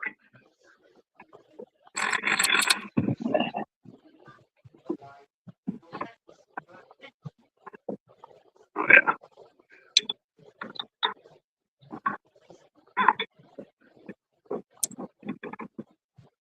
Oh my goodness.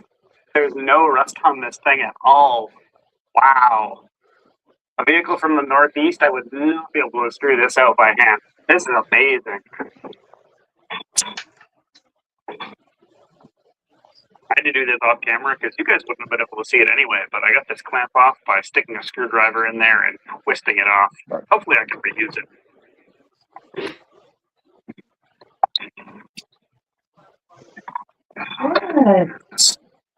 Yep, that's where my play is. This thing doesn't appear to have any flats on it for a wrench, so We're ready, okay? a pair of pliers. Uh-oh, we lost Teddy. Yep. Apparently. Oh. Yes, same here, so this is going to work. I don't want this to loosen up on me, so I am going to throw some blue Loctite on these threads. Looks like your cat there, Ruffy. Yeah, she's napping. He's tired. That's Mama Kitty.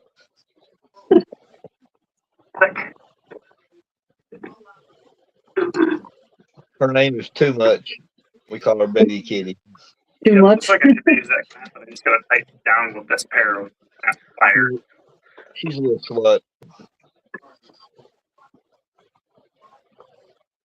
She's had 2 litters. Ooh. That's pretty close to how far in I need to go, and I'm going to leave this nut loose so that I can do an alignment later, because this is definitely going to need some fine tuning.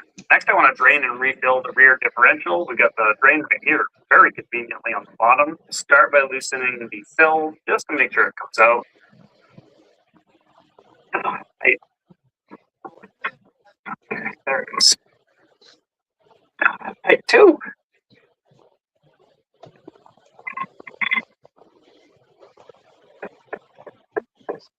Actually, not that much metal on the magnet either.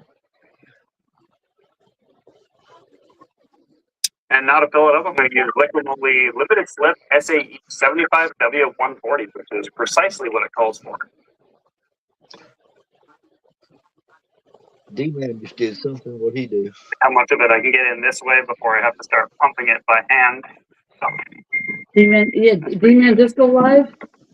I seen enough catching him. I don't think He's playing Fortnite.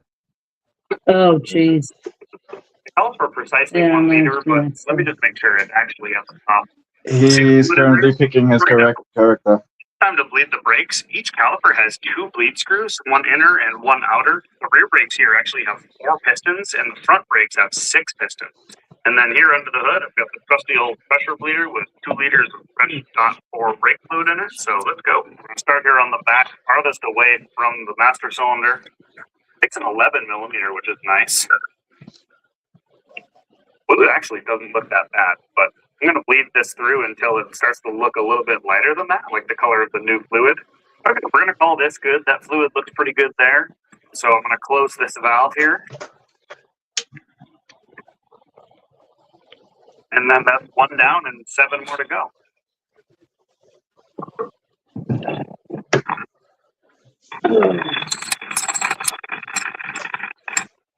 She's sleeping with her eyes open. She just stares off into space sometimes. And now to test the transmission, we're in 3rd gear and I'm going to shift into 4th. I'm over here meowing at me and I don't know why. Right away, and it moves. That is fantastic. You got this? Gambler. Uh-oh.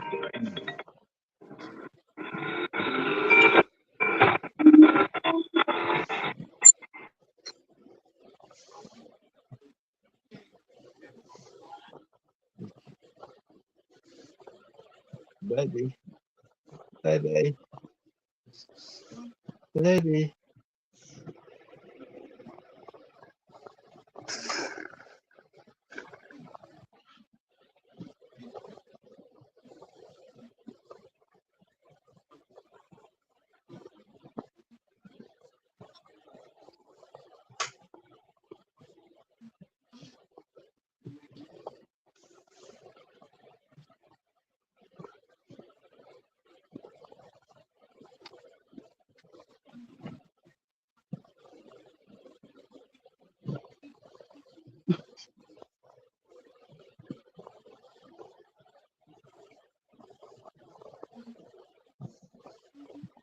Don't look at the bra hanging on the wall over.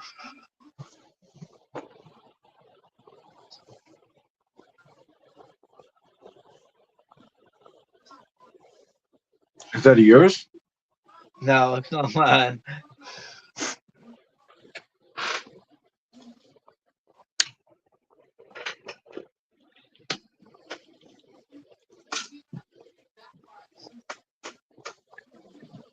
A little too big for me.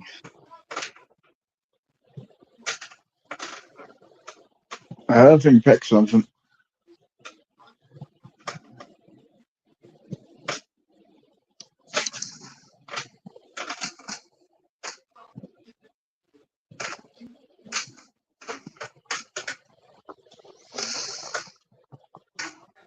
Are you okay? Are you okay?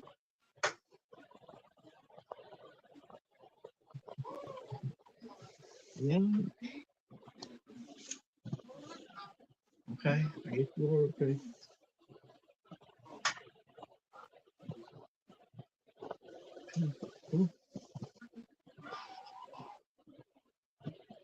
Look at me down. Look at me down. Yeah. Yeah.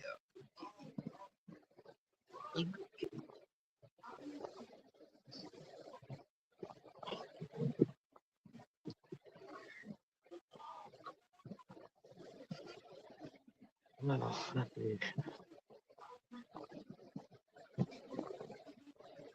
6 hours already. Wow. No, it's been some time. I was planning on staying on 12, but I don't know if I can handle 12 hours. I'm tired. I mean, you don't have to. No, it doesn't change the title and change the thumbnail. So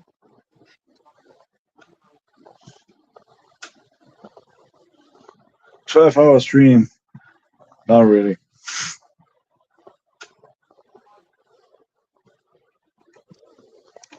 that's usually what I do. 12 hours.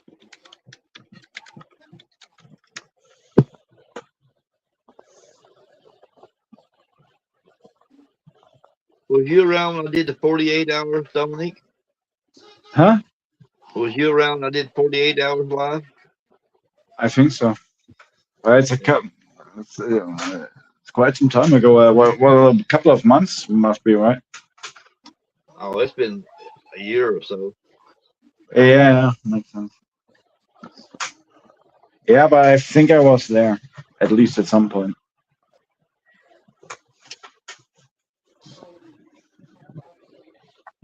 Still got the record. Nobody's beat me.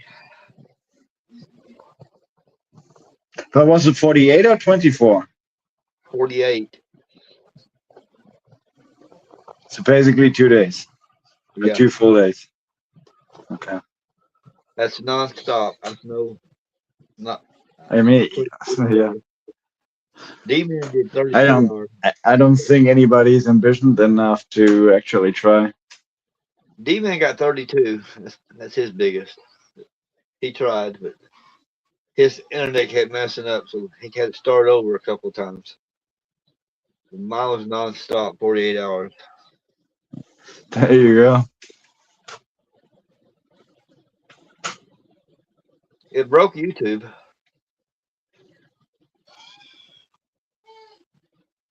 Yeah. It's still. They initially want. Huh? I'm sorry, I didn't mean to interrupt you. I said it still hasn't processed yet. It's been over a year. Yeah, I mean, they put this 12-hour rule in place, so people would stop making sleeping streams.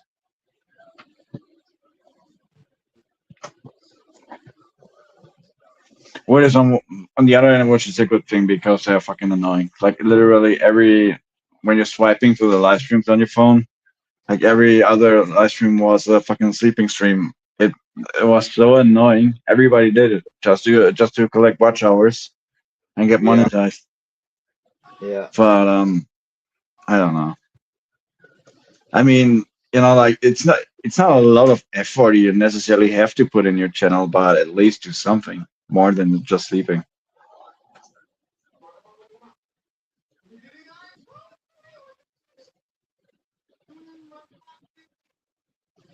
I do my fair share of sleeping on panel. I have to admit. Yeah. Yeah, but it's another thing.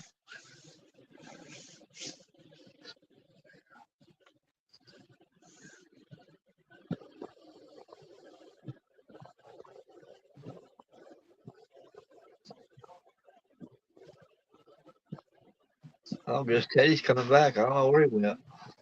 I mean, I have on the second tab, I have Facebook open, and he went offline like 11 minutes ago. So I think he fell asleep.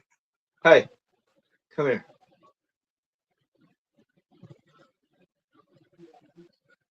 Zoe is online. Oh god, I gotta be careful. I still believe she wants to lock me down in her basement and never be seen again. Oh hell.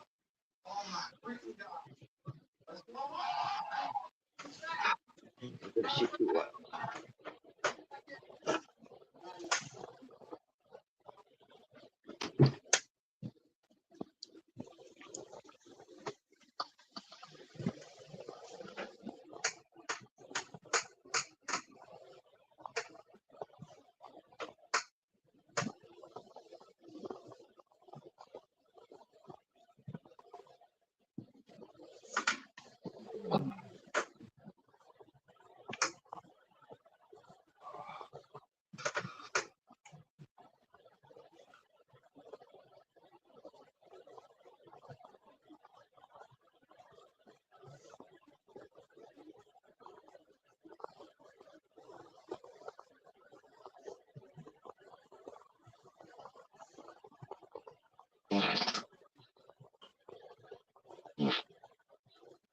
What was that? The fart. Damn, bro.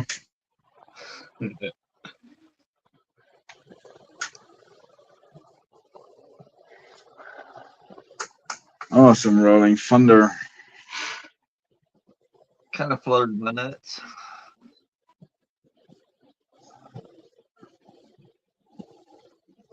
But you're safe as long as it stays dry.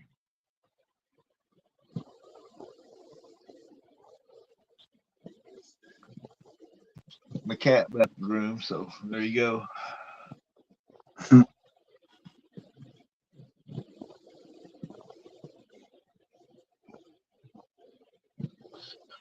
All right, Kevin. Appreciate you hanging around, man. You're welcome. Come on up here if you want to. Let me bust your cherry. Let me be your first one up here.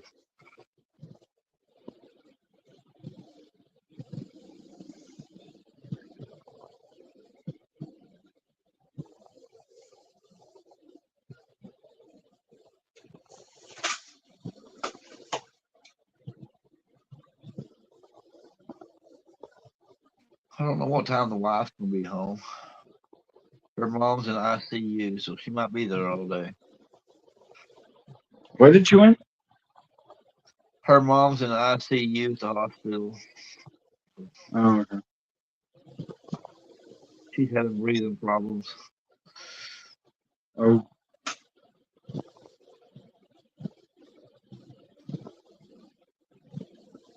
Smoker? Oh yeah. Emphysema. I All figured. this stuff. Oh,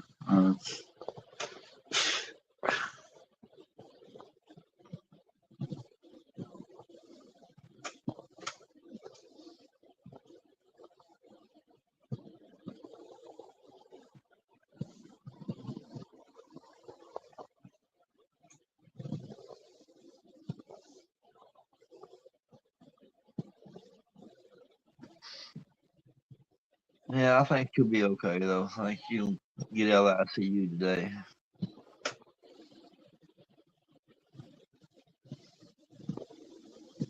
is she getting some kind of medication, like asthma spray, or? No, she's married.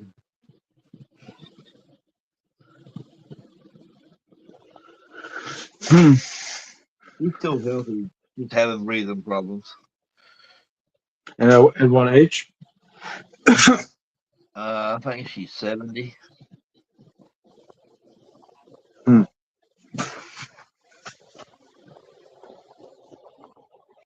I mean, it's always, it's always a kind of a gamble.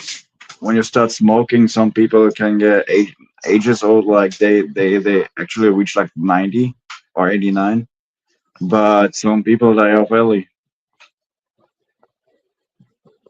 Yeah, I know. I need to slow down smoking. When I'm on here on the panel, I smoke too much. I know that feeling.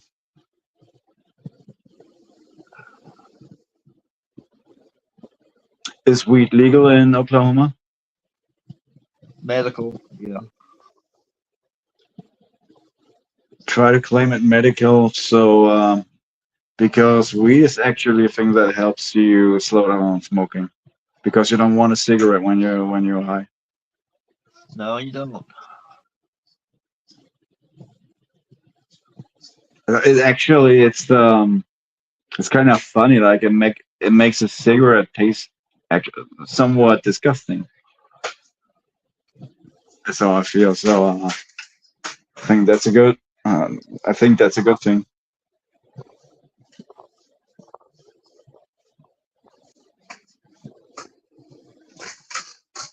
I smoke about a pack a day. Too much. Yeah, but that's like for an active smoker, that's somewhat the standard. Yeah, that's And most not. people I know. They'll last me all night and all day a pack, so it's not too bad. Yeah. There's most people I know, they will come up to sort of like a pack a day too. So it's I think it's like in the middle field. But it is if you think about it, it is much. Too much money. No, well, it's too expensive to smoke 2 packs a day. Like they're $14 a pack. Wow. $14? 14. How many? Yeah. How many sticks? 20.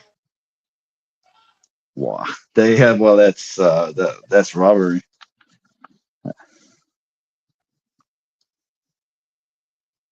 That's way too expensive for only 26.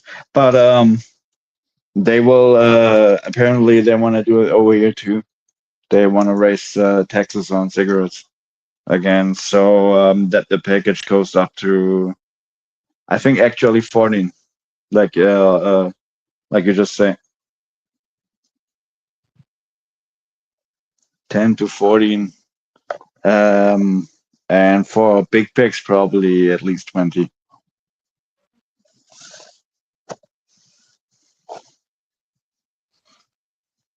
I switched to a cheaper brand. What I buy now is like they're 809, I think.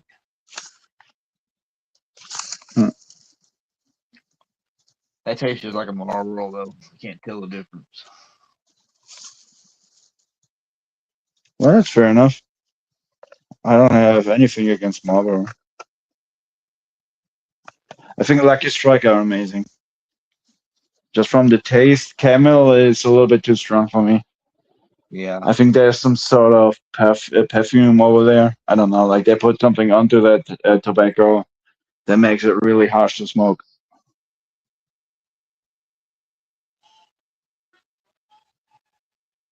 Do you ever do cigars? Every once in a while. Me too. Cohiba Maduro 5 is my favorite.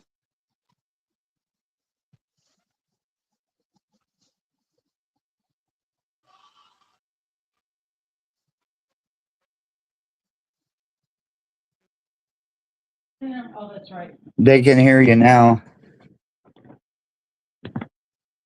Welcome back, Maria. We hear you. I was on the phone with the gambler, so I had to mute. Okay. And what does he say? Is everything all right with him? Oh yeah, everything's good. Okay. Glad to hear.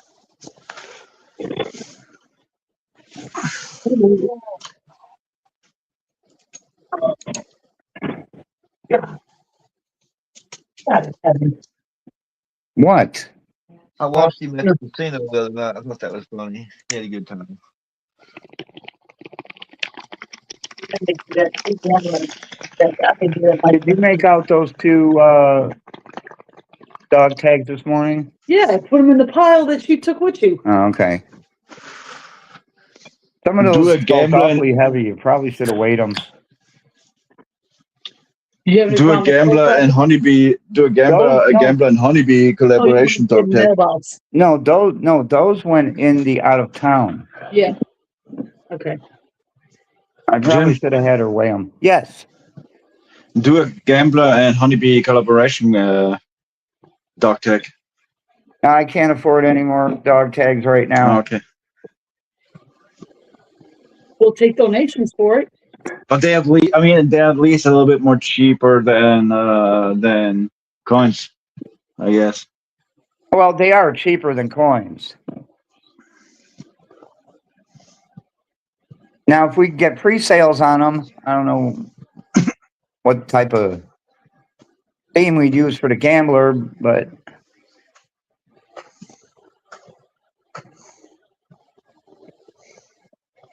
you prayed and it didn't come true, right? I'm still here. No, I Oh, wanted to say a prayer before I eat. why? You never my do. song. Maybe I like to get back to it. You sinner. Or are you just saying that because you cooked? You ate what I made, didn't you? That was frozen. You couldn't fuck that up. Want to bet? You said you want to bet? Said you didn't like this pot. You want some of this pasta?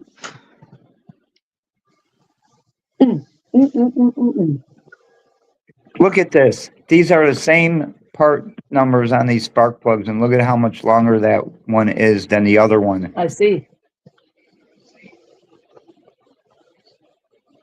I'm sorry, I'm just not That's not good. really interested in spark plugs. No, but it's the same Mario, part number. I just want to ask Mario, what's your thought on spark plugs? Like, you got any kind of reliable ones? AC Delco. I'm trying to see what the name on it is. It comes out of a Maserati, and he only buys for that Maserati. He only buys, the OEMs. Yeah, original parts, right? Mm-hmm. I mean, you gotta. At this point, you gotta have to. I wouldn't take that. I wouldn't buy no second market spare parts for Maserati. And on the other hand, if you can afford the car, and then you can afford the spare parts, so what? Yeah, he paid $9,000 for this Maserati at an auction and drove it 3,000 miles from Arizona back to where is he at? Massachusetts, New Hampshire, Massachusetts, I think. Somewhere over there. And age of the car? What's that? How old is the car? You know what? I don't think he's ever said. Maybe when he first did the auction, he said it. When he went to that auction, but off the top of my head, I can't remember. It's not really like that an older car. No, it's not really that. It's not really that old. Yeah, the 9000 is a steal. If there's nothing wrong with the car, of course. Well, you know, when you buy cars at an auction, there's always going to be something wrong, but this one had nothing major wrong. Does it start? Does it fire up? Oh, it runs great. From the work he did to it, you know, he's just fixing these odds and ends on it. Like he had a problem shifting from third to fourth, and he fixed that. And he had an inner tie rod that was bad on the driver's side. But Maserati, they didn't sell just the inner tie rod. They only sold just the outer. And if you wanted the inner tie rod, you would have had to buy the whole rack and pinion. And he was lucky he found somebody that was selling an inner tie rod, and it was made in Italy. So, and he fixed that problem. I hate when that happens. When you have to buy the whole thing. It's kind of frustrating. It's bullshit. You don't sell the inner, but you sell the outer. Yes. Like you think the inner isn't going to go bad? What? Oh, Kevin is still here with us. Yeah, Kevin, I told the gambler that you already got his coin in, and he's happy about that. He said it cost him $9.50 to ship it. California, Jesus Lord. I said, you got to learn to do your own postage at home. Let's see what it cost us to ship to Kevin from here. Yeah, it's basically the different side of the different end of the country, right? Yeah, so let's see. He said it cost him $9.50, and Kevin from Cali. Let's see. Oh, what's up, Michelle? Welcome in. Who's here? Giggles. Hello, Michelle. Hi, Michelle. She's at the store. It cost us $5.97 to ship it to Kevin, and the gambler Kevin says sometimes me and you remind him of Ralph and Alice on The Honeymooners. Yeah, that's true. Be a little careful, Maria. A little careful. Remember, the life you save may be your own. Hello, Sarah. He says, hey, y'all again. Y'all. Hey, y'all. Y'all. I love that. It's Texan, right? One of these days, Maria. One of these days. Say more in the south. Ow! Right in the kisser. Did you just beat you? Did you just assaulted you?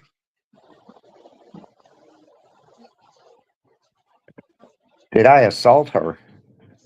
Nah. Did she assault you? Yeah, she did just by talking to me. See, the thing is, with me. With you what? I'm different than most women. You hit me, I fucking hit back. Mm. With whatever I can grab in my hand. Like keys? Keys, a big old wooden spoon. Remember that time you threw the keys at me and hit me in the head? I remember. And I didn't even touch you. You pissed me off. See? Iron pen. She's very violent. I have my dad's temper, so watch out.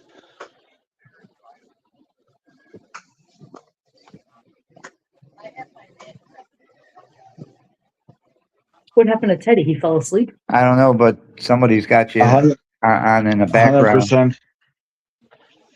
100%. I didn't hear a CPAP machine. Sometimes he puts it on when he's on a panel. Michelle says, damn, so much freaking drama going on today. Why? What's going on? I haven't heard anything. Me neither. Kevin said he was surprised when he saw the gambler pay $9.45 for the shipping. Yeah. That's because he took it to the post office. Yeah. It's all sunshine with us. So what happened, Michelle? Yeah, what drama? You missing out on something? Ted isn't on the panel. He was. I don't know what happened to him. He fell asleep, obviously. Mm. Because shortly after he went off the panel, he went offline on Facebook too. Sarah said hi to you. I said hi to her.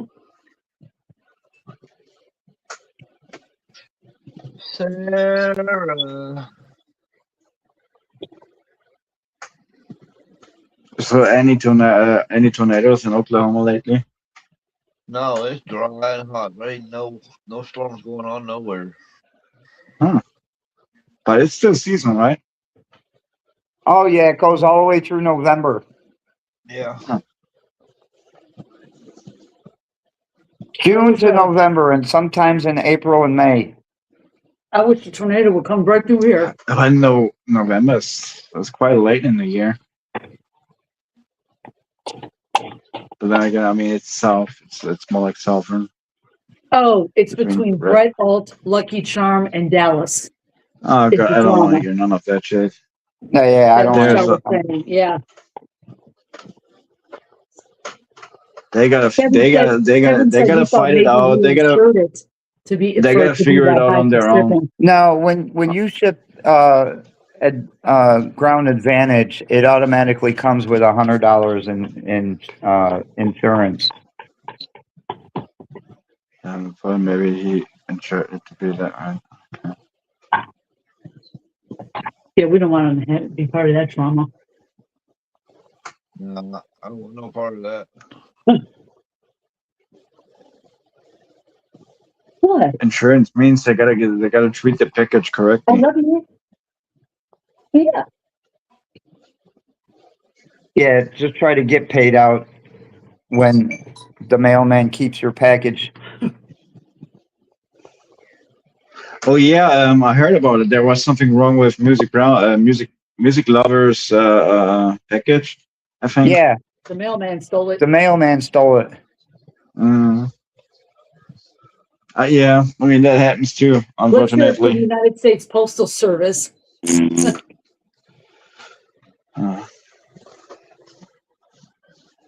Because the woman at the post office told her that if the package is damaged or lost, the mailman just marks it picked up at the post office. That's the dumbest thing I've ever heard. I know. Yeah, but on the other hand, it kind of means the mailman felt safe about it. Like he didn't give a fuck.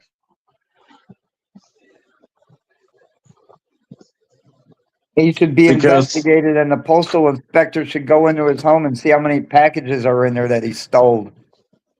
Kevin said he was shocked. You know, like it's kind of obvious. On the 25th. Yeah. It got there When pretty it's quick. Sometimes you get lucky like that, Kevin. What is it? I was shocked that I received it on the 25th. Sometimes the mail gets through pretty fast. Yeah, You know that on the sign, the other mail hand, gets through no matter what kind of weather? You know why?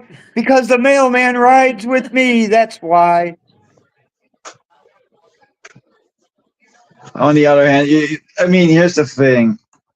America is the biggest country, so our postal service is obviously functioning way more, like way better. But America is a big country, and they don't pay much either. They're probably that's the thing, you know, like that's where the circle closes, because that means they are understaffed permanently.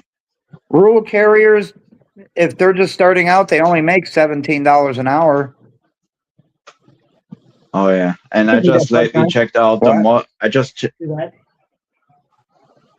gotta have I just checked out the rent prices. You gotta have your own car with the with the steering wheel on the right side, like in Germany. No, we have our steering wheel on the left side. You're talking about the UK.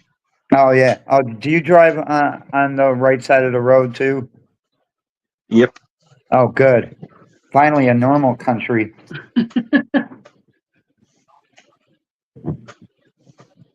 Germany is far from normal. So you don't have to change your habits when you're fucking rocking it on the autobahn. Why can't they go back to like when we were kids? Push the cart down the street and put the mail in the mailbox. Oh, they're too fucking lazy now. They still do that in Chicago I love that. because But they Chicago doesn't have their mailboxes at the curb. Right. But they basically have to fly post from across the country, right? Like when you're mailing something from New York to California, that's yeah, probably gonna go in a. Yeah, it goes on a plane. Mm-hmm. And if the plane crashes, you don't get your mail. Kevin said not bad for 2,200 miles. Jim. Kevin said not bad for 2,200 miles. Well, they might have had a whole bunch of shit going to California.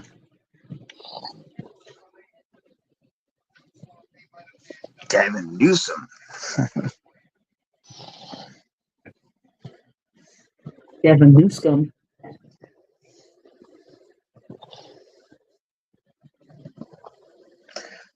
Yeah, but they say the economy of California is running bad lately. Well, look who's running California. Oh God. Yeah. Dumbass. Yeah. And in New York, they voted a Muslim into office.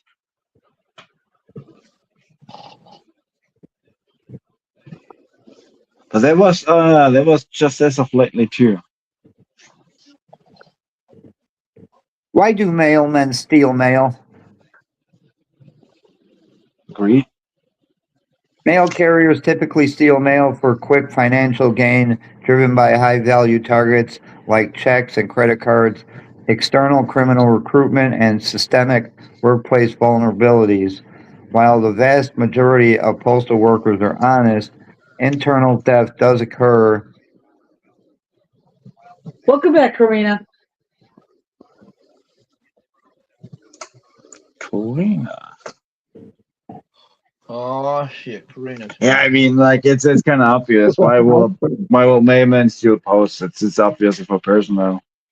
Yeah, but you know what? You never see them go to prison. Yeah, because it's probably hard to prove. I would No, say. it's not hard to prove. They got them right in a bag, so to speak. Right in the mail Yeah, but bag.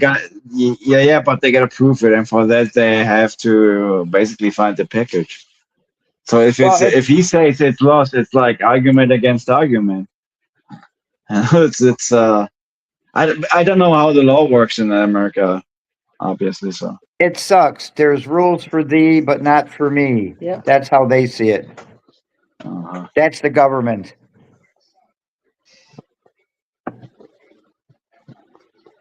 Because me is the government.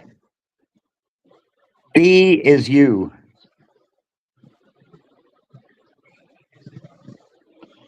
How many mail carriers have gone to prison?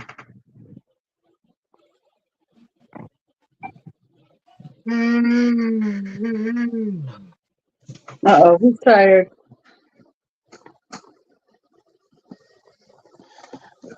it's kind of funny that Michelle's saying that, because once I saw when I was taking a walk into the forest, because the forest is close by, and I was like 2 or 3 miles in, I saw a mail truck just on. Oh, that's great. The Postal Service hires felons. Oh, that's just lovely. And was trying to decide what to keep. Oh, asshole.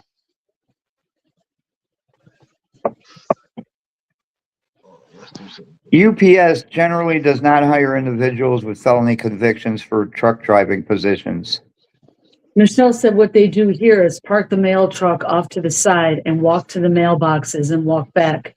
But they do drive to mailboxes since it's a big mailboxes for different houses. Are they checking for convictions when you want to work for UPS? She knows my voice, Karina. Well, that's good. Yep, Mrs. Honeybee here. Hi, Serena.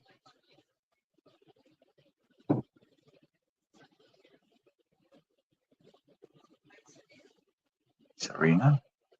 I used to like it when they would push the cart with the mail. Always friendly mailman. Yeah, Stop and talk to you, say hello, you know. Josh Hawley, they had the Postmaster General in front of the Senate. Oh, he's wicked. I love him. And he was asking him questions, and it was just funny because the guy had no answers, and he's like, didn't you just get a raise to $300,000 a year? Yeah, I remember you watching that because he said he doesn't know. What do you mean you don't know? You're the Postmaster General. You're supposed to know everything that goes on in the post office. Dumbass. Oh, but he sure gave himself a raise, didn't he? Yeah. Well, Karina, tell her I hope that she's having a good day today.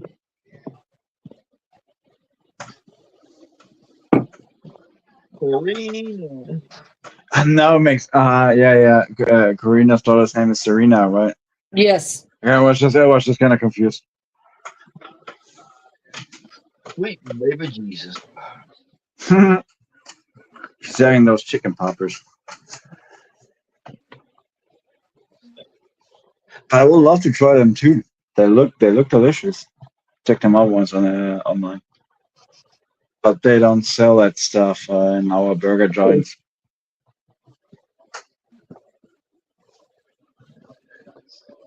Oh. Oh God. Yeah, right, buffalo chicken poppers. They look actually delicious. I would love to try them. But making myself, I'm not that much of a cook.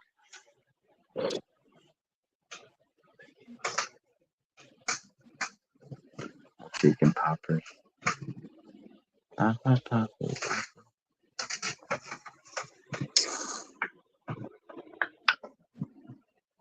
All right, I'm gonna clean this up. I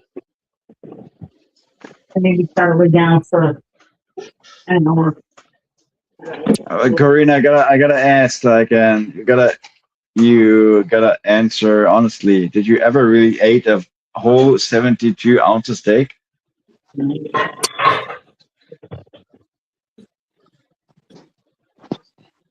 Yes, like I said, there is what? Hang on. Yeah, I think the next time I'll have to buy you the bigger box. They're translated into European language. I'll have to see what it is at Walmart. Yeah. That's like 2 kilograms. Oh, that's a big ass thing. No one I wish. No, you probably don't. I mean, you think so, but I don't. Yeah, I don't think you should. Like 2 kilos, like 4 pounds. That's like 4 pounds.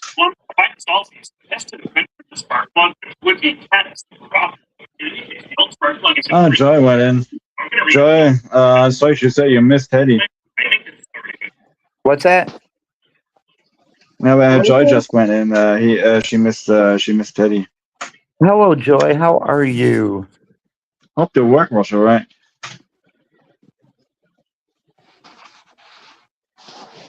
I like to change the air filter now, and it doesn't look too difficult to do. You just got to remove this assembly here. And I've got a brand new OEM filter here. This wasn't cheap, but at least the packaging looked nice.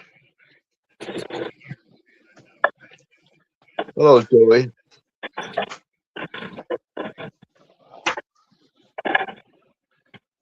Let's see. All right, let's do this for Karina. Look at that. You gonna eat the whole thing? Watch me. Wow. Just like a wild person. I told you I could do it. You did it. Yeah, that looks about right. That's what a 72 ounce steak will look like. I mean, look at that What thing. is the cost of a Maserati air filter? Look at that. You gonna eat the whole thing?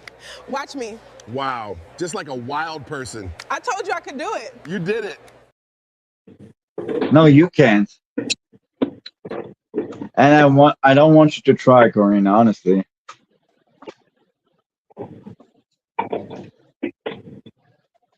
You will get a heart, like you will get a cardiac arrest. Look at No, that. A 4 Maserati air pounds. filter can cost between $20 and $145. Huh, what's up, Joanne? Hello, Joanne. Joanne. Hello, Joanne. A little bit dirty. Just making sure to let Jenna know. Shut up, Jenna. Shout out to the 12 people here. Appreciate you.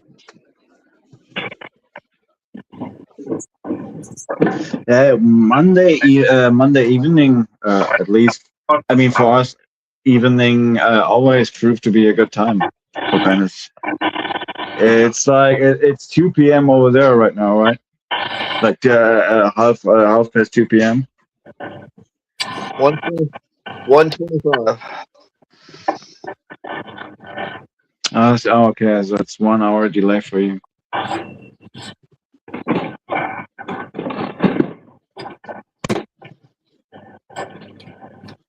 Yeah, 1 more hour. Like Georgia is 6 hours and Oklahoma is 7 hours then for me.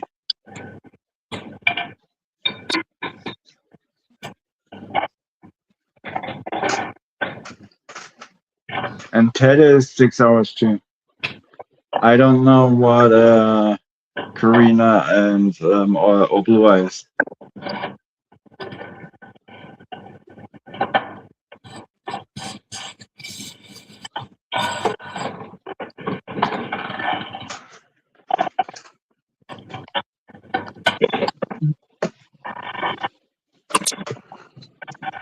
Long to Rodrigo.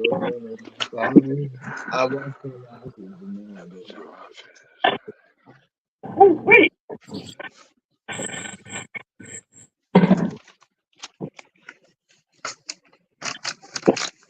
We're targeting 32 psi.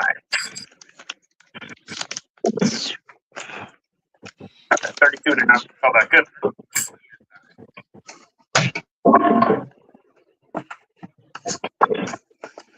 Next, I want to flush the power steering fluid, and this is the reservoir right here. Now, the theory here is what I'm going to try is disconnect the return hose, which is that little one right there.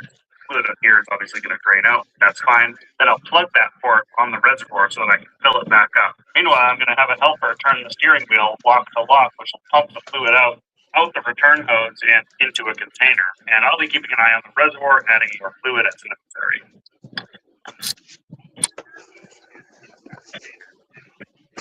Container down here.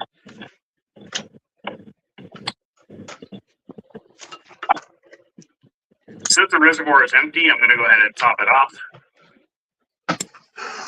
Now I can have my helper go ahead and turn the steering wheel from lock to lock. And as we can see, fluid's coming out of the return line as expected. Oh, this is working wonderfully. The beauty of this method is that it's very easy to flush the fluid out without worrying about the system running dry. Because if the system runs dry, then you get air in it, and it's kind of a pain to bleed. I think we're starting to see just a hint of the new fluid coming out. I have to empty this container and also top off the reservoir again. And as you can hopefully see, the color of the new fluid is green. So it should be easy to see once the new fluid is flushed through the system. Okay, go ahead. Oh, yeah. Yep, definitely some green fluid coming out. We're going to keep flushing for a little bit longer. All right, stop when you get to the next lock. That looks good to me. This fluid is looking quite green, so we've got a full flush pretty much. I'd say maybe like a 95% flush, which is more than good enough. Now to remove this plug down there and plug this hose back in without making too much of a mess, I'm going to put some absorbent towels down there.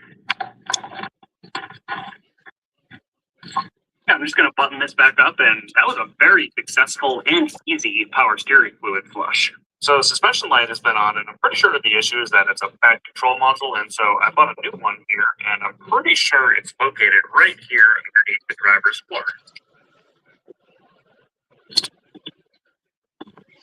Oh, I know what these are. These are those stupid plastic clip things that have the Phillips head fasteners that never work.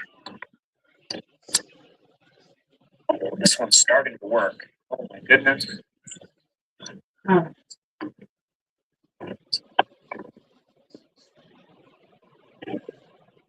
And there it is.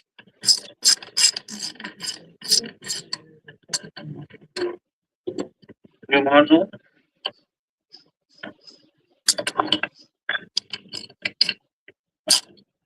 Well, that was very easy to replace. It's almost like they knew it was going to go bad. Now the question of, did that fix the suspension issue? Continue saving the cans, maybe we'll get more for next time. Honey, how about that?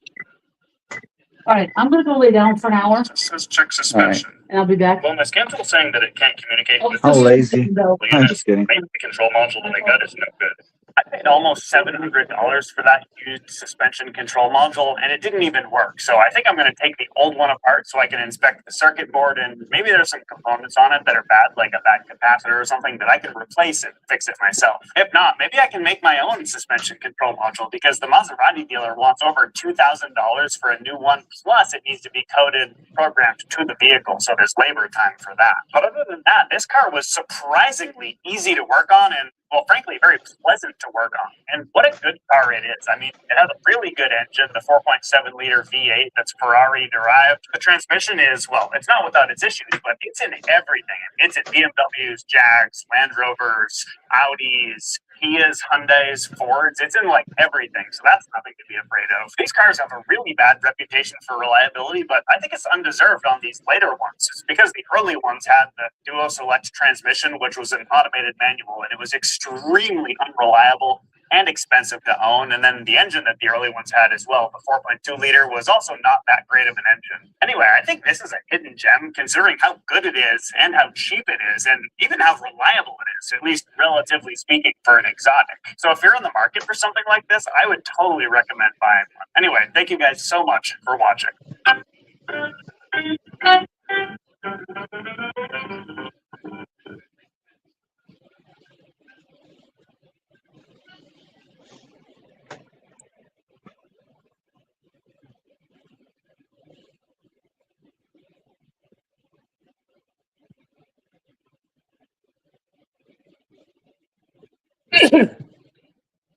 How hard could it be for a total beginner to wrap a car? I'll be attempting to wrap this cosmetically challenged Range Rover using a premium quality vinyl wrap. And this is what I picked up from wrapping film. So this is KPMF is the brand. It is a really nice dark metallic green. And then this here is for the trim and the roof. I'm going to do a satin metallic silver, and the brand here is Avery Dennison.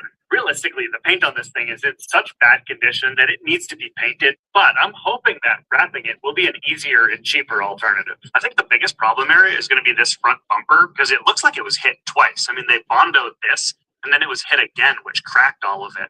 Now, if I just simply wrap over this, it'll look terrible because of this uneven surface, so I have to deal with this. Now that we're in the shop, I picked up this flexible epoxy that's intended to be used as a body filler on plastic bumpers like this. Step one is going to be to remove any loose paint and Bondo. See if any of this comes off. Actually seems like it's stuck on there pretty well. Anywhere it chips up like this so you can see the white filler material, that means that it's actually adhering to the bumper well, so I can pretty much stop there.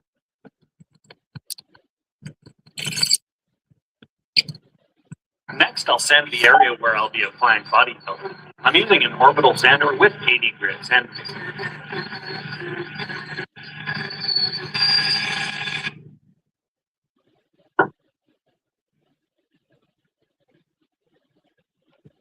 So this is a 2-part epoxy, so I'm going to mix equal parts of this up.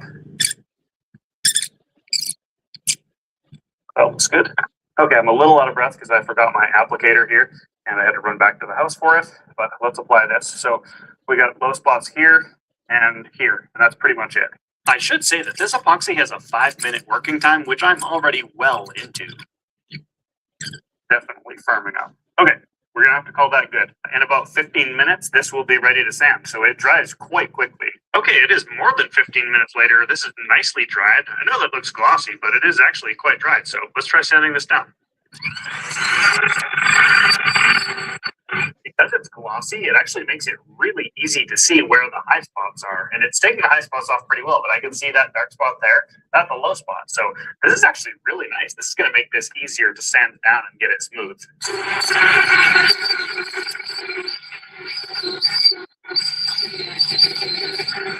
I'm pretty happy with how smooth this is. I went over it with 80 grit first, then followed it with 220, and now it's very smooth to the touch. I don't know if the vinyl wrap film is going to adhere to a sanded surface like this, but in my opinion, the best way to find out is to try it. And in the worst case scenario, I can always wrap the bumper again. Okay, I'm going to move on, and I'm going to start by wrapping the hood, which is probably the easiest panel to do. And I'm going to start by debadging this emblem here. I am replacing it because this is in pretty poor condition, and the black of this does not match the silver one in the back. I'll start by applying some heat with a heat gun. And then I'm going to use some dental floss. We'll just get in here and do a sawing motion and rip up the tape that's adhering this thing on there. Look at that. That was super easy. To remove the adhesive, I started by rubbing it with mineral spirits, which didn't do much. Then I tried scraping it with the trim removal tool, which was better, but still not great. I went to the store to buy a rubber eraser wheel, which works pretty well to remove the remaining adhesive. This is smooth to the touch now. You can still see where the letters were, so if I were just debadging this and keeping the paint like this, then I would polish this, and then you probably wouldn't be able to see it at all, but this is going to be good enough for wrapping over it. Up next, I want to remove this piece of trim because it seems like it's easy to do. Basically, when you're wrapping something, the more trim you remove, the better. And for things that are easy like this, it's kind of a no-brainer. You should probably remove it. I think this is more a question of, can I remove this without breaking it? It didn't sound good, but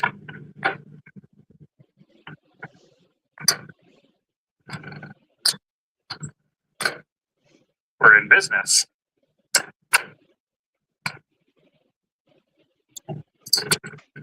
Yeah. I've got the surface totally cleaned and prepped, wiped down with isopropyl alcohol, so I'm ready to start laying down this vinyl wrap.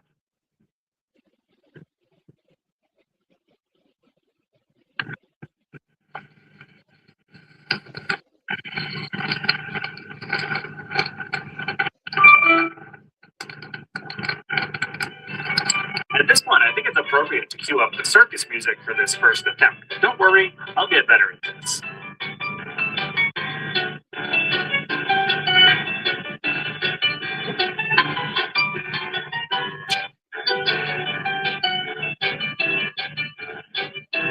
Okay, it is the next day, and this thing was becoming a source of frustration last night because it was not going as I wanted it to go. And so I decided to call it a night and come out here today with a fresh start and try this again. So the center of this ended up laying down fairly okay, but I think the biggest mistake we made is that we didn't put enough tension on the film as we laid it down initially. I think if we did that, it would have been a little bit easier here. So I think I'm going to leave the center bit as is, and then I'm going to put a bit of tension on this to smooth this out, and then there's going to be quite a heat required around the corners in order to sort of shrink that and get it to fit. Also, as it turns out, I think a Range Rover hood is actually one of the trickier hoods to do because of that clamshell shape, and just the size of it is quite large.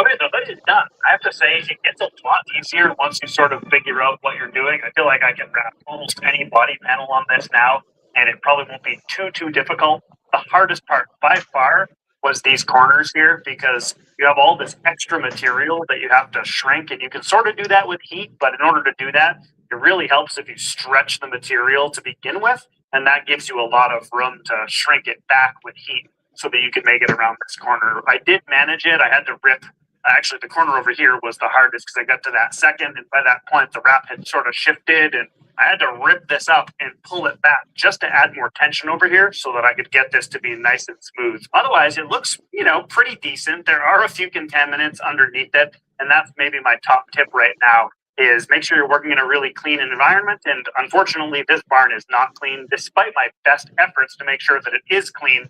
I think it's going to look really, really good from a distance, like 20 miles per hour or 20 feet. And it's going to be fantastic. I think I ordered enough material to rewrap this if I so choose. I'm going to go ahead and finish the rest of it, and then I'll decide later if I want to do this, because I ordered enough material to do the roof as well, and then later decided that I'm going to do the roof in silver. So I guess for now, I'm going to hold off on putting the Range Rover emblem back on the front. Okay, let's go around to the back to what I think is actually the easiest panel to do, and that is this one right here. It's just this thin strip. The only thing that adds to the complexity here is that because it's curved like this, that means that this bit here is going to have to be shrunk in order to fit. And in order to do that, that means I'm going to have to stretch this a fair amount. I'll start by using dental floss to remove the Range Rover lettering. I'll be replacing this later with new OEM lettering.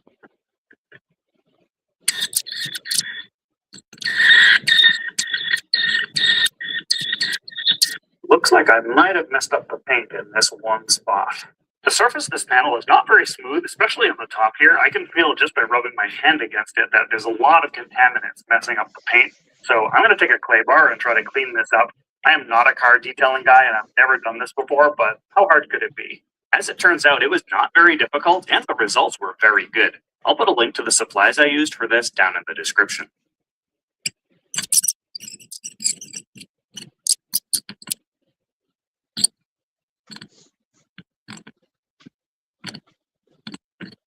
So I've got this bit all done here, and it's laid down really nicely. And now hopefully when I apply some heat to the top, it'll tighten up so that it'll fit there.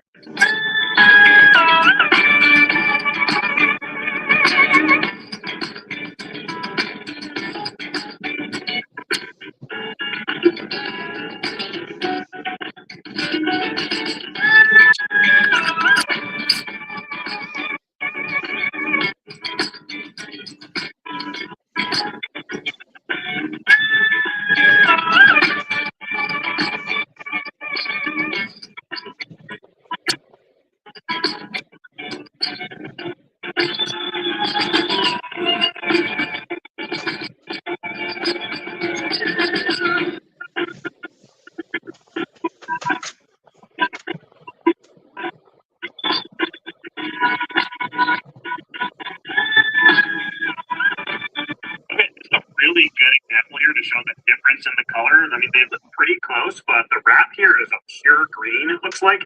And then the paint color of the car itself is more of a bluish green. I really like this wrap color. That is fantastic.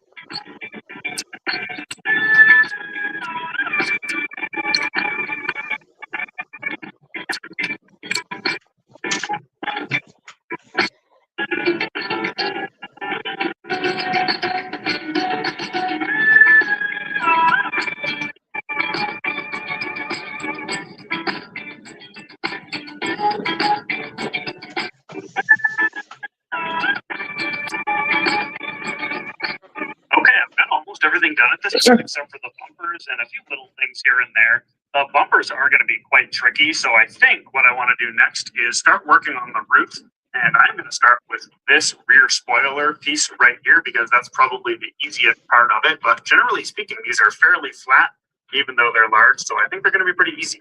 This has a little bit of a clamshell shape though, so I'm going to have to get a good amount of stretch on this so that I can shrink it into these corners here. And yeah, we're going to go with this nice metallic silver for the roof.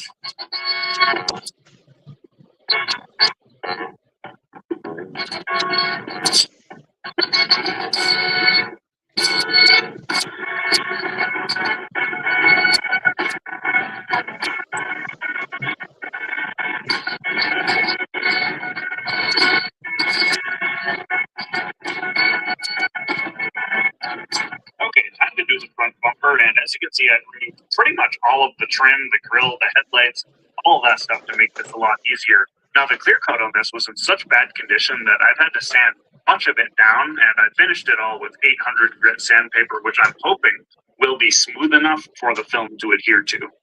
Now, the front bumper is a simple enough shape that I'm attempting to wrap it with a single sheet and no inlays.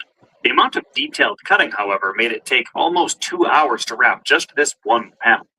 Okay, so the rear bumper, because of its complex shape, I am going to do this in 2 different segments, and you can see right here I have some knifeless tape. Get a closer look at that.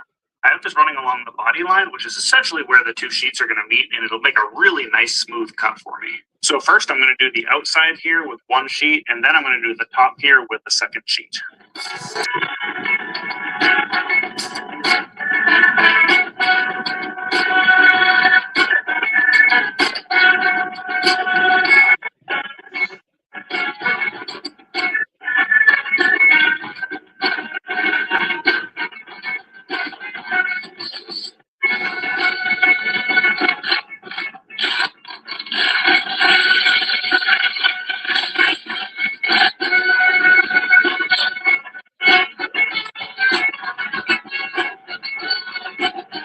That's it right there. See? There. Okay, next I'm going to do the mirror cap here. I've already clay barred this and wiped it down with alcohol so it is nice and clean. I have here a piece of scrap material. I think this is one of the cutouts from one of the wheel arches. And because this shape is so complex and rounded, there's going to be a lot of stretching required and heating before that. But I'm not going to wrap the inside here because, I mean, the color is almost the same and it's just not necessary. If it were a very different color, I would wrap the inside, but I would need 2 sheets in order to do it. What I am going to do is use some knifeless tape here right along the inside edge so that I can cut it cleanly without having to use a knife and dig into the mirror itself.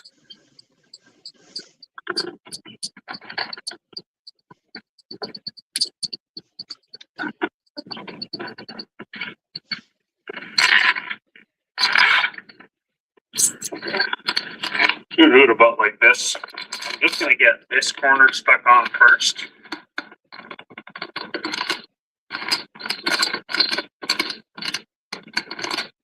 Right there. I'm just going to hold this loosely and apply some heat to it.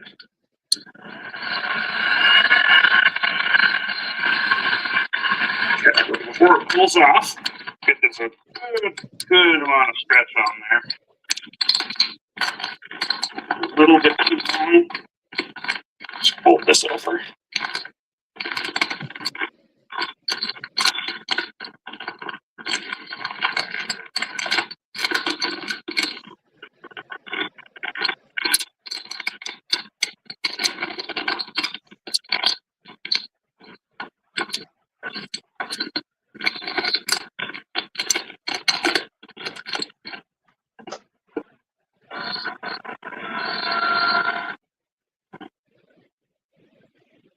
And it would be nice if I had less material here, so I'm just going to cut some of this off. Make it easier to pull.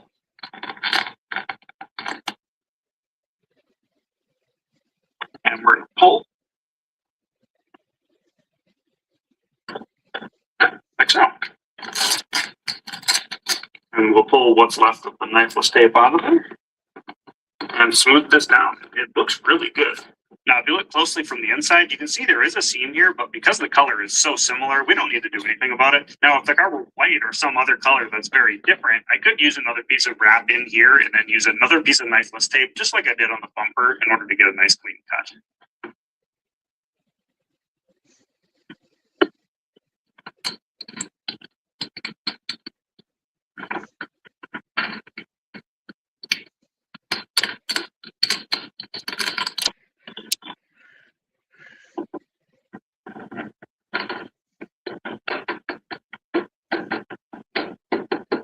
That's not going anywhere.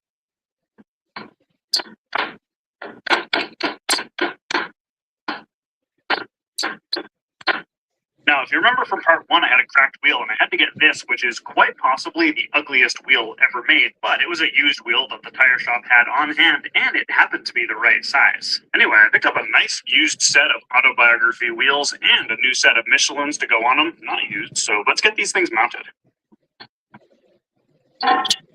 First, I need to install TPMS sensors because it came with just regular valve stems.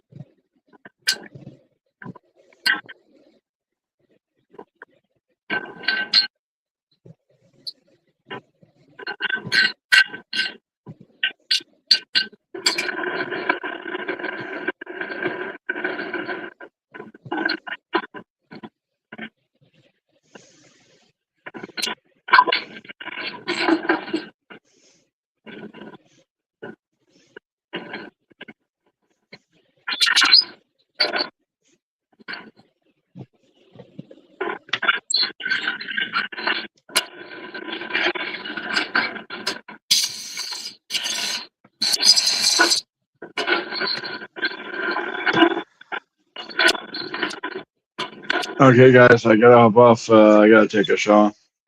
I need All right, something. Dominic. It was nice hanging around. See you later.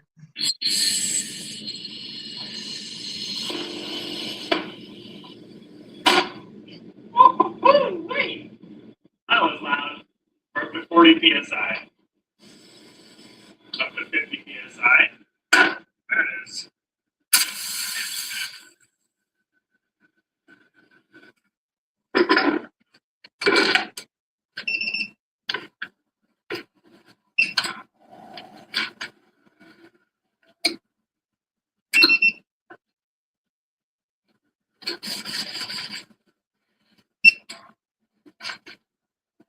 Zero, zero, all balanced.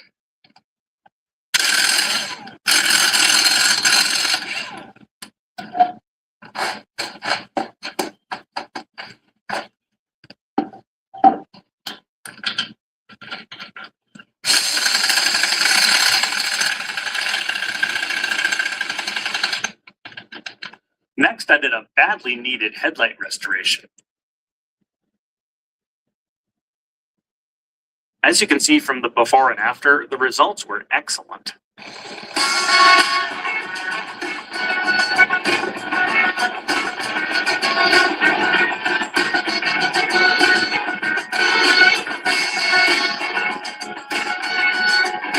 Well, I think that came out pretty well overall, but now I know why it's so expensive to get your car professionally wrapped. So if you're thinking about trying this out and wrapping your car for the first time, I do have a couple top tips for you. Number one, make sure it's very clean and clay bar the surface as necessary. It does a really good job of cleaning it because you will see any contaminants on the surface. If you can feel them with your finger, you'll see them underneath the wrap. And number two, start by wrapping an easy panel and learn as you go. But I would recommend ordering enough material so that you have enough left over so that you can rewrap any panels that you mess up. Personally, I ordered a 75-foot roll of this green, and I have plenty of material left over. I do plan on rewrapping that hood, and I'm going to clay bar it first, and I think it'll come out really well. Now that I've fixed the cosmetics on this thing, I still have to do the mechanical repairs on it, and I'm sort of up in the air as to whether or not I'm going to film it because I have so much other work to get done, and filming it does take a lot of time. That excavator back there is extremely broken, and it really needs my attention. Anyway, thank you guys so much for watching.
Junebug, Chrissy, how are you? Hello, Stephanie A.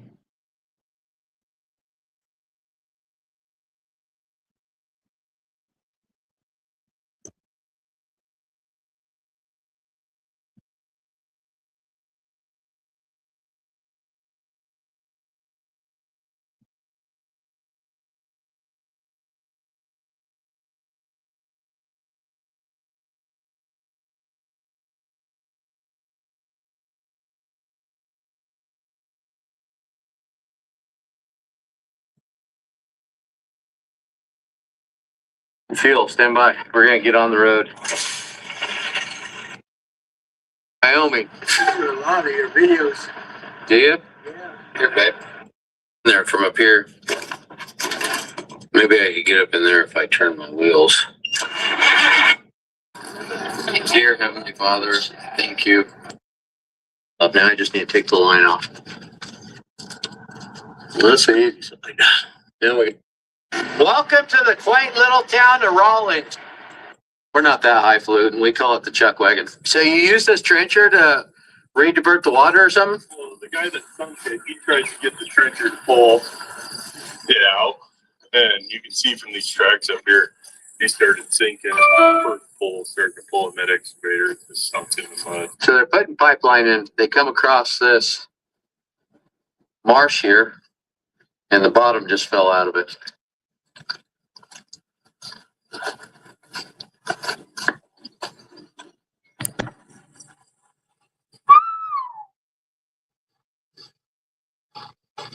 It is soft out here.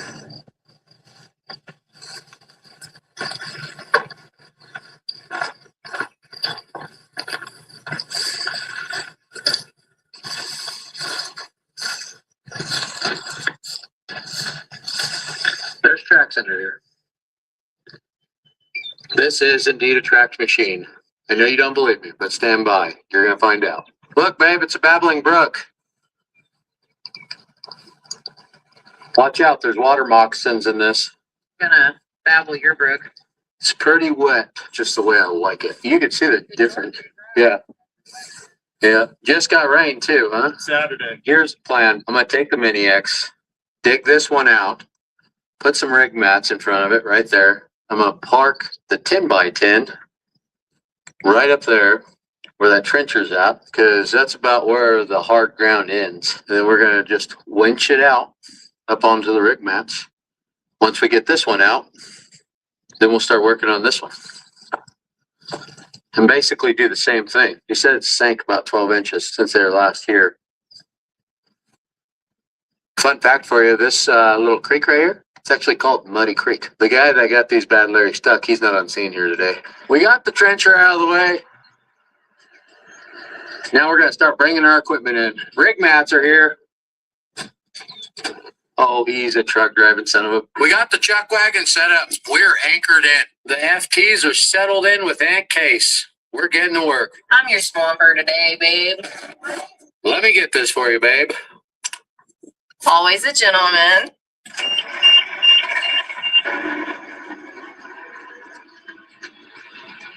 We're getting the 10x10 into place.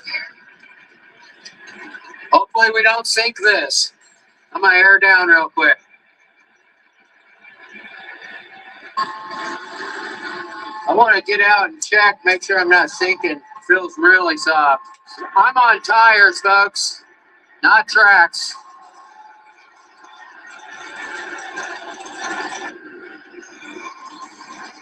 Tracks will stay above, but tires generally won't. We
Yeah, I don't want to see you in here, Brett.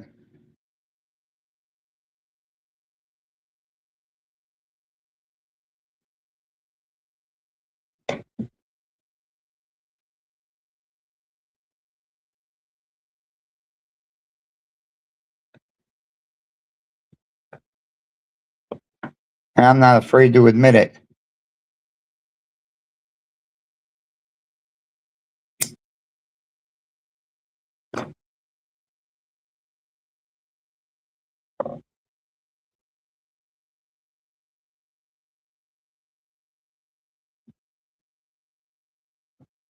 But it's not my channel, so I can't do anything about it.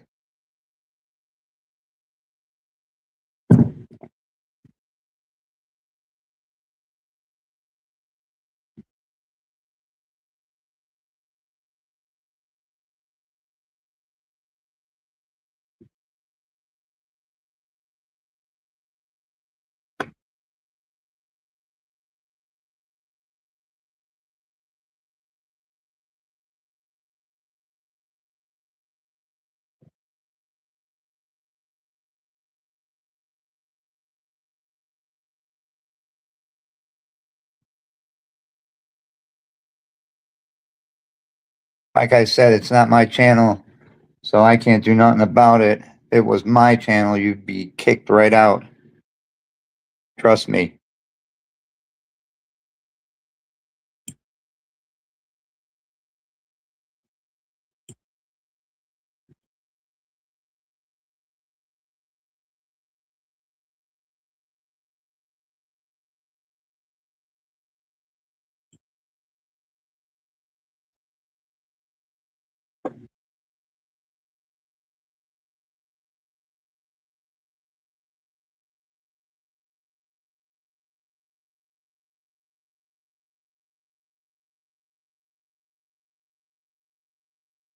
Doesn't matter.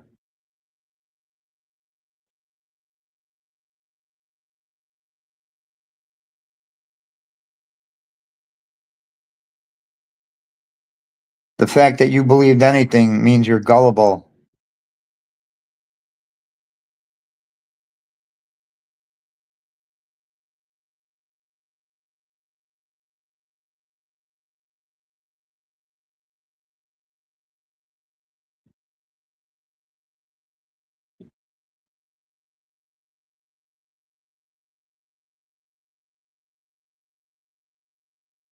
Good. I'm glad you can.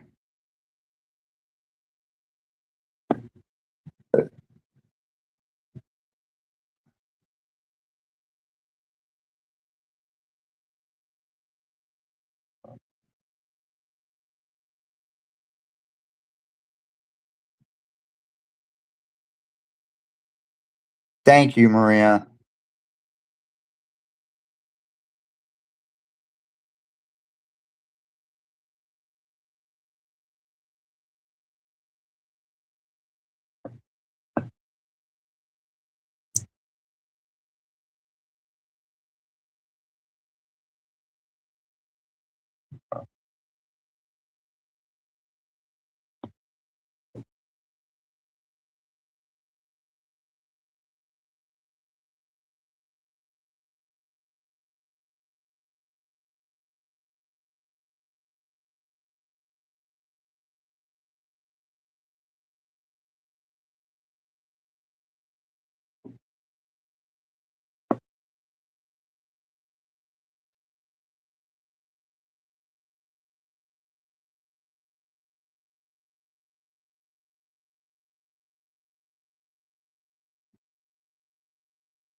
And Maria, we need to put the scooter ramp on the van because I'm going to pick and pull tomorrow.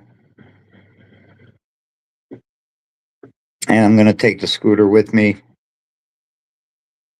We also need to plug it in, make sure it's charged up.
You know, when I was at the recycling center today, I had to show my license 3 times.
Do we have any stamp collectors in the room?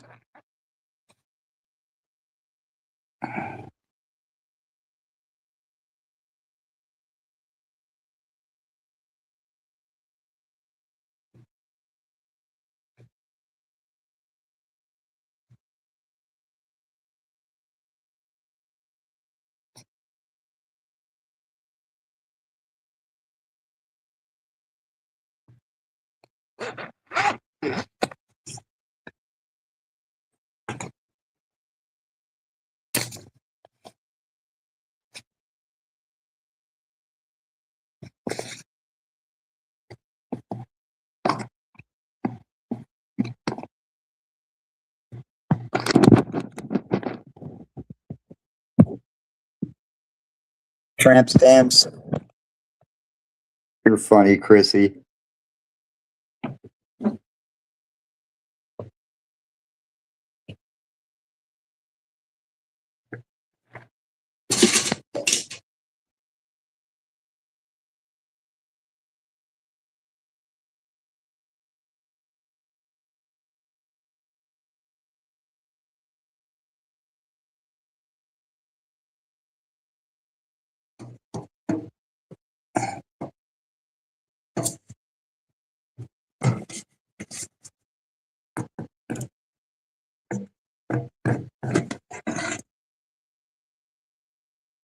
That's fine.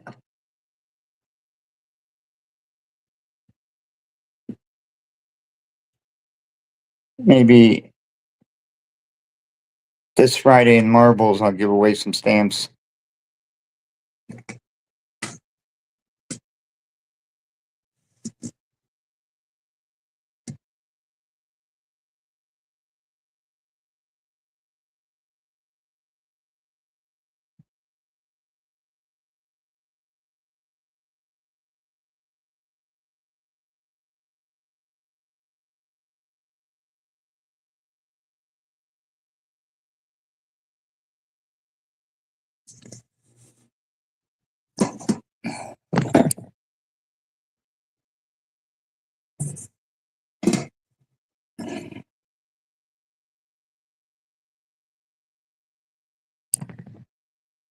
See, I got stuff like this.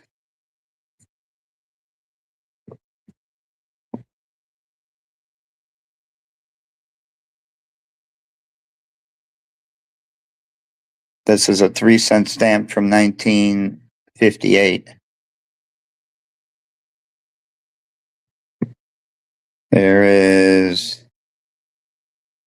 2, 4, 6, 8, 10. So that's 30 cents worth of stamps.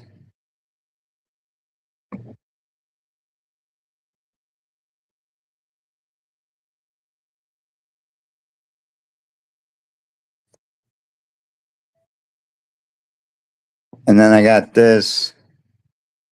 Well, I got more stamps than this, but this is the International Geophysical Year 1957 to 1958. These are also 3-cent stamps. 6, 8, 10. There's 30 cents worth of stamps there.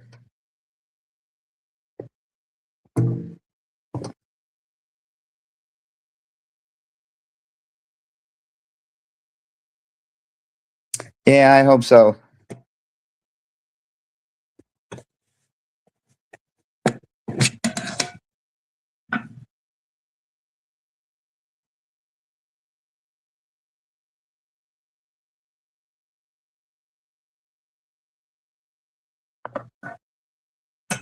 So what I can do for the races, I can give away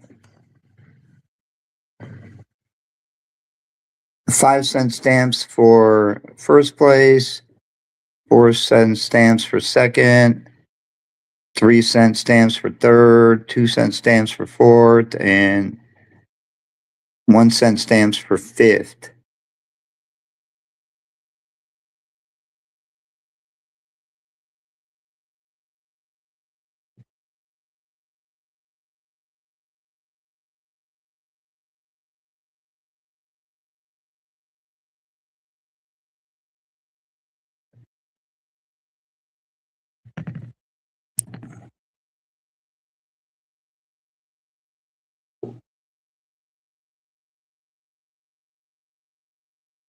And I'll do that every other race.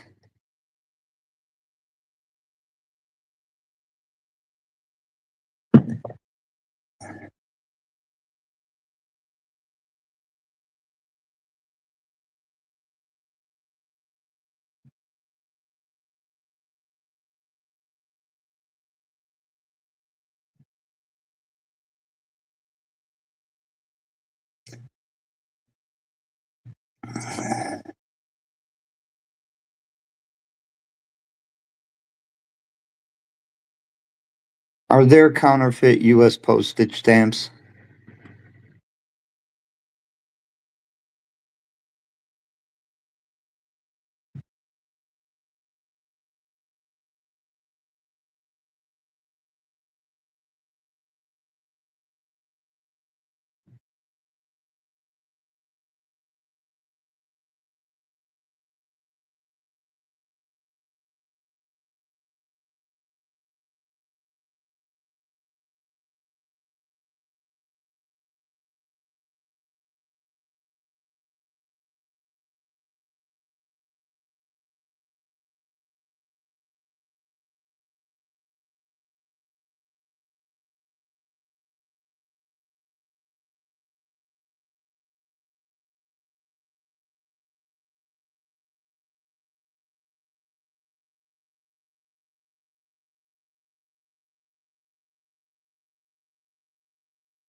Hey, the United States Postal Service is hiring postal police officers. So if you're looking for a job, there you go.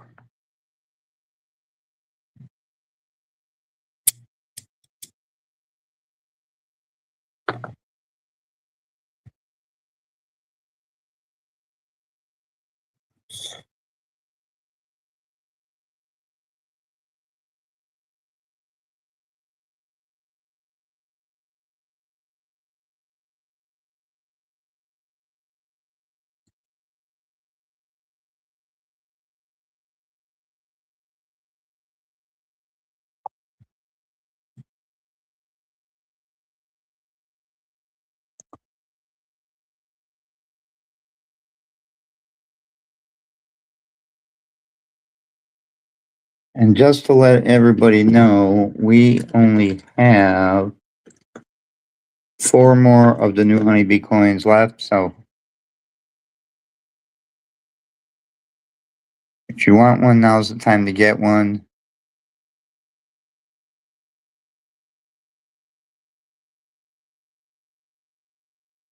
We don't want to get that stuck.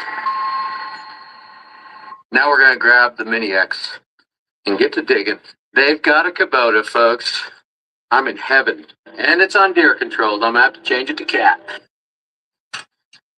And just like that, it's cat controlled. It's crazy. I grew up on John Deere controls, and when I got older, I bought Komatsu's, and ever since then, I run cat controls. Where are we headed? To the recovery. What do we have to look out for? Coyotes. And snakes. Yeah. It's money. Okay, you can make it. What are you doing, Hazel? Petting the doggy. Don't do that.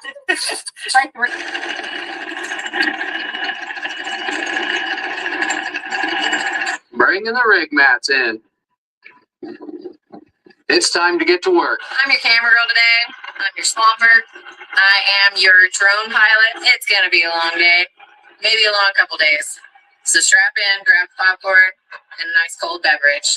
We're going to get this excavator fired up and get this hoe out of the way so I could get in here and do a little work. I got to get this one dug out and get rig mats underneath it. Well, half the battle's done. It started.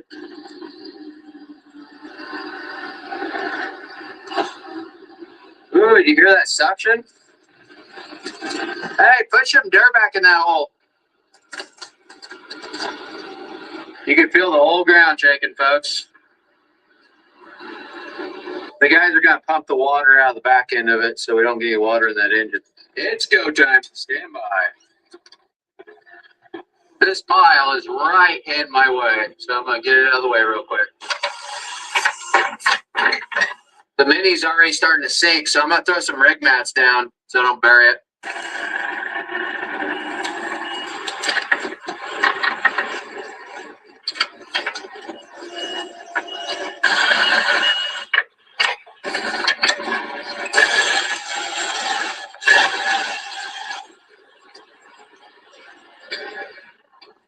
It's like building a road, folks, like the Egyptians did. Then I'll move forward a little bit. Set that bad Larry right there. I'm really surprised this Mini X was sinking. There's just no bottom under there, folks. You break through the crust and then there's just nothing.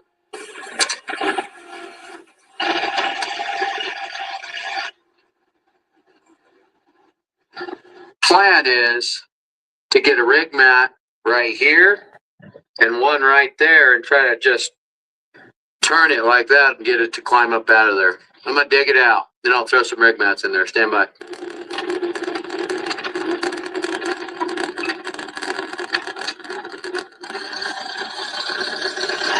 Got the front of the tracks dug out. Now we just need to dig out the side over here. We're making some headway, folks. We're going to get this bucket out of our way now. A little more. Perfect. I don't hate that.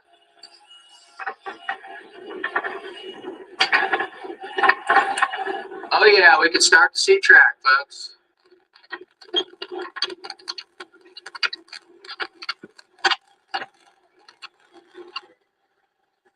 Got some dope?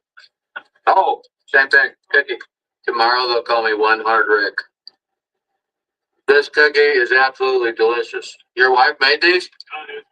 Oh, shout out to Fallon for making the best cookies in Wyoming. Oh, yeah. There we go.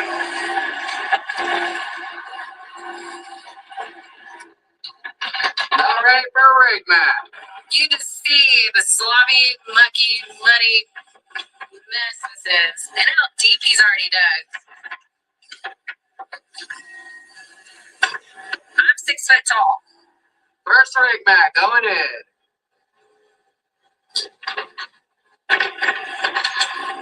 You want me to move that camera? I got it. Babe, stop! I got it. Stop!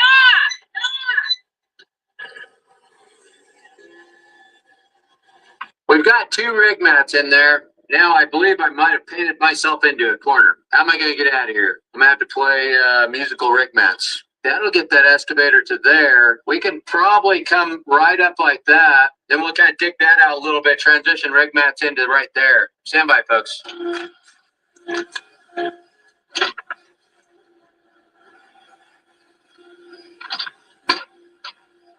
Can you move your bucket on this one? Just leave it right. What is it? Snake? I guarantee it's a water moccasin. Yes, it's a baby water moccasin. They bite you? Yes. For life? Now I gotta go to the hospital. Not a little gardener snake. It's pretty fast, though. I think it's like one of them racers. Oh, I just almost stepped on him. Now we're gonna dig the front of this one out because I need to get to the pull point for one to pull this out. But 2, I'm gonna run a snatch block off this machine and drag this machine out by that machine, by that truck. Stand by. Genius!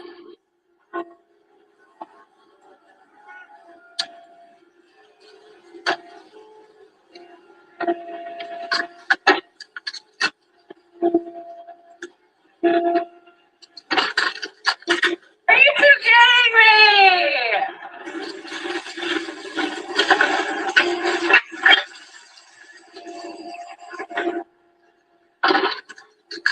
Uh-oh.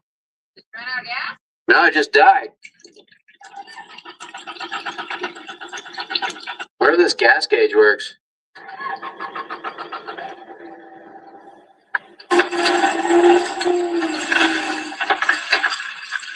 Does the fuel gauge work on this? Should. Now, just keeps dying. Oh, I have a gas can of diesel. They used to call me Prepared Rick. Stand by, boys. They definitely did not call him Prepared Rick. Once we get a gas can in and we can walk it over. Well, I can come back, I think, with my truck to like right here. We'll be able to meet you that way. Oh, yeah, absolutely. Back up here, I'll winch you out. I got some diesel here, boys, but it's $5,000 a gallon. Sounds pretty empty to me. We'll find out once I dump this in here. Yeah, the gas gauge is reading over half. Getting her topped off, folks. We'll be back in business in no time. Hopefully that's what's wrong with it. Oh, look at that. Yeah, too bad it was in better shape. I'll put that in my cowboy hat. 2 gallons. You're so cool, babe. Can you operate that thing?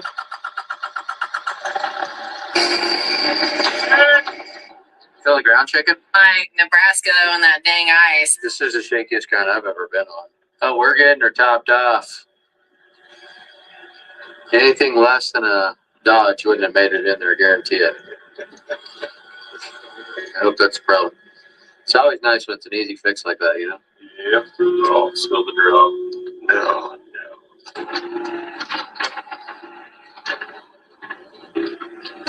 The dinosaur bout, they used to call him Archaeologist Rick. You used to call me Grave Robber Rick. This is an irrigation ditch right here. Right now they got the water shut off to it. That's why it's so soft in this area, because they use this water to irrigate all these farms down that direction. So when you guys tracked across here, there was water in this? Yeah. Oh, okay. And you just thought it was Well, gonna be all right. here's how it all started. We got to get on this side of the creek down there, and it's really deep.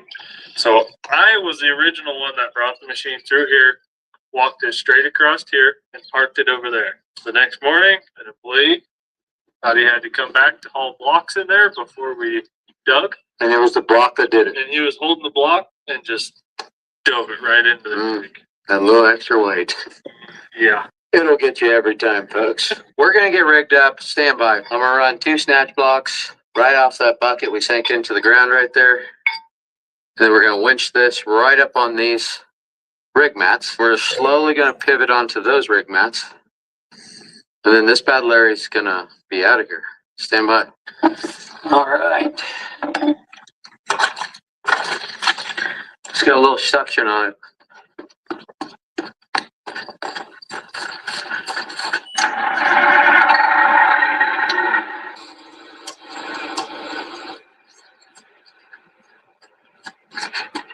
It's leg day, folks. I'm doubling up my snatch block so it pulls harder towards the excavator than towards my truck. If it pulls harder towards my truck, it's going to want to pull this bucket that way. It's an old Indian trick, folks. Put a shackle on here. My winch line's going to rub on the bucket if I don't. Thank you. We're rigged up. We're going to start pulling. Stand by. Get my spades dropped. We're going to want to dig in for this one, folks.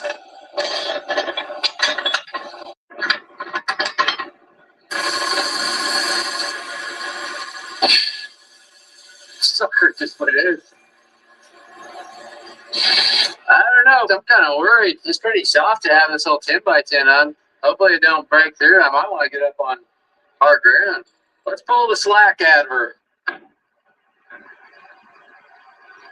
Put your bucket like just up past that and just kind of take a little weight off, pull at the same time. I'm going to put a little pressure on it with my winch, and then I'm going to have you put a little pressure with your tracks. Back and forth, nice and slow. All right. It's a lot of pressure. Ew, we did find a snake skin. Whoever picks it up will get $1. No. $5. No. $10. No. $20. Whoever picks it up, I'll make Wrecker Rick give you $100. Then go do it. And then go there. Then what do it feel like? Rapper. Rapper. Oh my god. Hold it up. No.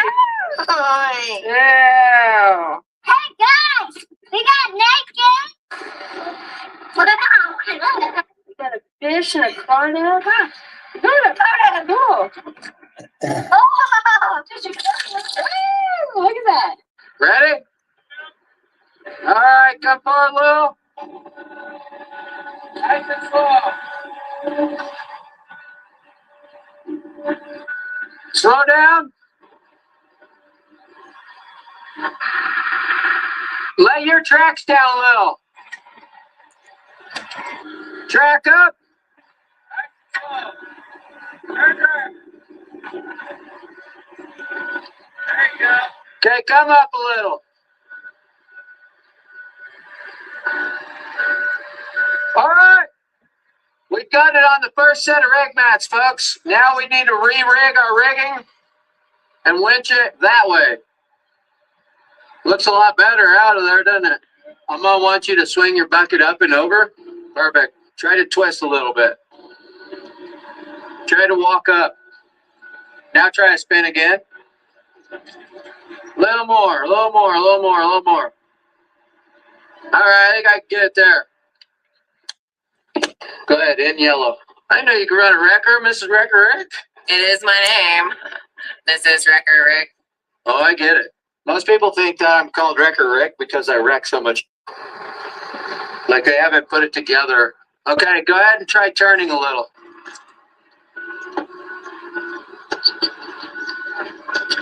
There you go. Almost there.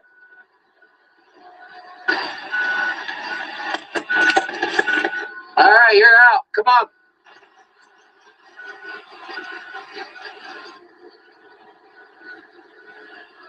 Looking good. All in a day's work. Not too bad. One down, one to go.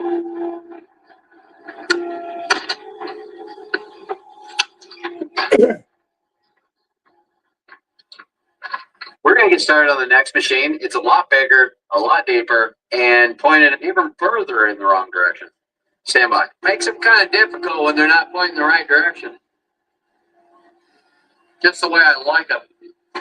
We need to hurry and get this out of here because the water's cut off to the other farms.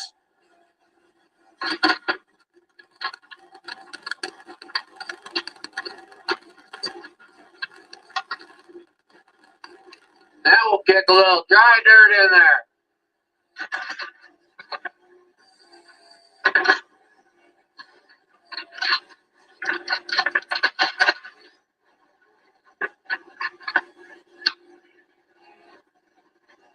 Rig mat number 1 engaged. Yeah, I'm covered in mud.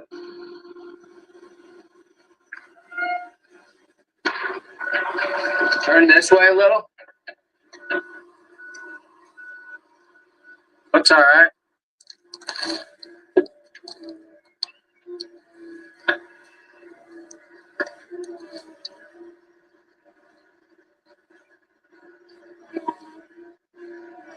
Now we're going to use this machine right here to anchor off of to pull that machine out.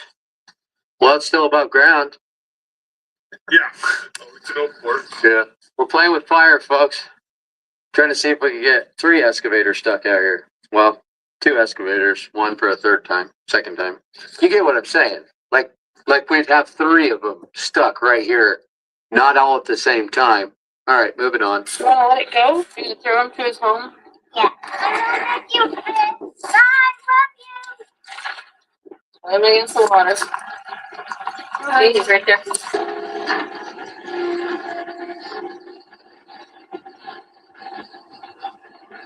One more time, folks.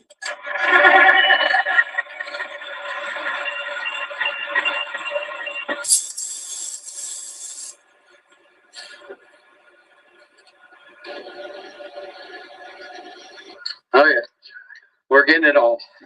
We're going to run a high line and a low line. The reason we want to run a high line and a low line is we run our high up there, and if it starts pulling this bucket out of the ground, I could pull on that top one and it'll ram it into the ground. They used to call me Geometry Teacher Rick. We need 3 snatch blocks, and I've got the perfect rigging for the top. A Wrecker Rick sling, baby. If I fall off of this, I'm gonna own your whole company. Your guy caught me, so I'll let it slide this time. They used to call me Repeller Rick. I think a thumb slipped in. Got me a free one. I need one more shackle.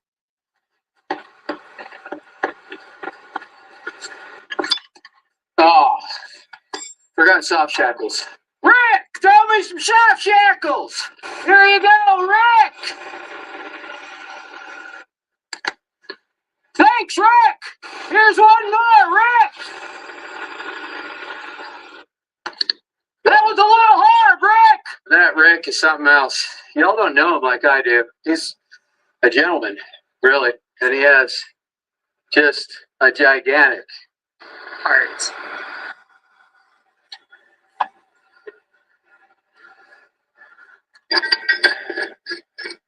Oh man, this one's still buried. What is that? Is that even mud? It's from when the meteor hit. It's burnt dinosaur, folks. Good thing I tied my shoes this morning. I think I'm going deeper. All right, come on, boys. If I can pull my arms out of socket.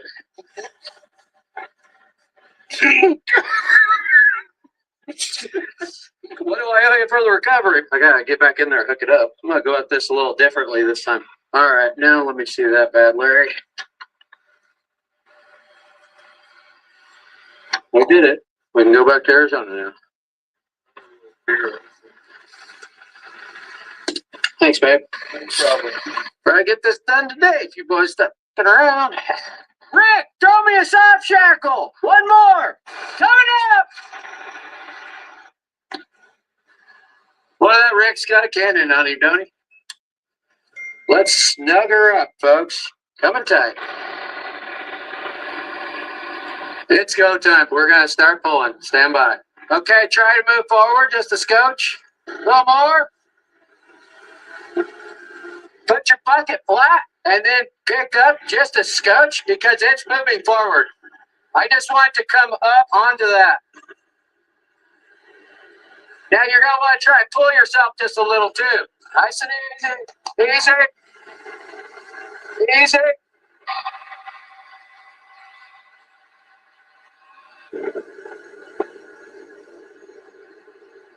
Slow down that side. Yeah, there you go. Hold it. Okay, come forward.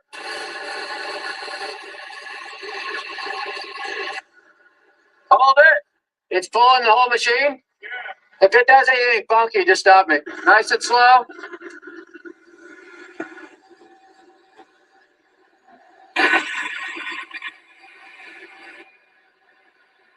Hold it. Reposition your bucket. Oh yeah, you're on the first rig mat. There you go. Yeah, we got it. Just keep that pace.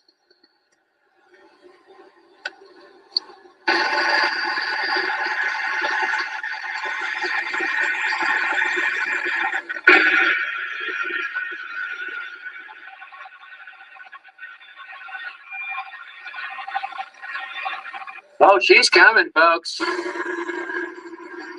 These Komatsus are like trout. They'll fight you, but they always give in.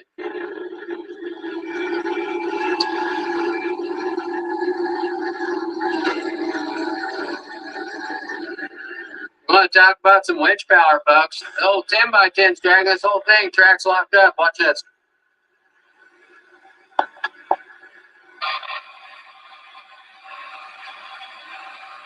Starting it. With the rig mats and everything. Check forward a little more.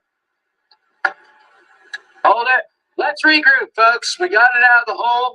Now we need to get it up on these rig mats. Look at that massive hole, folks. We need to do a little more Kubota work. They just call me Kubota Rick. I need to move these rig mats right here. Over in that vicinity. Stand by.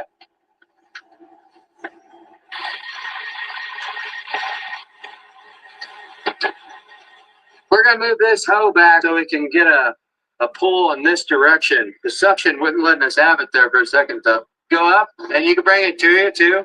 Slowly. Nice and slow. I'm letting off my rigging at the same time, giving them slack. All right, raise up. Okay, now track this way. We have to be real careful so we don't bury this one, too. Looking good. Pull that hoe towards you.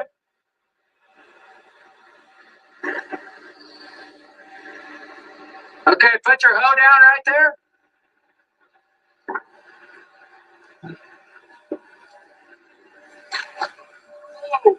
Did you just fall again? Again? It's the first time I've fallen in probably 6 months, babe. It's working like a well-laid plan. Dang it. All right, we're going to see if we can spin him right here. We're re-rigged. We're getting ready to pull.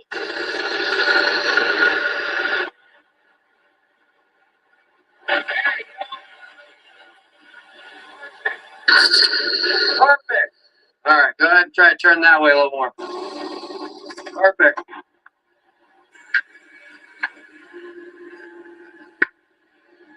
Nice and slow.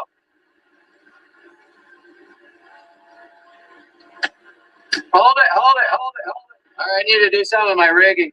Actually, if I let you go, you could probably push down and bring your front around.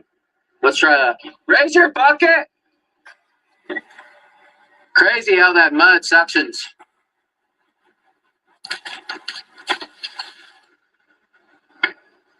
All right, Teddy. Pull the snatch block off so it'll pull straight off my truck now. Need the old pocket pliers.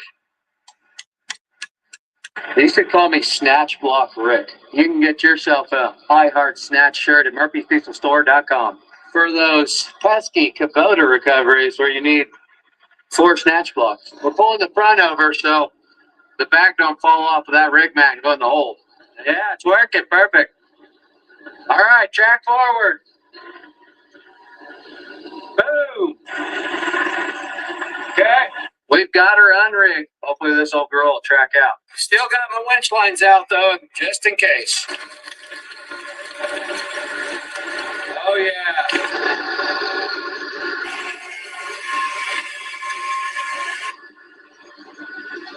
Now that's a beautiful sight. Two big old excavators out of a mud hole and into the sunset.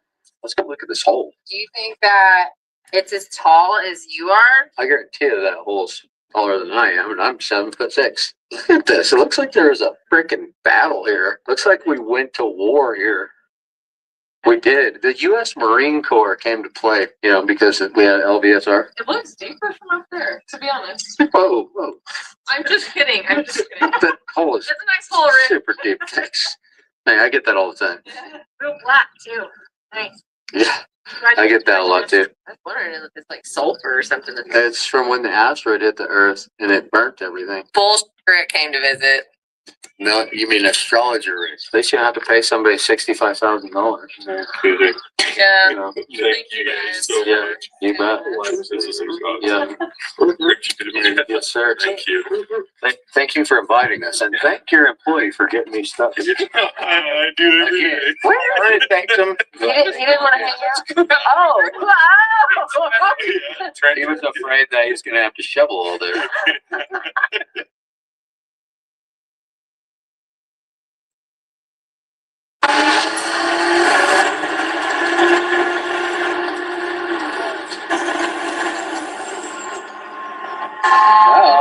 I'm Wrecker Rick. You're watching Murphy's Diesel.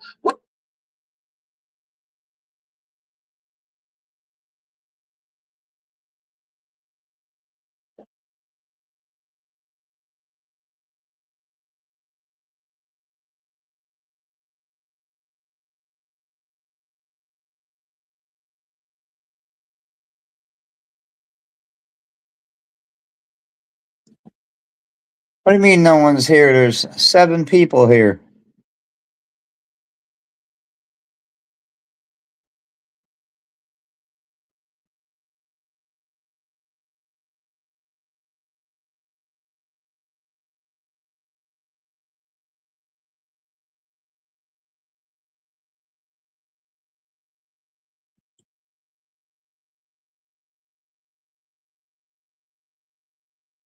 How much is all this cost? Nothing. It didn't cost you anything. Why? Because I like helping people out. You're a good And handshake. Come on, you Yeah, and then the other thing is we got you a 2-night stay at the Canyon Gateway in Williams. Really? Yeah, we also made reservations for dinner, so you and your wife are going to dinner on us. I also got you a driver and a car to pick you up. No, I'm serious. We've got a good one, folks. We've got an old married couple, and they're in a predicament. They've got their RV wedged up against a tree. They're in their 80s, and this is their 48th wedding anniversary. And she's got Alzheimer's, which is really sad. Alzheimer's runs in my family, so kind of hits close to home for me. So we're actually going to go rescue them right now. We're going to take Indiana Homes, go get this RV off of the tree so they can make a memorable wedding anniversary, because it may be her last. Stand by. We're going to get Indiana Homes fired up and go make these 80-year-old lovebirds' day. I don't know if you noticed, but Diesel Boots has really busted his ass and got this shop.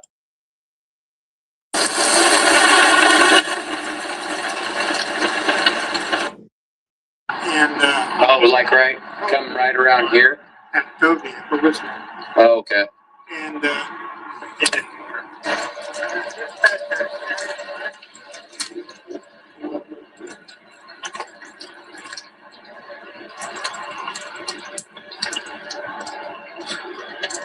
So we're at the back end of one of these rock yards. This is all sandstone. You can see all their pallets up there. This is just, they call it muck. It's just rocks that they don't use.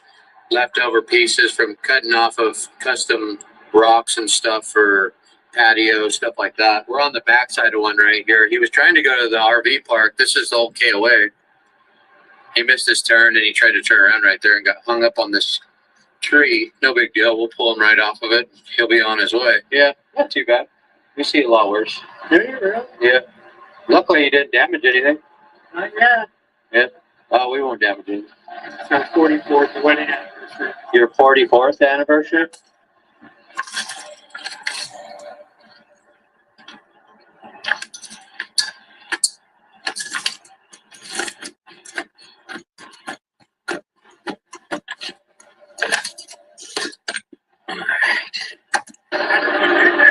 Just broke it off? Yeah.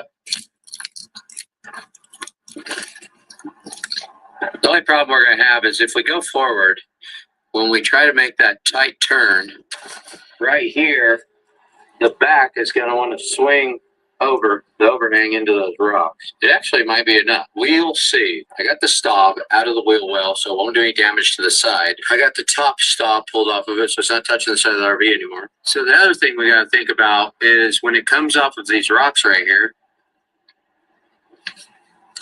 it's going to come over this way. Now, if I stack some rocks right there, it won't do that, and it'll be far away from the tree by the time it does that.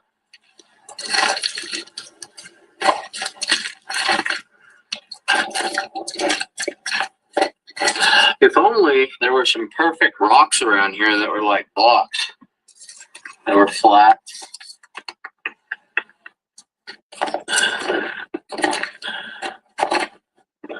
They used to call me Road Builder Rick.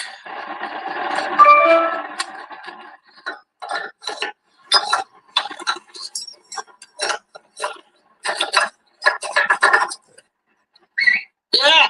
Let's see if we can't just ease this out of here. We don't have to use Indiana Homes.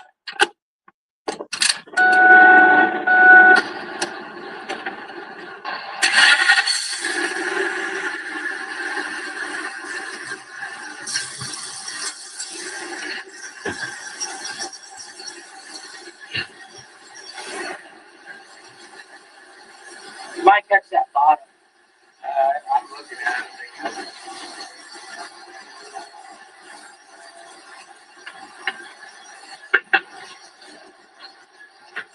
How do I look on the back on this side? Pretty good.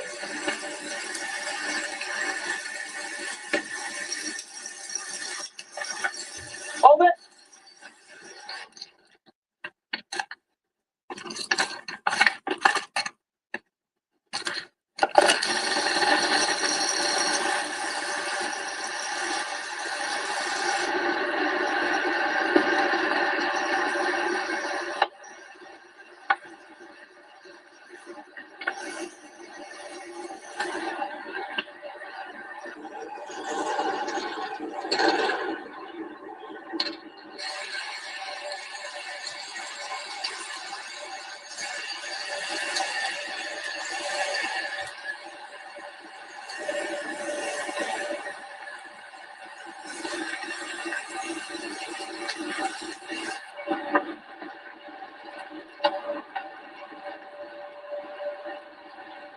I'm gonna go ahead and flip this old dog around for this old couple. Nice little turnaround spot right here on the side of old 66, the mother road. Get it turned around for them so they don't get in a predicament again.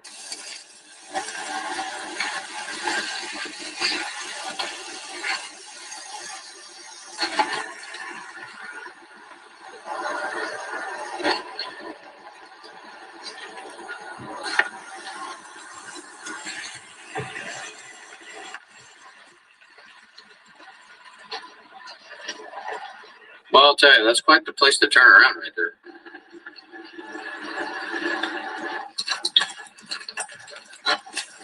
No need for that.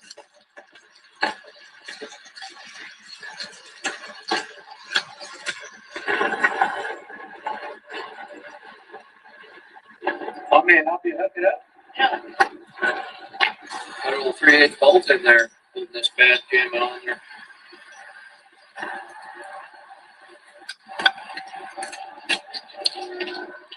We're gonna go ahead and do him solid and get him an actual fish pin here.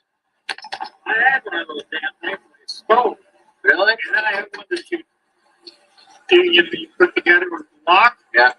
And they broke that one off. Yeah. Well, now you got one. So. And a spare bolt. In case you didn't know. Never can tell. Yes, sir. I'll pull it forward. I'll back you out there. Yep. Hopefully this isn't where I die.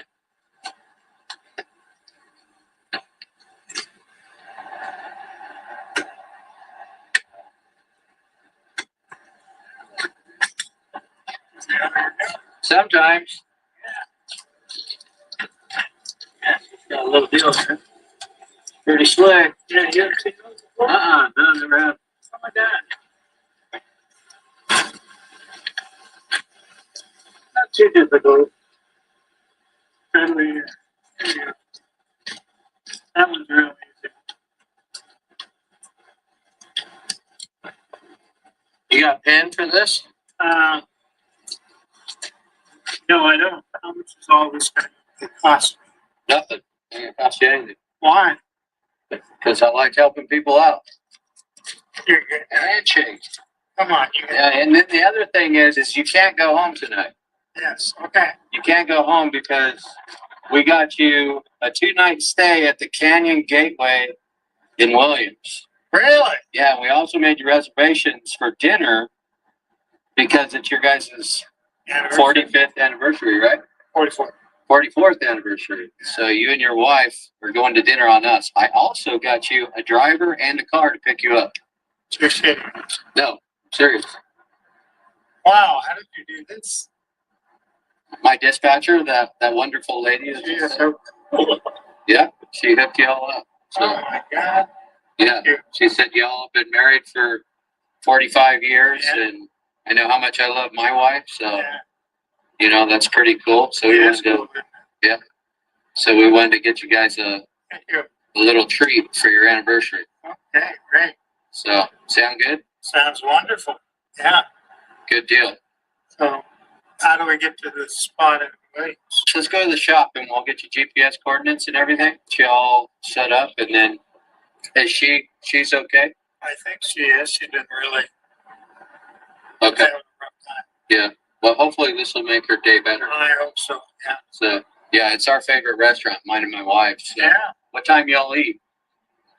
Around 5 o'clock. 5 o'clock? Yeah. Okay, perfect. Well, let's get you up there and get you set up, and then we'll get the driver to pick you up and take you over to the restaurant. Okay, great. Sound good? Yeah, thanks. You bet. We got him a 2-night stay at the Canyon Gateway RV Park in Williams. Boy, let me tell you, you got to know somebody to get into an RV park this time of year. We also got him a car and a driver to take him to dinner. Stand by, folks.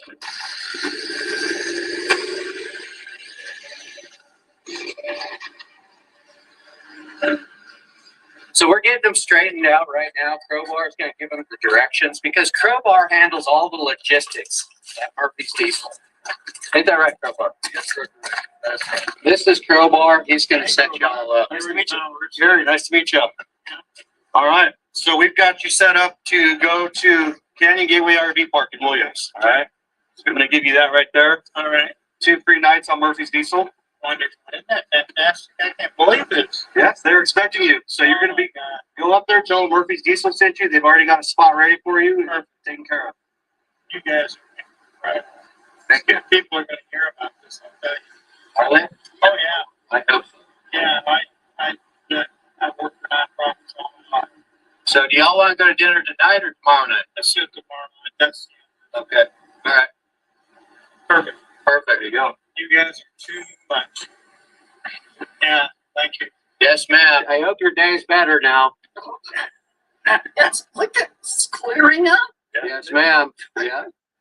Yeah. Well, you all get up there to it's a nice RV park. So get up there, get some rest, and then tomorrow night we'll get you over to dinner. Great. Perfect. So, and we'll go over here and get yes, ma'am. You bet. There you go. Thank you. All right. Be safe driving up there because the roads are wet. So. Was that so hard, Crowbar?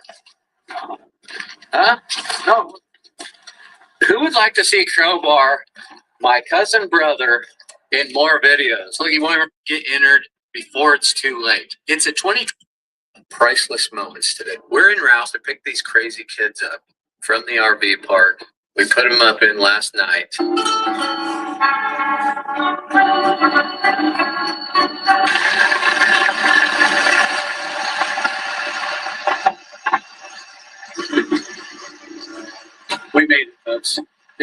call me Chauffeur Rick.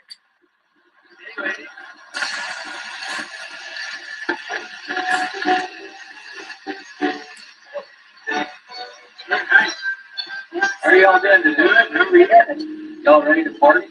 Yes. Need help up in there? Yeah. Here we go. There you go. Now it's a party. Good? Yep, good. Thank you. Can I interest you all in a beverage? Yeah. A little bubbly? That's wonderful. Yeah, this is the best anniversary ever. Is it? Oh, yeah. Well, we're glad to hear that. It's 44 years.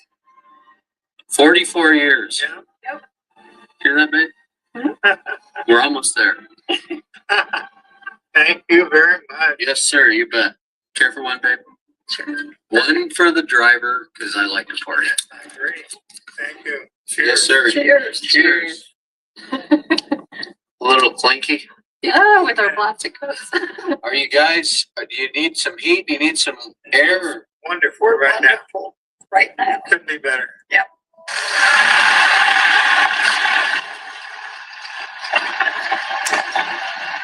And then I got 2 years into the nursing program there. Nice. And then I met him, and then we fell in love and decided that we were going to give our all to our business instead. And Yeah, good job. so I quit nursing school, and he quit guiding and cowboying, and Yeah. we've made our business what it is today. And you rode bulls or what?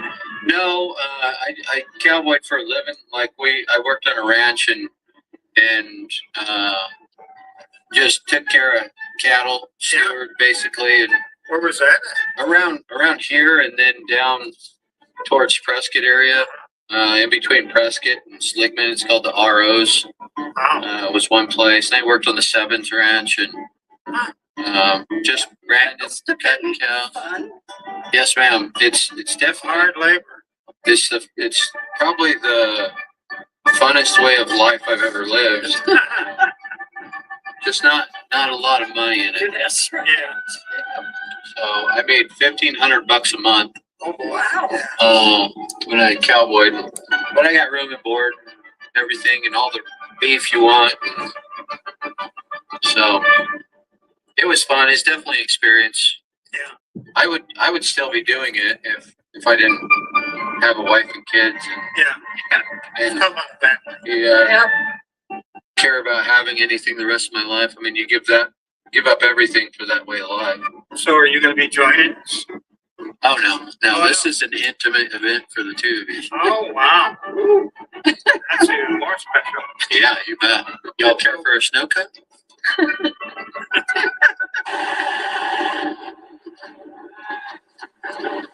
We'll have to go get us a snow cut while we wait for you. Have you ever taken the ride up to Grand Canyon? It's terrible what happened to that massive. Yeah, well, the Forest Service, they wouldn't let anybody log up there, and the loggers used to take care of all that, keep all the fires from starting. It was bound to happen one day. I actually used to work for the Forest Service up there at the canyon. Did you? Yeah, and that's what I did is I was in fire and wildland fires and Yeah.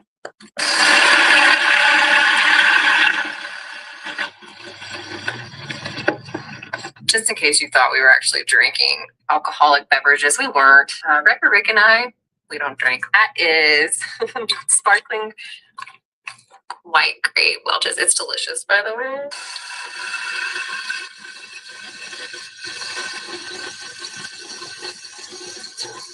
There you go. Y'all ready? We're ready. All right.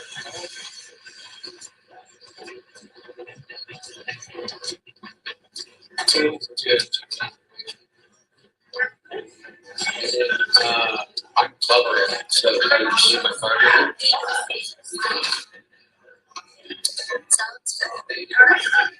You guys have a lovely meeting. So, Thank you. thank you, sir. We'll be back. I'll have to check in with you. Right back. Okay. All right. Yes, sir. Well, I guess we'll be out here in the parking lot because he told me to keep it running. Do we get any bubbly?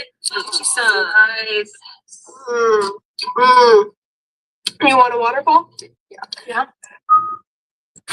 Is that good? While those crazy kids are in there having some dinner, I'm going to take my beautiful wife out to dinner. Stand by, folks. Yep, I'm top lower. And my beautiful daughter, T-Money.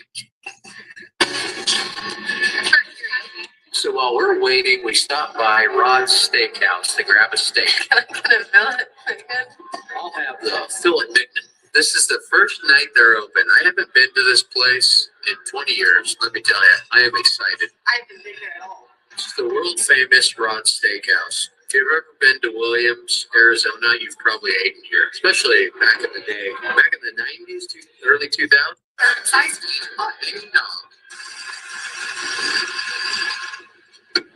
How was your dinner? Wonderful. Was it? Yeah. They're the nicest people. Were they? Yeah. Treated us well. Thank you so much. Yeah. A lot of handles there. How was dinner? Oh, it's phenomenal. Yeah, good. Yeah, Really good. The waiter was just terrific. Nice. Very special. Good. Good. Thank you. Thank you. You bet. Yeah, glad y'all enjoyed it. How did you get such a beautiful daughter? Oh, she takes after her dad. Oh, there you go. Such a beautiful place.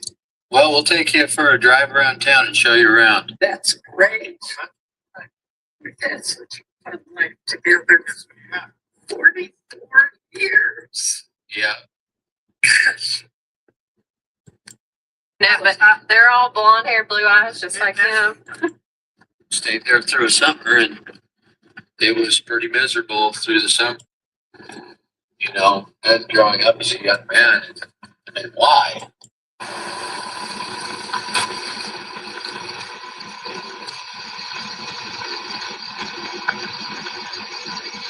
Well, we're starting to get a little sprinkles out here, folks. Mrs. Rick is always prepared.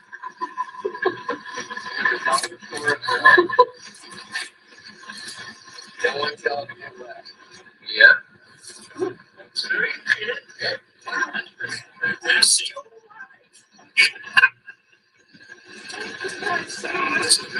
Yes, ma'am. Gorgeous. You bet. Thank you. Yes, sir. Glad to be with you, y'all. Happy anniversary. Yeah. Y'all have a good one. Enjoying that umbrella? Yeah, it's a nice umbrella. Are you enjoying this umbrella?